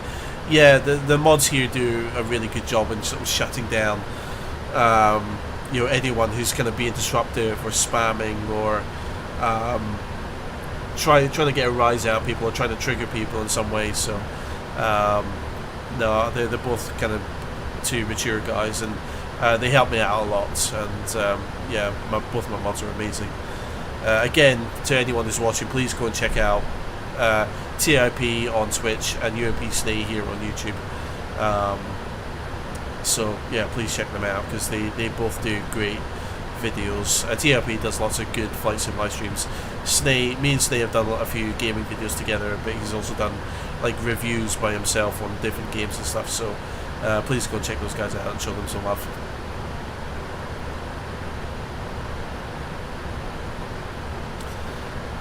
Let's see. Nabil, watching you on TV and commenting. Oh, excellent, good stuff. 757, you seem like a really nice guy who loves to interact with his fans. Let's hope your channel grows and get noticed by famous people. Oh, thank you very much. It's very kind of you. Oh, I heard a bing bong. Hang on. So it's going to be a bit of a delay before it shows up. Hang on, what have we got here? I've just subscribed. Thank you very much, thanks, man. And someone else subscribed there. Let me just check and see if I can. It was Gemini Jets, I think, just subscribed as well. And oh my goodness, there's more. X Jumper has just subscribed as well. Apparently, my my alerts thing has just decided it wants to let this. Okay, everyone's just throwing the. Sorry, the crew alert bing bong is going crazy now. Gina, Mike, Serge, Morag, get on it. Blimey. Apparently everyone's just subscribed now. Omari, thank you very much. I will, hang on, I've got another back-end thing, analytics thing that I need to find subscribers. Jeez. Oh God. Right, let's see. YouTube subscribers. Right, hang on. I'm missing all these people subscribed now. I'm so sorry. Apparently everyone's just subscribing at the same time now. Right.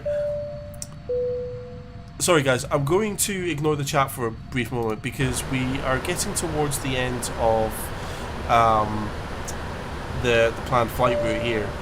So what I'm going to do is I'm going to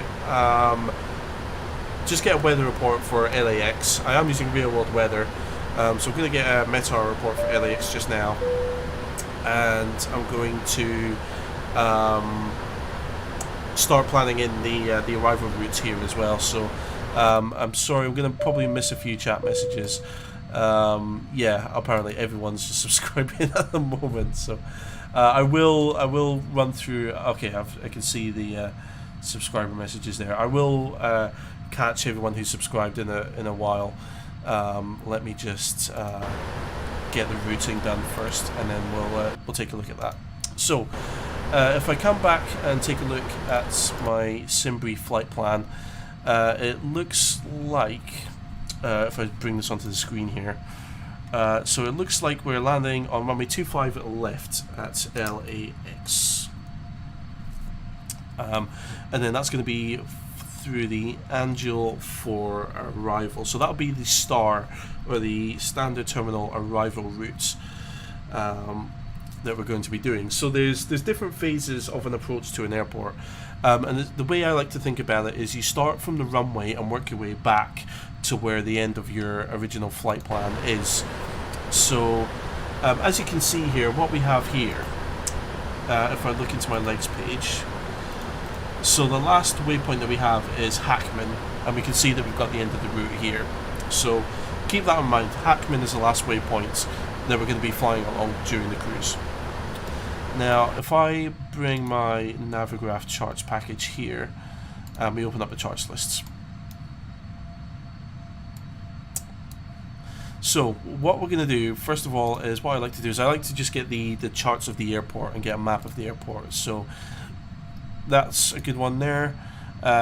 Standard taxi routes, bit of text info. I'm not going to bother reading that. Again, we're not flying online. If I was flying online, I would probably read through this, so I knew what to expect when I'm on the ground, but I'm not going to worry about it too much just now. Where I don't know where BA park at LAX.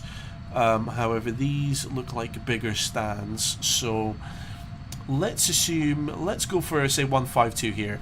Now, unfortunately, I'm using default scenery for LAX. I don't have any add-on add-on airport scenery for it. So the airport layouts might not be the same. The taxiways might not be the same, but we can figure out a way to get to, say, roughly what 152 and 154 would be. So I'm going to pin that as well, so I've got that ready to use. And these are all, yeah, low vis taxi routes. I don't think we're going to be worried about there. So anyway, so runway 25 left is the runway that we're going to be landing on. So what I'm going to do now is we're going to look at the sort of the final approach portion. So what approach are we going to do to get lined up with that runway? So if I look at the different approaches here, I've got the different approaches for the different runways, of which there are 4 here. So runway 25 left. So we've got 3 approaches that we can conduct. We've got an ILS approach, RNAV or a GPS based approach, or an RNAV or an area nav. Now in the sort of the hierarchy of approaches, ILS is the most precise one. That's where you have your localizer radio signal, which lines you up directly with the center of the runway, and then you've got your glide slope, which gives you your vertical alignments, and those two kind of cross, and those give you a perfect line to fly along to descend down towards the runway. So the most precise, the most accurate, and the best method of approaching the runway is using an ILS, which was what we're going to do in this stream. However, with the advent of GPS, GPS technology is now being used as well, which is still very good. It still gets you lined up, but rather than using radio signals, it uses GPS coordinates, and it uses the accuracy of the GPS or the inertial reference systems on the aircraft, and it combines those two to fly you accurately in line. So within less than 0.01 nautical miles. I'm not sure what that is in feet or yards or meters or whatever, but pretty good. Like within 200 or 300 yards, I think it is. And also for vertical guidance, it does give you that as well. But it's sort of saying, like, at 1 mile you should be this high, at 2 miles you should be this high, at 3 miles you should be this high, and then combining those kind of like 3D points in space, it then gives the plane a sort of like 3D kind of points to hit as it descends. Again, it's pretty good, not quite as accurate as an ILS, but as good as.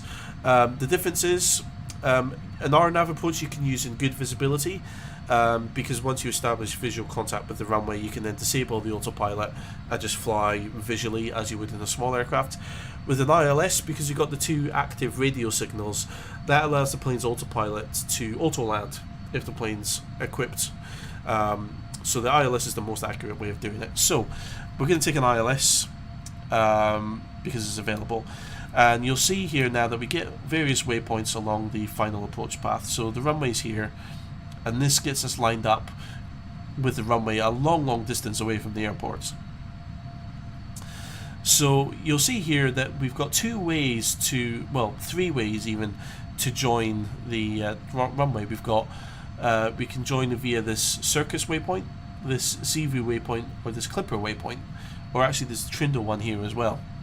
So we've got 4 ways that we can kind of join this approach. So okay, so how are we gonna join that approach from where we are currently?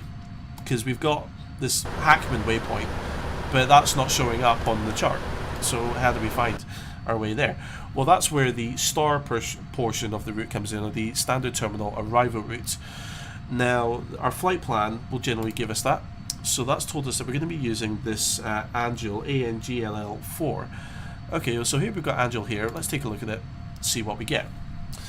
So, okay, we have a look here. The last waypoint of this part is Circus. That's interesting because that's the first waypoint of the final approach. Excellent, that's a good start. What was the other waypoint? Oh, Hackman. That's the last waypoint that we're flying to. There it is there. So, we're going to fly to Hackman, and then we can fly along this route here, down to Sally, and then ultimately down to Circus. And then if we look at our final approach, which is that one there, there's Circus, and then we're going to follow, join this, and then we're going to land. So that's how you kind of plan and find your arrival route. So, what I'm going to do is tune that into the FMC here. So, departures and arrivals. So it already automatically goes to KLAX arrivals. The first thing I'm going to do is I'm going to find the runway, and I'm going to choose the runway, because what that will do is that will then filter the standard terminal arrival routes that we can choose from. So ILS, runway 25 left, select that. And it was the Angel 4 that we're going to use. Okay, so now we got a transition for both of these. Now this is more of a thing in America than it is in Europe, but because what we have is we have like different ways of joining. Yeah, so we've got the star here, but like the final approach, there's different ways to join it. We can join from O'Toole, Hackman, De Niro, or Cagney. I'm guessing that's meant to be. So we could join from one of these routes. So the one that we want is the Hackman, and this is what we call the transition waypoint. So that's why it asks for a transition. So it's going to be Hackman. We're going to choose that, and that's selected. And then if you remember, that's going to take us to the Circus waypoint, and then we're going to join the final approach. Because if we have a look at the final approach again, we've got Circus, Sivu, Clipper, and Trindo. Clipper, Circus, Sivu, Trindo. So it's going to be the Circus one that we're going to use. We're going to select that, and then we're going to execute that, because what that will do is that's drawn it onto the map and that's put it into the computer, but it's not saved it, if that makes sense. So we're going to hit execute. That saves the route. So now if we continue, we've got Hackman, and then now that's going to give us every waypoint along. So there's Sally, there's Angel. It's going to take us to Circus, and that's ultimately going to take us around to runway 25 left. So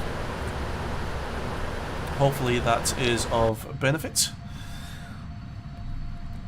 What I'm going to do just now as well is I'm going to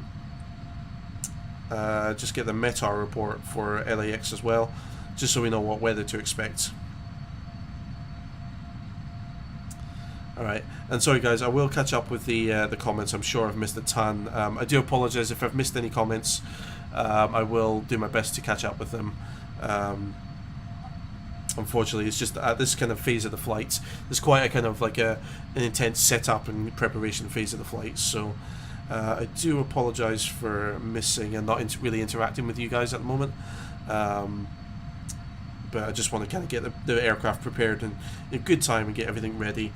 So KLAX is currently showing winds coming from 210 degrees at 7 knots, 10 statute mile visibility. So the visibility is fine. We've got a few clouds out. Was that 1,500 or 15,000? I can't remember how the Americans do it, but never mind. It's temperature 14, 2.11, and barrel pressure 30.13 inches. So with that information, we are going to look at getting the aircraft prepped. So landing performance, we're going to use a flaps 30 landing. Should slow us down nicely. Flaps 30 landing, lots of drag, plus idle reverse. If I had the performance calculator, I could use that as well. I'm not going to. We're just going to take that as it is. And it's quite early, but what we're also going to do is we're just going to change our minimums over to inches, and it was 3013. So what we can do is we can kind of pre-select it. So if you have a look down here at the bottom of the PFD, We've got 30.10 inches pre-selected there. And the reason what I'm going to do is pre-select it there so that when I hit the standard button to switch from like a universal standard barometric pressure to the local barometric pressure, all I do is when I hit the standard button, it's just going to flick straight to 30.10. So otherwise, if I didn't do that, then what I have to do is hit standard to switch it to the local, and then I'd have to dial in the local. So it's just going to get things ready nice and early, so I'm not worrying about that. During the flight there. Right. So where is our top of descent? I'm not sure yet.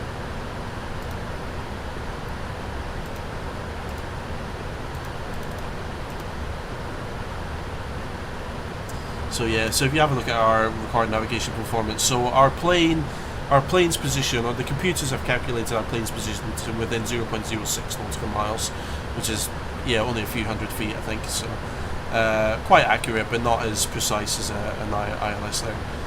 Regardless, I'm not sure where the top of descent is. Can't remember how to find it. It'll be fine. So we'll go back onto time acceleration there. I've dialed down the range by 1 just so I can see the top of descent marker more clearly when it does appear.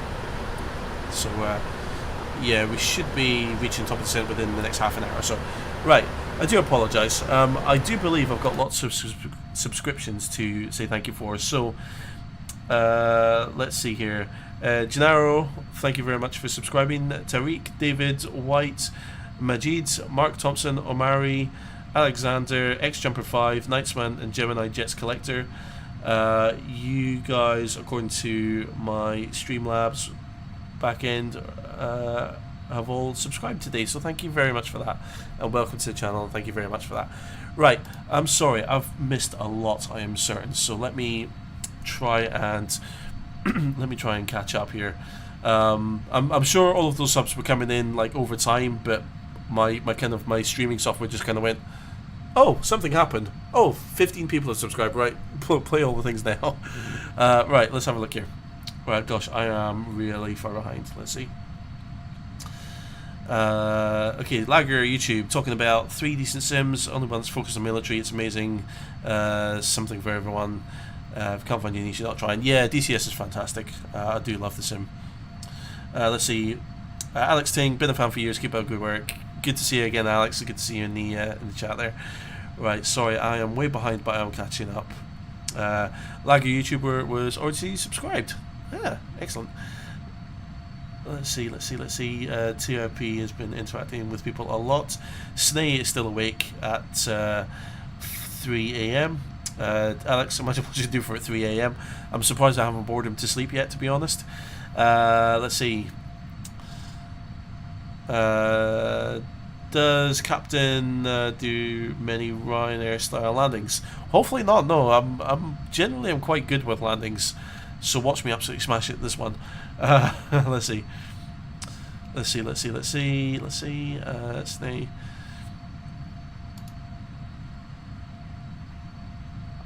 Let's see. Alex Ting, just use a taxiway as a runway. Don't tempt me. That's certainly a TIP move. Let's have a look here. Let's see. Daniel, welcome, Conlon. If it didn't get a notification, YouTube, yeah, it must have been. Don't worry, Daniel, though, you've arrived for the best part, which will be the landing, happening soon, hopefully. £100, thought it was £2 Tesco sandwiches, yeah. Let's have a look here. Let's see.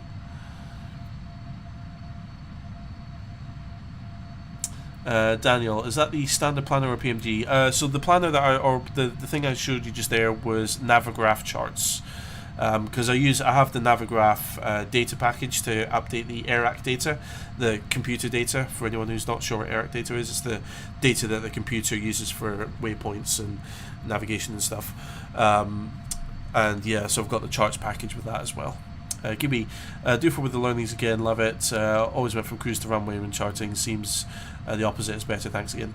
I mean, you could go either way. It's just I find it, I find personally, I find it better to work from runway backwards to your cruise phase of flight there. Let's have a look here.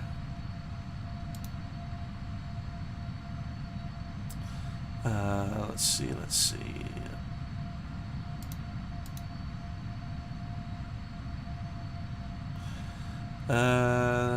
Let's see.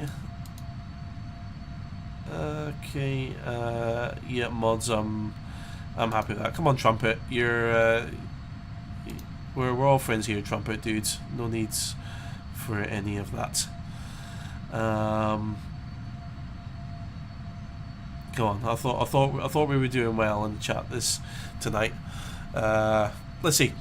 Isaac, welcome. How's it going? How did I not notice you? YouTube algorithms. That's why YouTube notifications didn't get a notification even. No worries. David and Chima, welcome. How's it going? Good to see you there. Sorry if anyone has joined the chat and I've missed you. I've just been trying to skim through the. Oh, sorry. I'm just looking back through. Boise looks like he's joined as well. Let's have a look. Haggis up was always great for ILS. PMDG, I've gone back to Ephesus. No, this is P3D Boise that we're flying in. That's welcome. And if anyone else is new to the stream and just joined and said hello, my apologies if I missed you. But welcome to the live stream. Cool. Right. So yeah. So we're back now that we've got the approach path all programmed in. We're back on time acceleration. Let's see when our expected arrival is planned. 8:45 Zulu sim time. So yeah. So we're going to be starting our descent soon. And actually, if we have a look here, here's the Hackman waypoint there. So that's the start of the star, and I think that's the top of descent there. So, so yeah, so we're well on our way.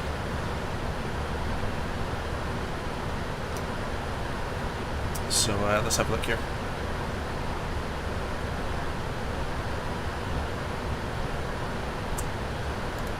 Let's see. Isaac, YouTube's kind of broken. Yeah, they've always had some difficulty with their notifications, as far as I know. But that be the tubes. Let's see. FC Bayern. Shame that BA retired the 747s. Yeah, it's. I mean, as we said earlier on in the stream, the 747s will definitely still be used as a cargo hauler, but unfortunately for a passenger airline, they won't be. Used as passenger airlines anymore, I don't think. Let's see.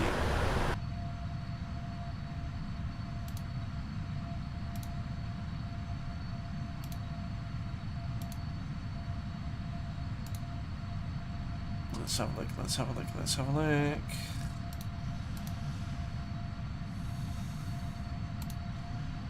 Yeah. Okay. Yeah, that's fine. Lager, do we have some drama? It's just, I think someone who just overstepped the mark with their comments. Let's see, D-Win, Flight Eyes Red. Yeah, it's I'm starting to feel tired.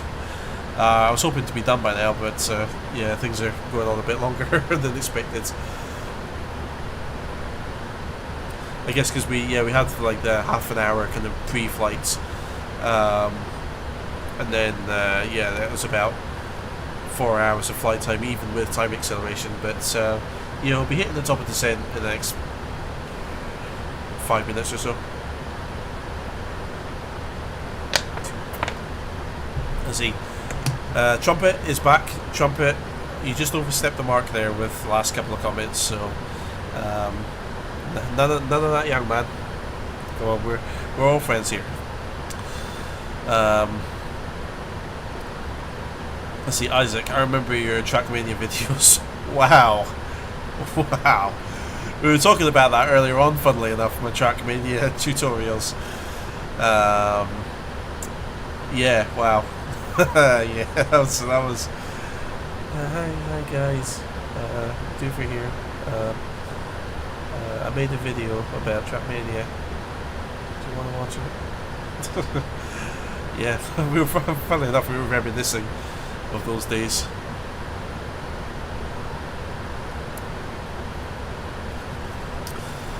Let's see.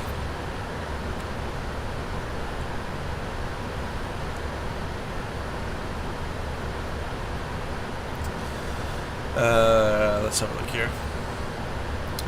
Lunchtime in that part of the world. Good. Trumpet dude got some brain cells, gone off to 720. Man, don't worry. After we've had a few drinks, we all lose a few brain cells. Right. So we should be. Actually, how do we get top of the descent? There we go. Top of the descent. 840. Oh, 847 soon. That will be there in minutes.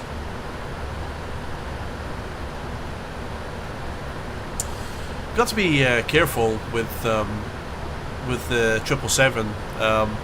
I've not had much experience over myself, but a friend of mine, or a former colleague of mine who used to work with, he's a flight simmer as well, and has done quite a lot of flying with the 777. He says it's quite a difficult aircraft to slow down at times, so it's just something we need to be aware of. Now that we're well, I was going to say I've got notes here to do an approach briefing, but I think the approach I covered that pretty comprehensively. But it's just another consideration that a pilot would the real pilots would make is any kind of restrictions or changes to the kind of the procedure of that. In real life, chances are a plane would probably be vectored, or it would be manually guided. So air traffic control would say, okay, descend to 20,000 feet, turn right heading 090, turn left heading 120, or that sort of thing. That's what being vectored is. So whilst an aircraft would probably plan a route, chances are that they would end up under kind of guidance from air traffic control in real life.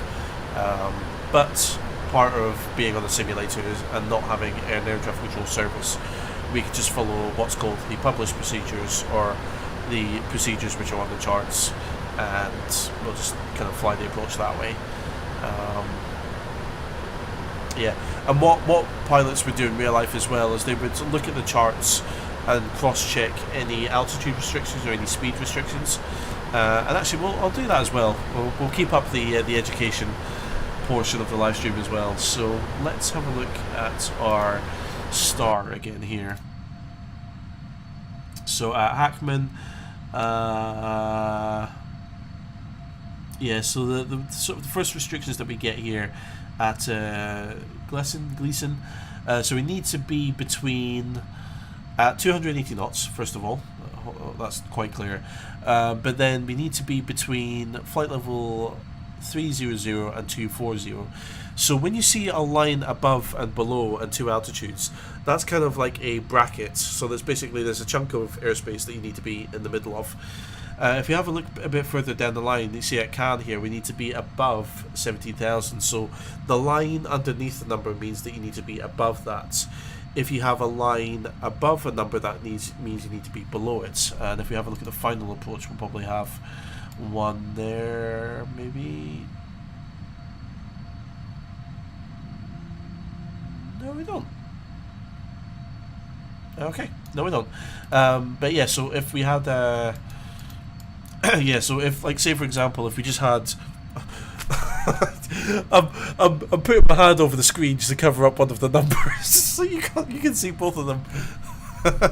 Anyway, if that 12,000 wasn't there and we just had 14,000 with the line above it, that would mean that we would need to be below 14,000 at that waypoint.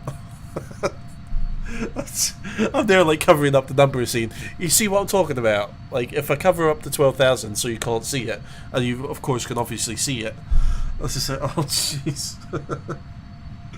So this waypoint that I'm pointing at, you can see the thing that I'm pointing at on the screen here. It's just like, oh, what a numpty. And that's why my channel is called Doofer, I guess, because I can be a doofus. Let me, oops, no, I want to downsize. There we go, move that off the screen there. So, actually, I'll bring it back. Come on. So, yes, so let's see, at Gleason, we need to be between flight level 300 above. So if we, there we go, have a look at Gleason there. So there you go. There we go. So we got the speed there. So the first number on the LAX page here is the speed. So we've got the speed of 280, and then we've got flight level 300B, which means below, and flight level 240A, which means above. So that's correct. That's my sim brief downloader tool. That's the one I want. So Angel, we need to be below 240, above 190. Angel, again, 280 knots, 240 or below, 190 or above. Can, we need to be at flight level 170 or above, 170 above. Boil, 140 or above, 140 above. Circus, below 140, above 120, 1400 below. And you see now that after 18,000 feet, we now have altitudes rather than flight levels, because we're going to be flying to these on the local barometric pressure, the local air pressure setting. So that's why these have changed from flight levels to actual altitudes. So those are all correct there.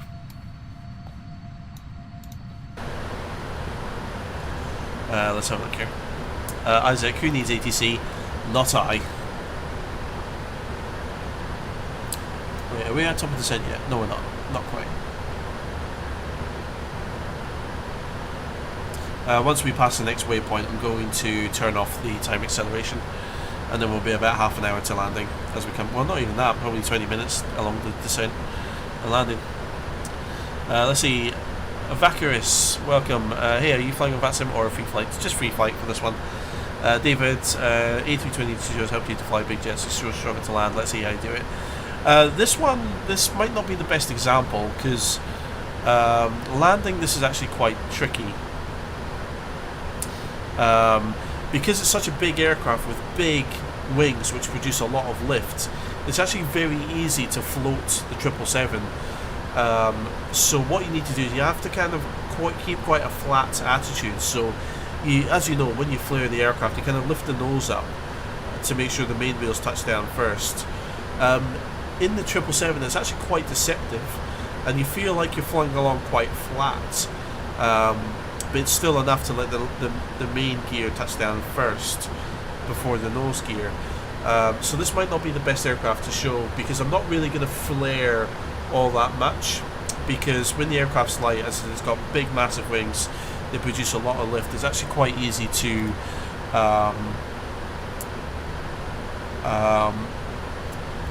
float this plane, is what I'm trying to say.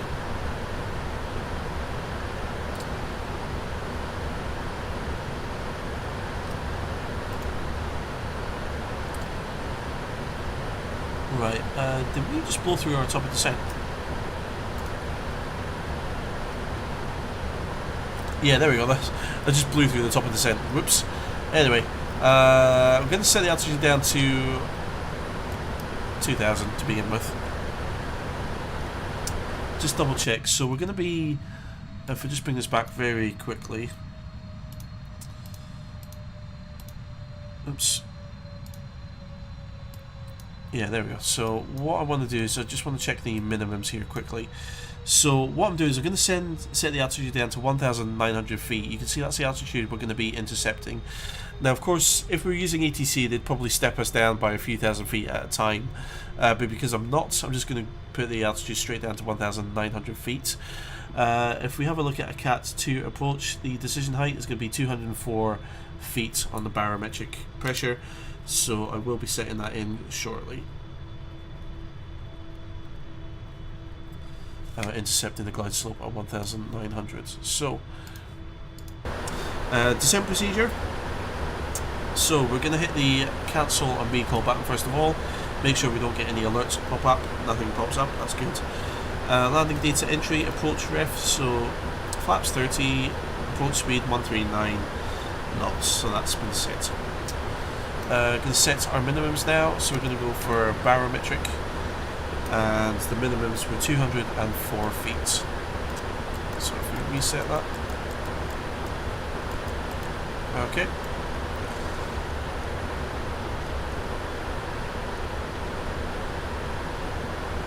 So we're just going to dial our barometric minimums down.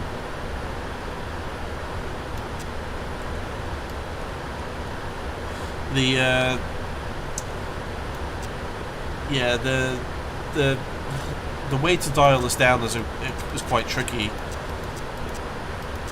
because it's not an actual like rotating knob. It's like a kind of a momentary like twist control. So you have to kind of like twist it and hold it for it to kind of then start cycling down. So yeah, it's a bit funny and weird the way it works. Anyway, so we've got barometric 204. Yeah.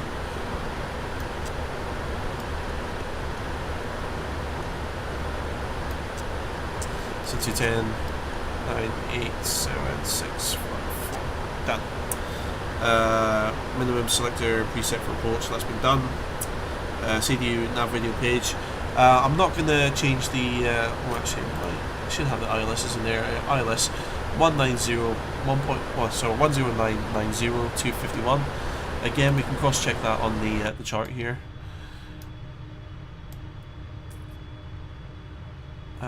So let's see. Yeah, localizer ILAX 109.9. Approach course is 251. Minimum is 1,900. Or that's the intercept altitude there. So 1,900 set. We are on our VNAV descent profile there.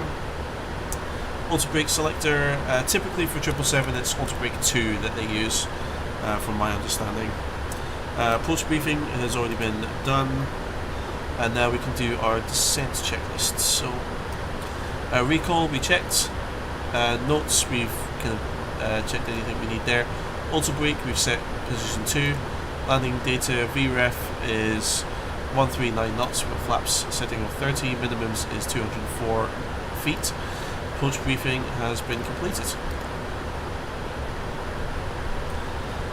So next we'll be looking out for our 18,000 feet transition level in America. So we'll pick that up shortly. Let's see here. Let's see.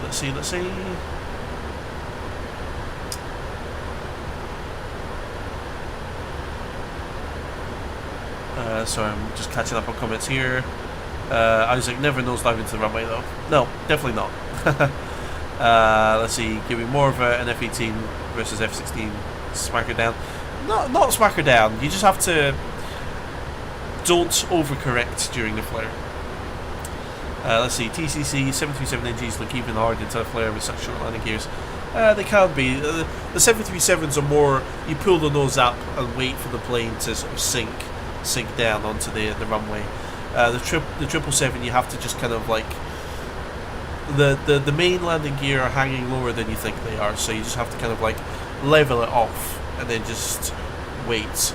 Don't you like in the 737 you're kind of constantly pulling the nose back to help it slow down before touchdown, whereas in the 777 you kind of hold the nose off just to arrest the rate of descent and then just wait. You're not like constantly pulling back to kind of like make it gentle. You just kind of hold it back and then just wait for it to then sit down. So hopefully I'll do a good job of illustrating it here, but we'll see. Let's see.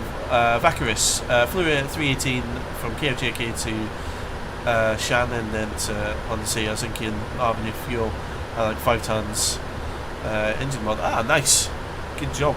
Yeah, the 318's going from New York back and forth.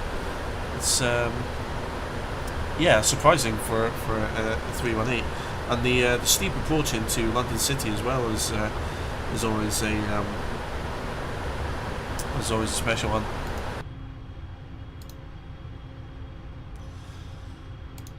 Let's see. Let's have a look here.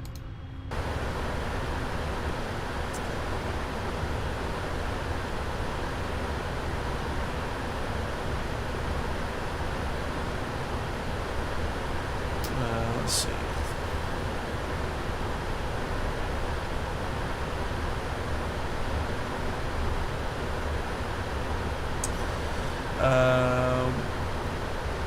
Isaac, if there is a line below a number, does that mean at or above, or do you have to be above? No, you can be at the altitude or above it. So think of the line as kind of like the floor, or like, you know, so the line's like an imaginary kind of like, right, no go zone. So if the line's below, you have to be above it. If the line's above, you have to be below it. And you can't go past the line, if that makes sense. So you can't go down through the line.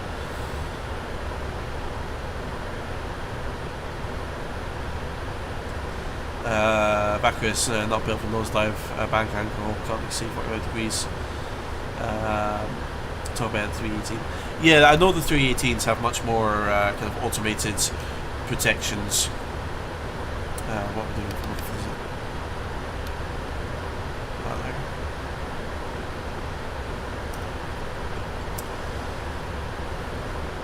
Isaac landed like a space shuttle. I did a test flight with the 777 the other day, and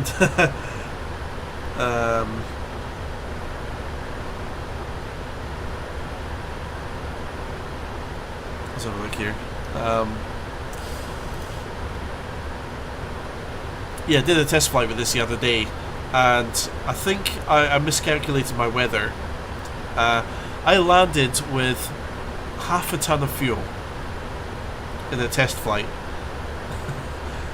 I kid you not, a total of 0.6 tons of fuel. I had 0.3 in each wing at the end of a test flight. That was an interesting approach and an interesting landing.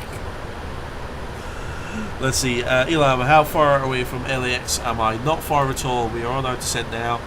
We are about 76 nautical miles away at this point.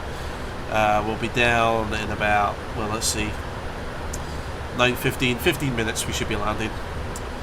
We are well on our way through the descent at the moment.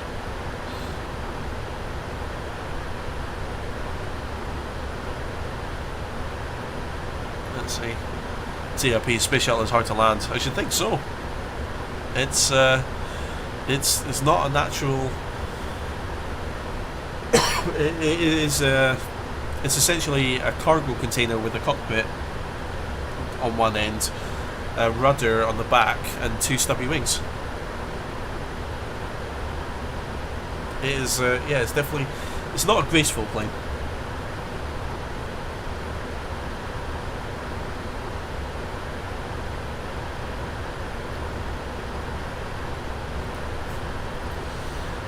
Let's have a look here.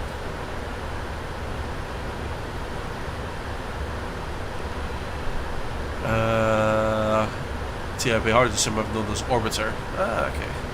I still haven't looked into that properly, the Orbiter sim.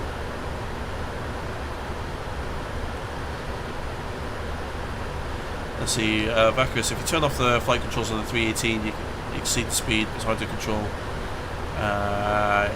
Doesn't hold position. Yeah, that's one of the key differences between the Airbuses and the Boeings. And the Boeings can do it. It's a flight mode called control wheel steering, which basically the Boeing flies like a traditional aircraft in that if you were to pull back on the nose and you want the nose to stay at a particular attitude, you have to trim the plane to kind of keep it in that attitude. Whereas with the Airbus, because it's all kind of computer augmented fly-by-wire, the thing that people don't understand is if you were to like for example, if I was to pull the nose up to 5 degrees above the horizon just now, it would fall back down unless I trimmed. It would like kind of drop back down just due to aerodynamics unless I trimmed it out. But what you can do in the Airbus is if you pull the nose up to 5 degrees and then let go of the controls, the nose will stay at 5 degrees. That's kind of like the key difference between the Airbus handling and the Boeing handling.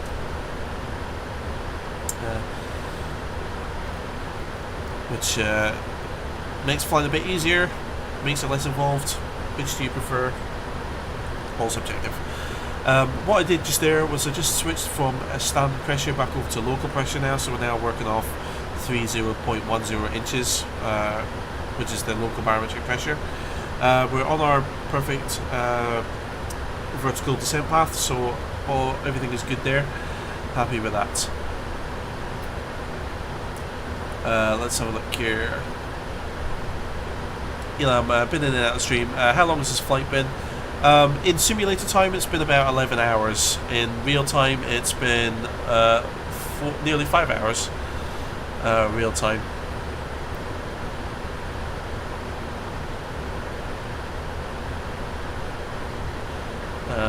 Let's see. Phil MC, London to LA in 4 hours. I've been using time acceleration during the cruise.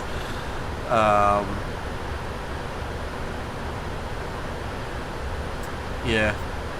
So yeah, the live stream started 4 hours, 46 minutes and 25 seconds ago apparently. So yeah, so what I did was I took off from Heathrow, and then we used 4 times time acceleration sort of during the cruise phase of the flight, and we're now coming into land. But we're back to kind of real time now. Yeah, because if I did this real time, I would be sat here at 9:03 a.m. in the morning. And yeah, I don't want to stay up all night doing a live stream. You know, I like aviation, but I have limits. You know, so that's kind of where we are with the live stream.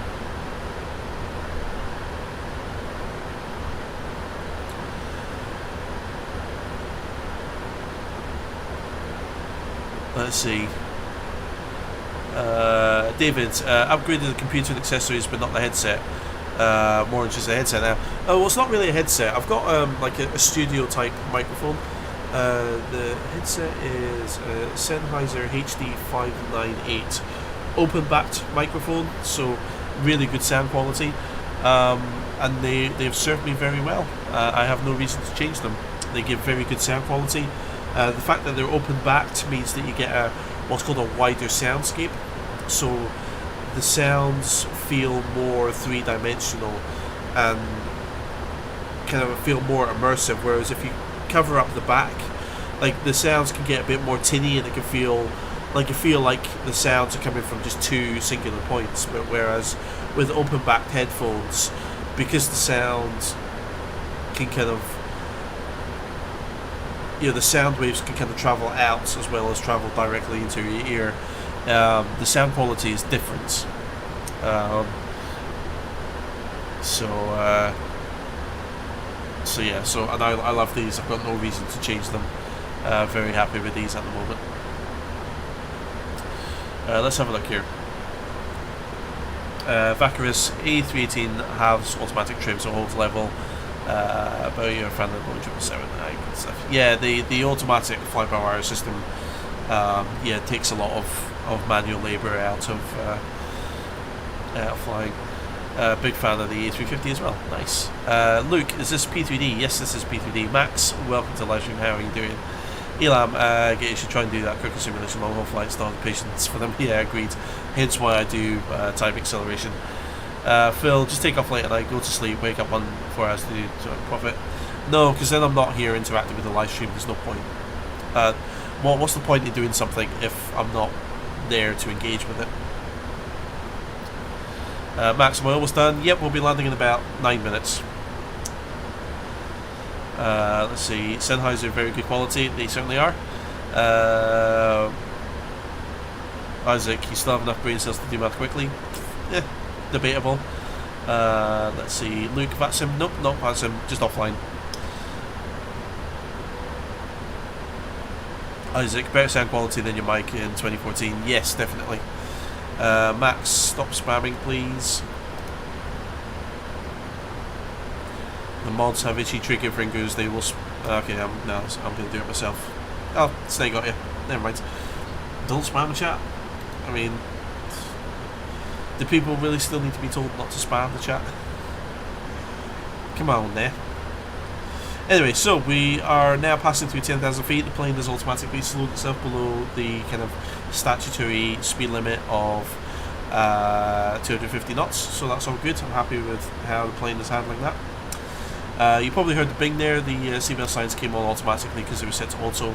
Gonna switch it to on anyway, just to damn it, Snake. I was half a second from doing it myself, Snake. Right, so the seatbelt signs come on. Local barometric reference is set. We're going to turn the fixed landing lights on left and right now as well. Approach checklist. Altimeter 30.10 has been set. Now we're going to extend flaps 1 en route to landing there. So what's our... Let's see here.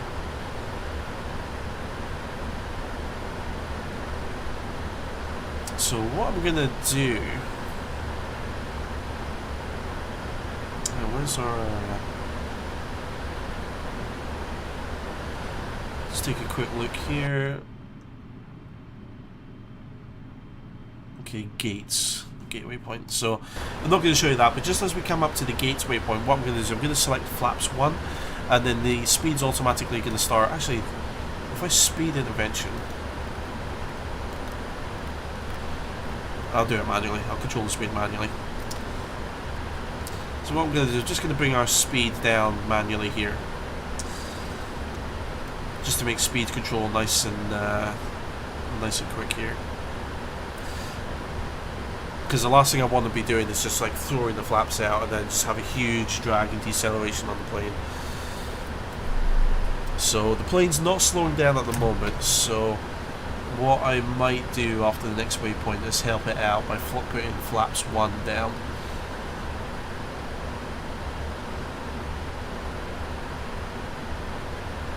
Because we're still like descending along an ideal descent path.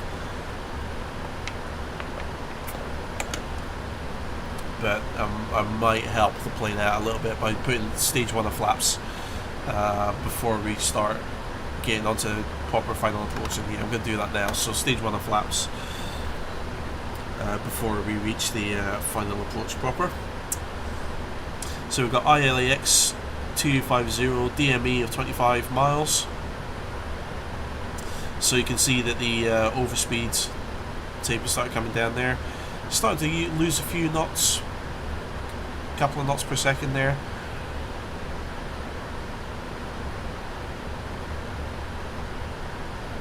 So again, it's just kind of speed management. I just want to start getting the aircraft speed under control.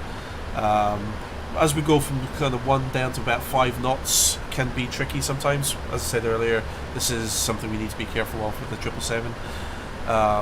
But once we get kind of beyond 5 degrees of flaps, then they do start with, bringing out a lot of drag. Therefore, it's much easier to get the plane. As you extend the flaps, they slow down the plane a lot more. So speed control becomes much easier once we get into about stage 5s of flaps and then greater. I do apologise. I'm probably going to miss comments from now on because I am going to be focusing on the landing. Been streaming for about 5 hours. Stuff. So yeah, so I do apologise. I'm going to probably miss a few comments and stuff in the chat there.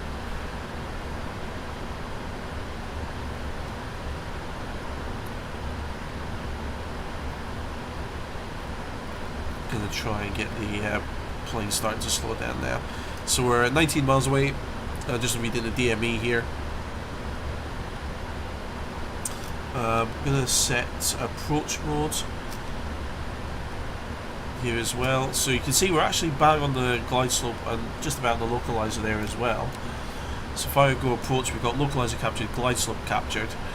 So what I'm going to try and start doing now is I definitely want to start getting the plane slowing down.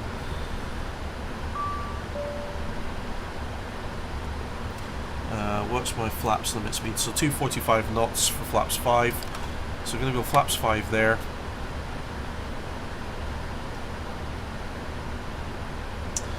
So we've got approach mode, disarm, we've got the localizer, we've got the glide slope.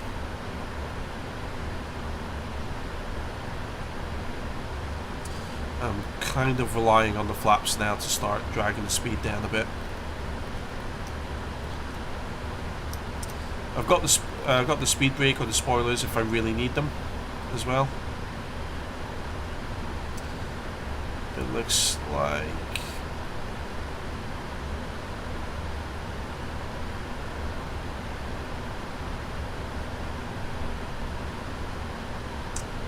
so we're just monitoring the approach here. So we're bang on target at the moment. I just need the speed to start bleeding off here, which I don't think it's going to do at the moment. So going to bring spoilers out a bit here.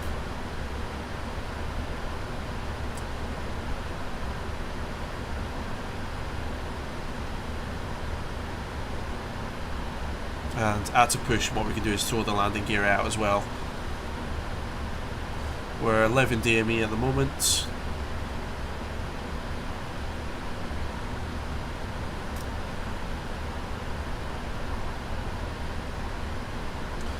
Really want to be getting the speed down to about that flaps 5 mark there.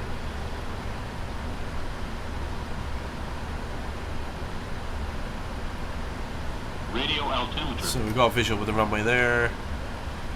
About 2,500 feet, yeah. So I'm going to go landing gear down now. That'll create a lot more drag, help the speed come down a bit more. 9 miles DME.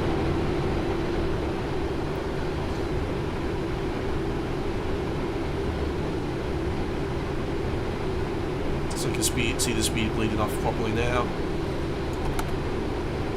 Go next stage of flaps.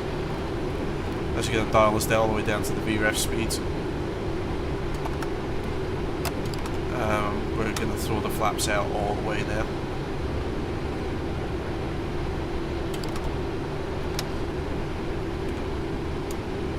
Speed brake away. Arm that.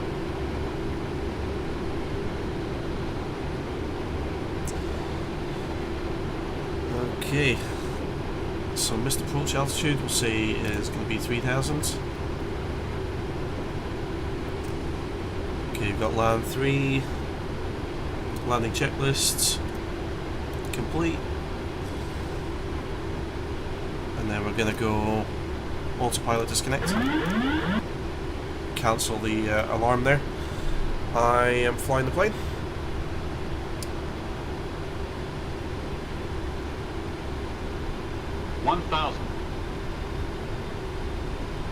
So just following the flight director Q lines at the moment. Should guide us down nicely.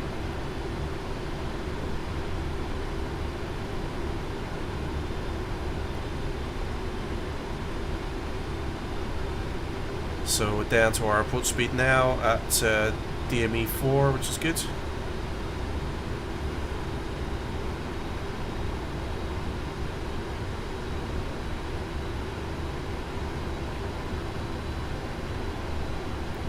So what I'll do is, just as we're touching down and flaring, I'm going to bring my physical throttles to idle.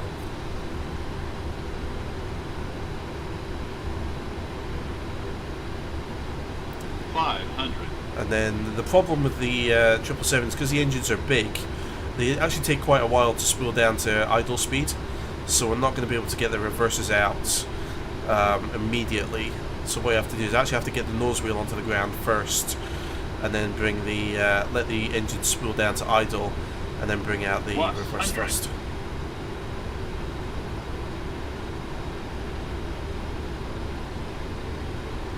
Decision plate. Landing. Should get my feet on the rudder, shouldn't I? 20, 10. So get nose wheel down.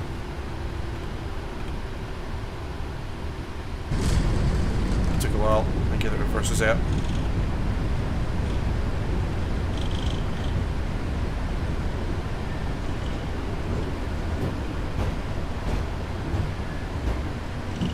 Okay, reverses go away. Take manual braking.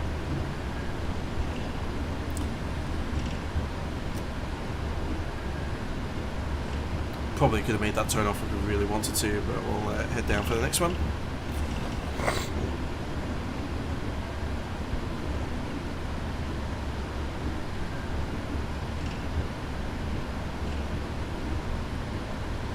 So you probably saw there, I really didn't have to flare much at all for it to sit down there. So that's what I mean with right, that's quite that's a right angle. That's a right angle. Okay, this next one's what I want.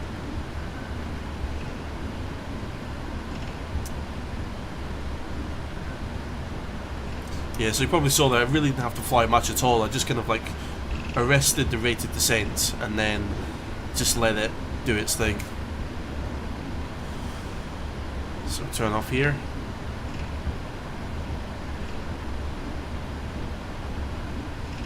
Oops.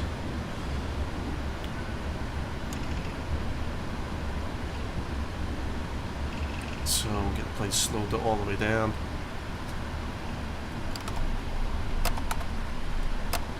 So flaps lever is back up. APU selector starts then on. Engine anti-ice is needed. Runway tunnels come on, taxi comes on, strobe comes off, landing lights come off. Strobes you could actually probably leave on because we're going to cross another runway here. Weather radar can come off. Exterior lights as needed. Keep the logo light on. Keep the beacon and the nav light on. Auto brake selector comes off. Transponder mode panel can set to alt repeating off. Again, we're at another big airports. So they'll probably have ground tracking radar. And then we'll just pretend that we've got clearance to cross runway 25 right. We're going to be parking over there somewhere, I believe. Let's see, nice landing. Contact ground 121.6.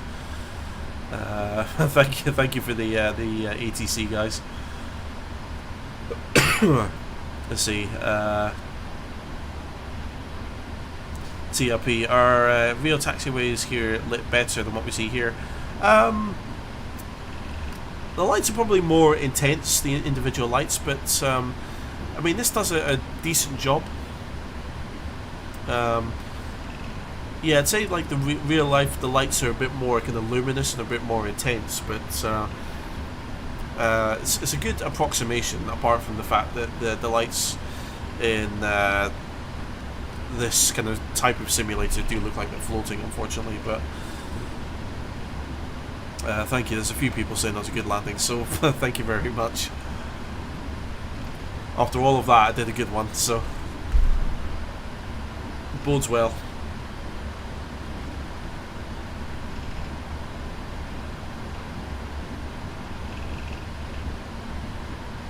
You have to be careful when taxiing this thing as well, because it's a long aircraft. You have to kind of like go a bit beyond where you think you need to start turning and then start turning.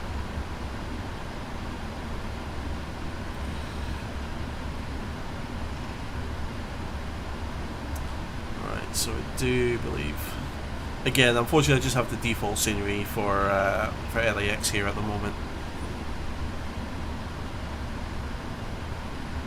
Let's see. Look, this LAX looks like payware. Oh, just wait till we get up close. It certainly won't.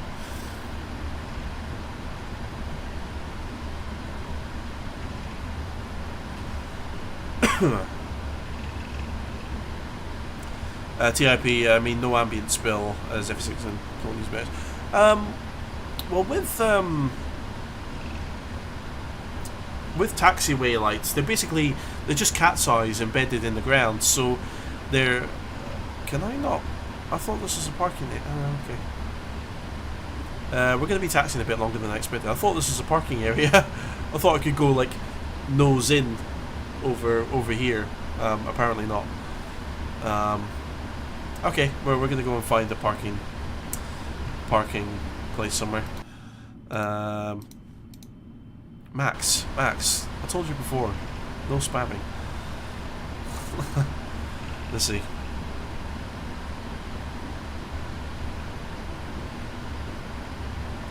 As for taxiway luminosity, it's about right. The blue edge lights, they're probably more spaced out, and they're a bit brighter. The taxiway edge lights, though, they're more visible kind of laterally. Like, if you look down on a taxiway light, they're not really bright, but the light is kind of the shape of like the bulb for the edge taxi lights is like there's not so much light escapes out of the top of it, more kind of in 360 arc outside of it, just the way the bulbs kind of like a lighthouse lens, for example. Like the light is like designed to go out horizontally rather than out like in all directions or out vertically. It's kind of trained to go out sideways. So when you're like low down, the blue taxiway edge lights are much brighter. But if you're like right close, like standing on top of one, they're not really that bright. For example, again, the green taxiway lights, they're more like cat size, like good quality cat size in a road. Like not the ones that have been run over 10 million times, like brand new cat size, like really bright, luminous ones. And they're bi-directional, so they give good lighting along the taxiway. But again, if you're standing on top of it, if you're looking kind of generally at an angle at them, you can't really see the lights.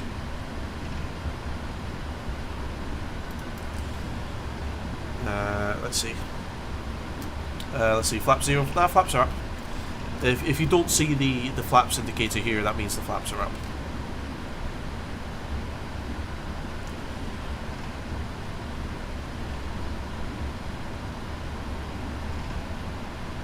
Let's see, TIP light spill. The buildings on the right are lit, but there's no ground spill. No, so yeah, I mean, this is probably textured light, believe it or not. There's probably not an actual like light source for this building. It's probably just textured that way.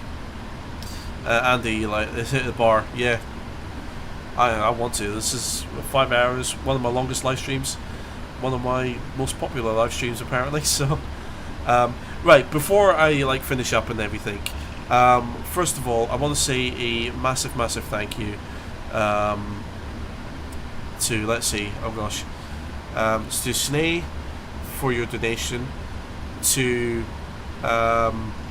Ghost Hunter Gal for your donation, to Magnus for your donation. Who else donated during the live stream? Oh god, I need to find names and stuff before I go. And Nabil as well for your donation, and Gamma. Thank you guys so much for your donations during the live stream. That was exceptionally generous of all of you, and again, it means a lot to me that people would be, willing to donate. So thank you very much.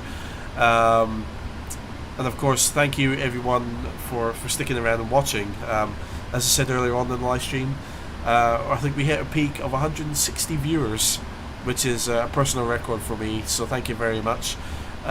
If you have enjoyed the live stream and you found it valuable, educational, entertaining, interesting, exciting, heartbreaking, then feel free to hit the like button before you leave. It just tells YouTube that I'm doing a good thing, or trying to do a good thing with my channel, and yeah, that would help me out a lot if you don't mind doing that. And before you head off, the biggest thing I could ask is if you don't mind giving a big thank you to both my moderators, UMP Snay and the Incompetent Pilots, for looking after you all in the chats and doing a good job tonight. It's been a busy live stream, and they've just volunteered their own time to come along and help me. So if you guys don't mind just saying a big thank you to them. If you check out, TIP does Twitch live streams based on flight simulations, so if you don't mind checking out, you can do me a favour and do TIP a favour, check out his live streams. And also UMP Snay is quite active here on YouTube. He's got plenty of kind of general video game kind of videos, reviews, gameplay examples and things like that. So please check out TIP on twitch.tv or the Incompetent Pilot, and please check out, oh, probably a bit too close to that, never mind, and please check out UMP Snay here on YouTube. Oh my goodness, I'm hearing music. Are we hearing the jams? Oops. What's just happened there? What's just happened there? David, thank you so much. That's incredibly kind. Thank you so much, David. Wow. Coming in clutch with £5 at the end there. Thank you so much. That's incredible. Brilliant. Thank you so much. That means a lot to me. And of course, if I haven't said it already, thank you everyone who's come along to watch. I'm just going to tidy up the aircraft here, but let's have a look here. Max did very well, just having a hard time communicating it. No worries, Max. Just less spamming in the chat. Less spamming in the chat. Just being a little bit mischievous, young man. So just less spamming in the chat. More diversity in your comments. Thank you, Raj. Right. Right. Shutdown procedure. So parking brake is set. Left and right fuel control switches off and off. Overhead hydraulic panel. So we do center 1 and 2 air demand pumps off first. Left electric demand pump off. Center 1 and center 2 electric primary pumps come off. Right electric demand pump comes off. Fuel panel. All the fuel pumps come off. Beacon light comes off. Exterior lights as needed, so the runway turn-offs can come off, taxi light can come off, strobes, probably should have turned those off a while ago. I left them on because I was crossing the runway, but never mind. What's it going to do? Flight director switches off and off. Transponder mode selector off. And then we go into the menu here, FS actions, ground connections, set the wheel chocks, connect the ground power, and then open the doors as needed. So we'll open up the door there, hit Control J to hit the jetway so passengers don't run off the plane and fall onto the tarmac. Now that we've got the chocks in, we can do parking brake released. We can save some noise pollution, save some fuel by turning off the APU. And we'll go into spot view here. Whoops. Crazy view here. Oh boy. Late night drama. And that, ladies and gentlemen, is how you fly a Boeing 777 with a bit of time warping from London Heathrow to LAX. So, as I end every live stream, I'm going to stick around for a couple more minutes just to answer any last minute questions or chat with anyone who wants to chat back and forth. I try not to run off at the end of these live streams, so I'm going to be sticking around for a few minutes yet. So if anyone's got any last comments or questions or anything they want to ask about me, flight simming, the aviation in real life, about getting a pilot's license and stuff, please do ask away. But as for the flying side of things, that's going to be it for the live stream there.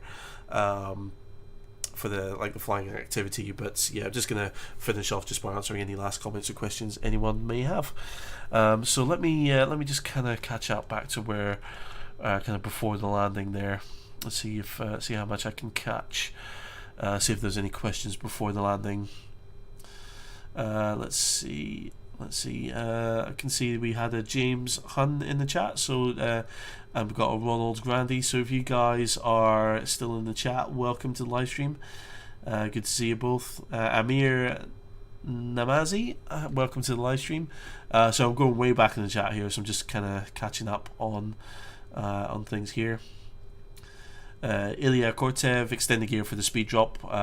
Thank you for the top tip. I think I did do that at one point. Trumpet Dude, what does DME stand for? DME is distance measuring equipment. It's typically DME is used as a way to kind of announce distance to something. So if you say DME 5 miles, that means you're 5 nautical miles away from a point which you're measuring your distance. So in the case of an ILS approach, it's typically the distance to the runway that you're measuring. And then we had some comments on the landing there.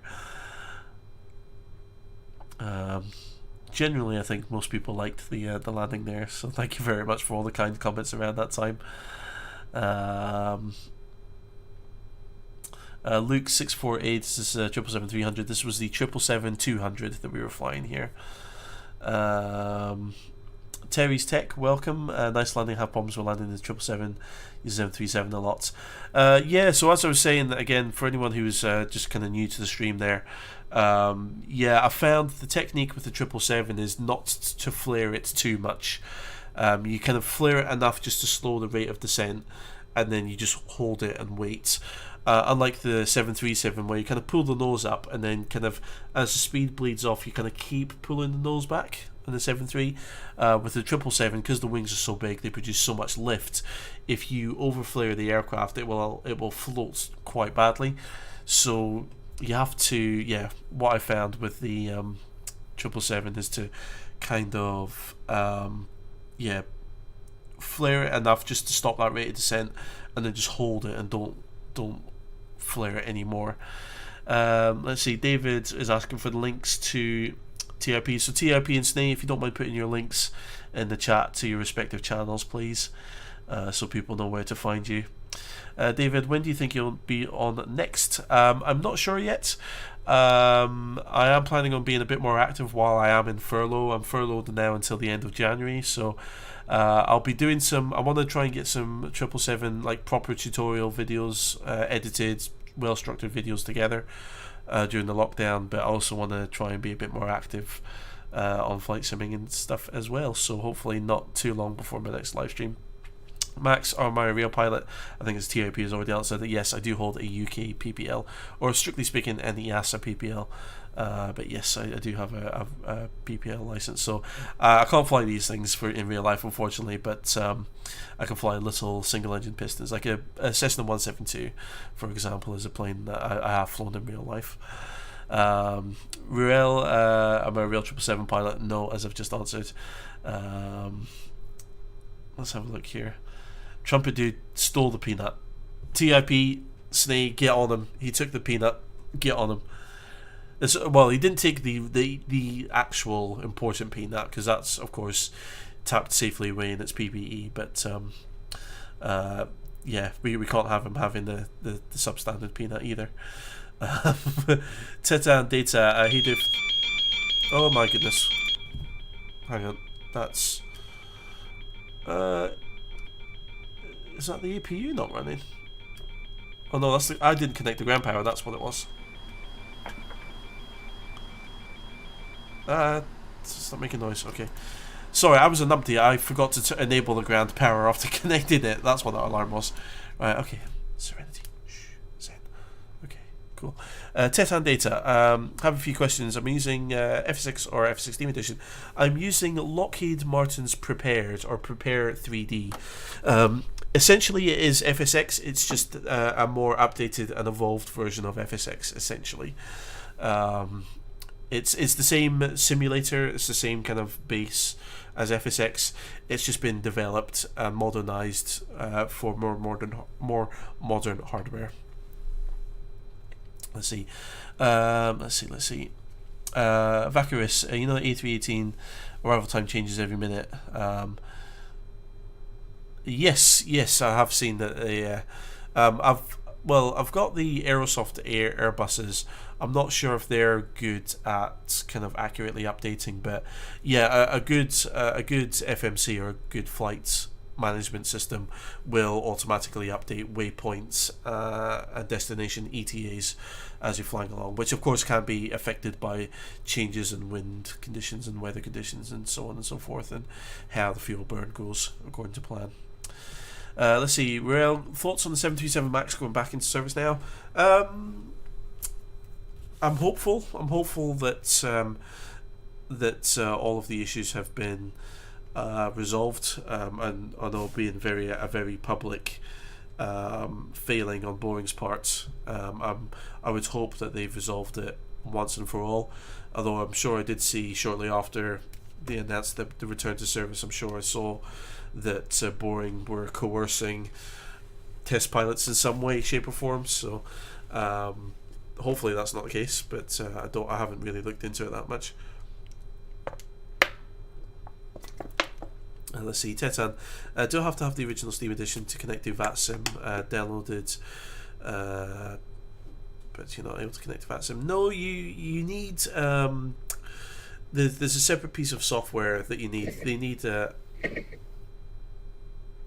beg your pardon. No. Oh, why? Why? The bloody plane does that. It's part of its kind of setup. I'm sorry about that. That's painful to listen to. Sorry, as the plane goes through its like display screens and loudspeaker configuration, it plays that tone. Really sorry about that. It does that every time you start the plane from cold and dark. Let's see. So yeah, Tetam, for connecting to VATSIM, you need what's called a pilot client or voice client. The most popular one is called vPilot, so just Victor Pilot, VPILOT. If you go to VATSIM's website and register on their website, because you'll need a VATSIM account to use VATSIM anyway, so just go onto the VATSIM website, register an account, look through their pages of training and documentation. You'll find everything that you need to connect to it. Elam, do you have a pilot's license? How long did it take you to get it? Yes, so I've got PPL, and it took me, let's say, started my training at the end of 2018. Was kind of when I started. Or was it? No, we're kind of around the start of 2019 when I started like formally doing lessons. So it took me about a year and a half to get it. Although I probably would have had it within about 15 months. But the end of my training got delayed because of the COVID lockdown in the middle of last year. I managed to get my license finished after we came out of the lockdown. So it was August last year, as in 6 months ago. I did my kind of final exam, so yeah, but it was about, I would say, roughly about 18 months altogether. Vacarius, do I live in the UK? Yes, I live in a town called Inverness in the Scottish Highlands. Let's see.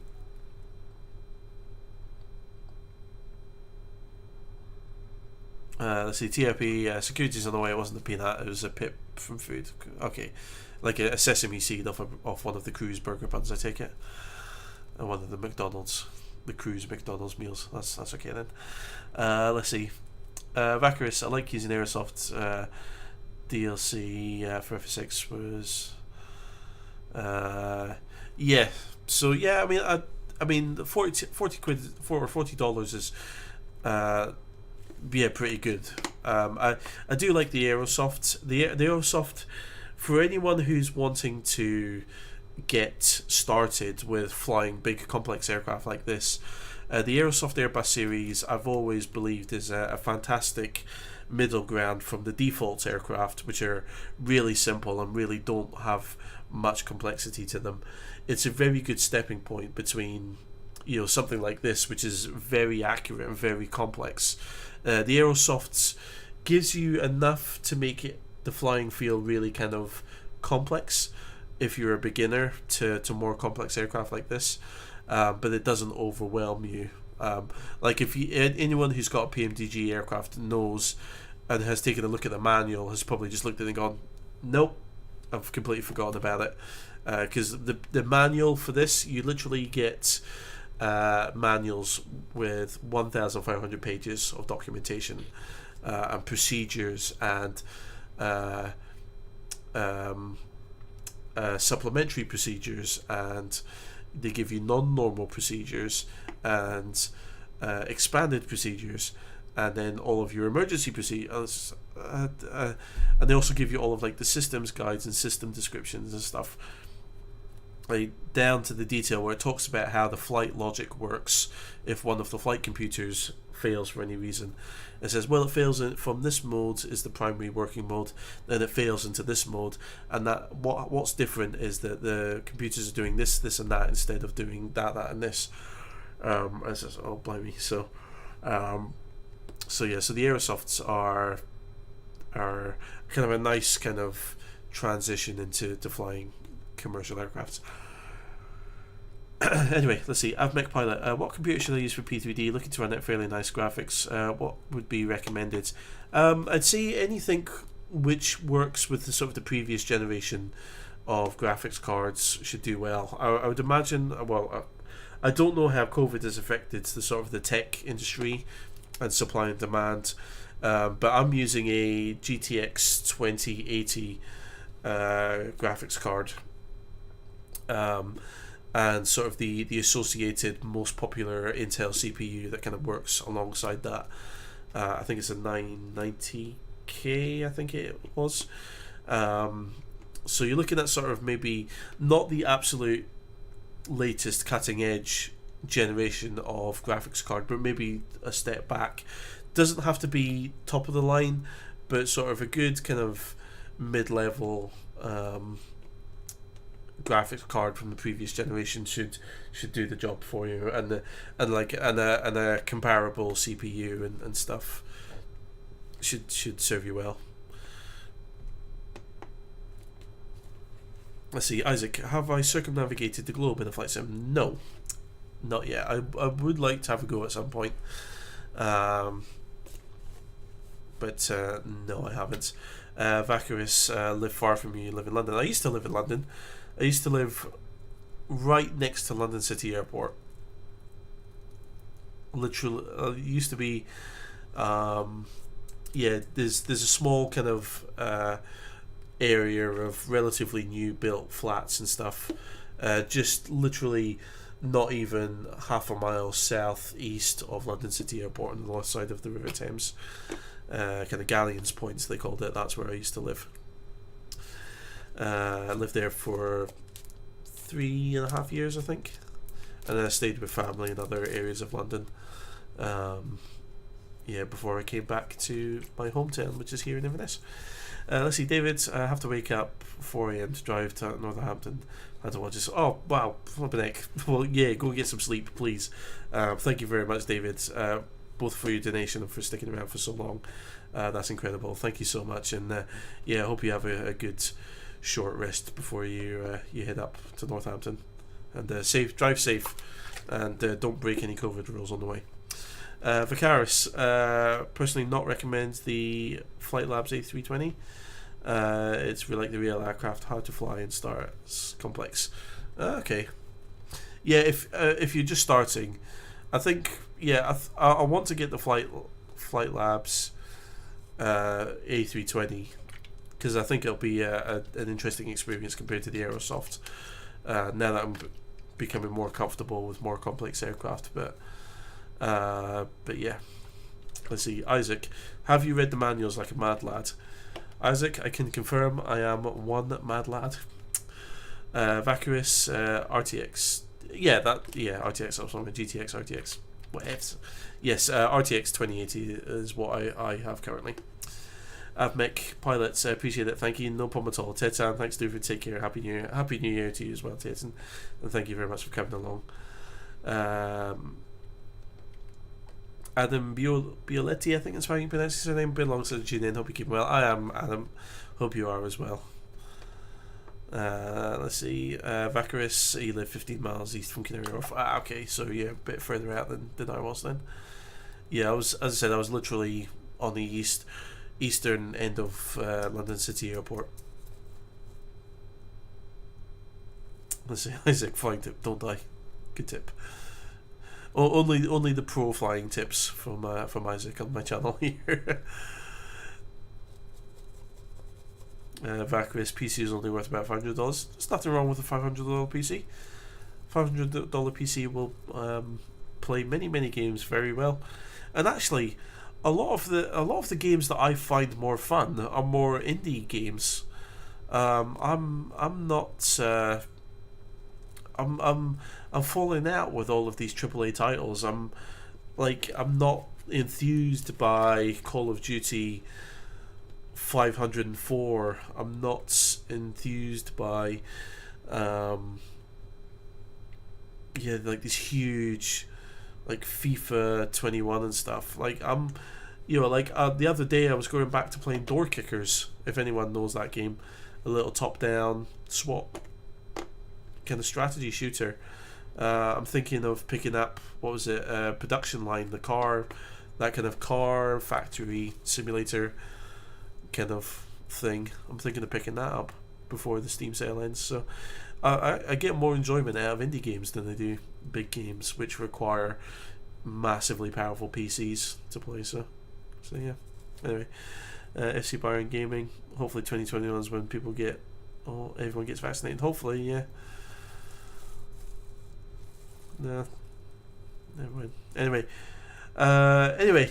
sorry guys, but I think I'm going to wrap it up there. It is 2:30 a.m. where I am, so I'm a sleepy boy and I wanna go to bed now.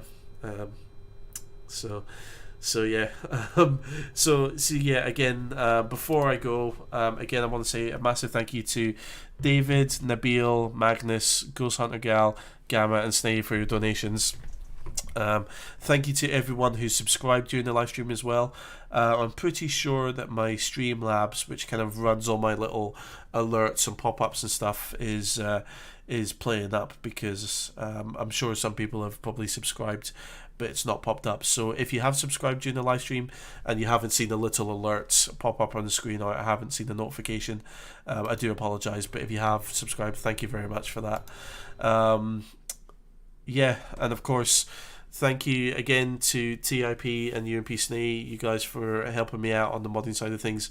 You guys have been here for a long time. Snay, I know it's probably starting to see daylight where you are. You guys don't have to come and help me out, but you do, and you do a great job doing it, so thank you both very much.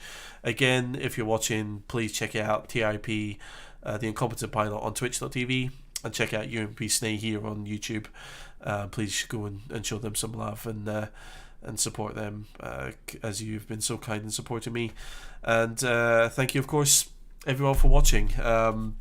Yeah, it was a really good stream for me today. I've hit a new record of 160 viewers at its peak today. So yeah, that's given me a lot of pride, happiness, and motivation to kind of come back and fill my time on furlough.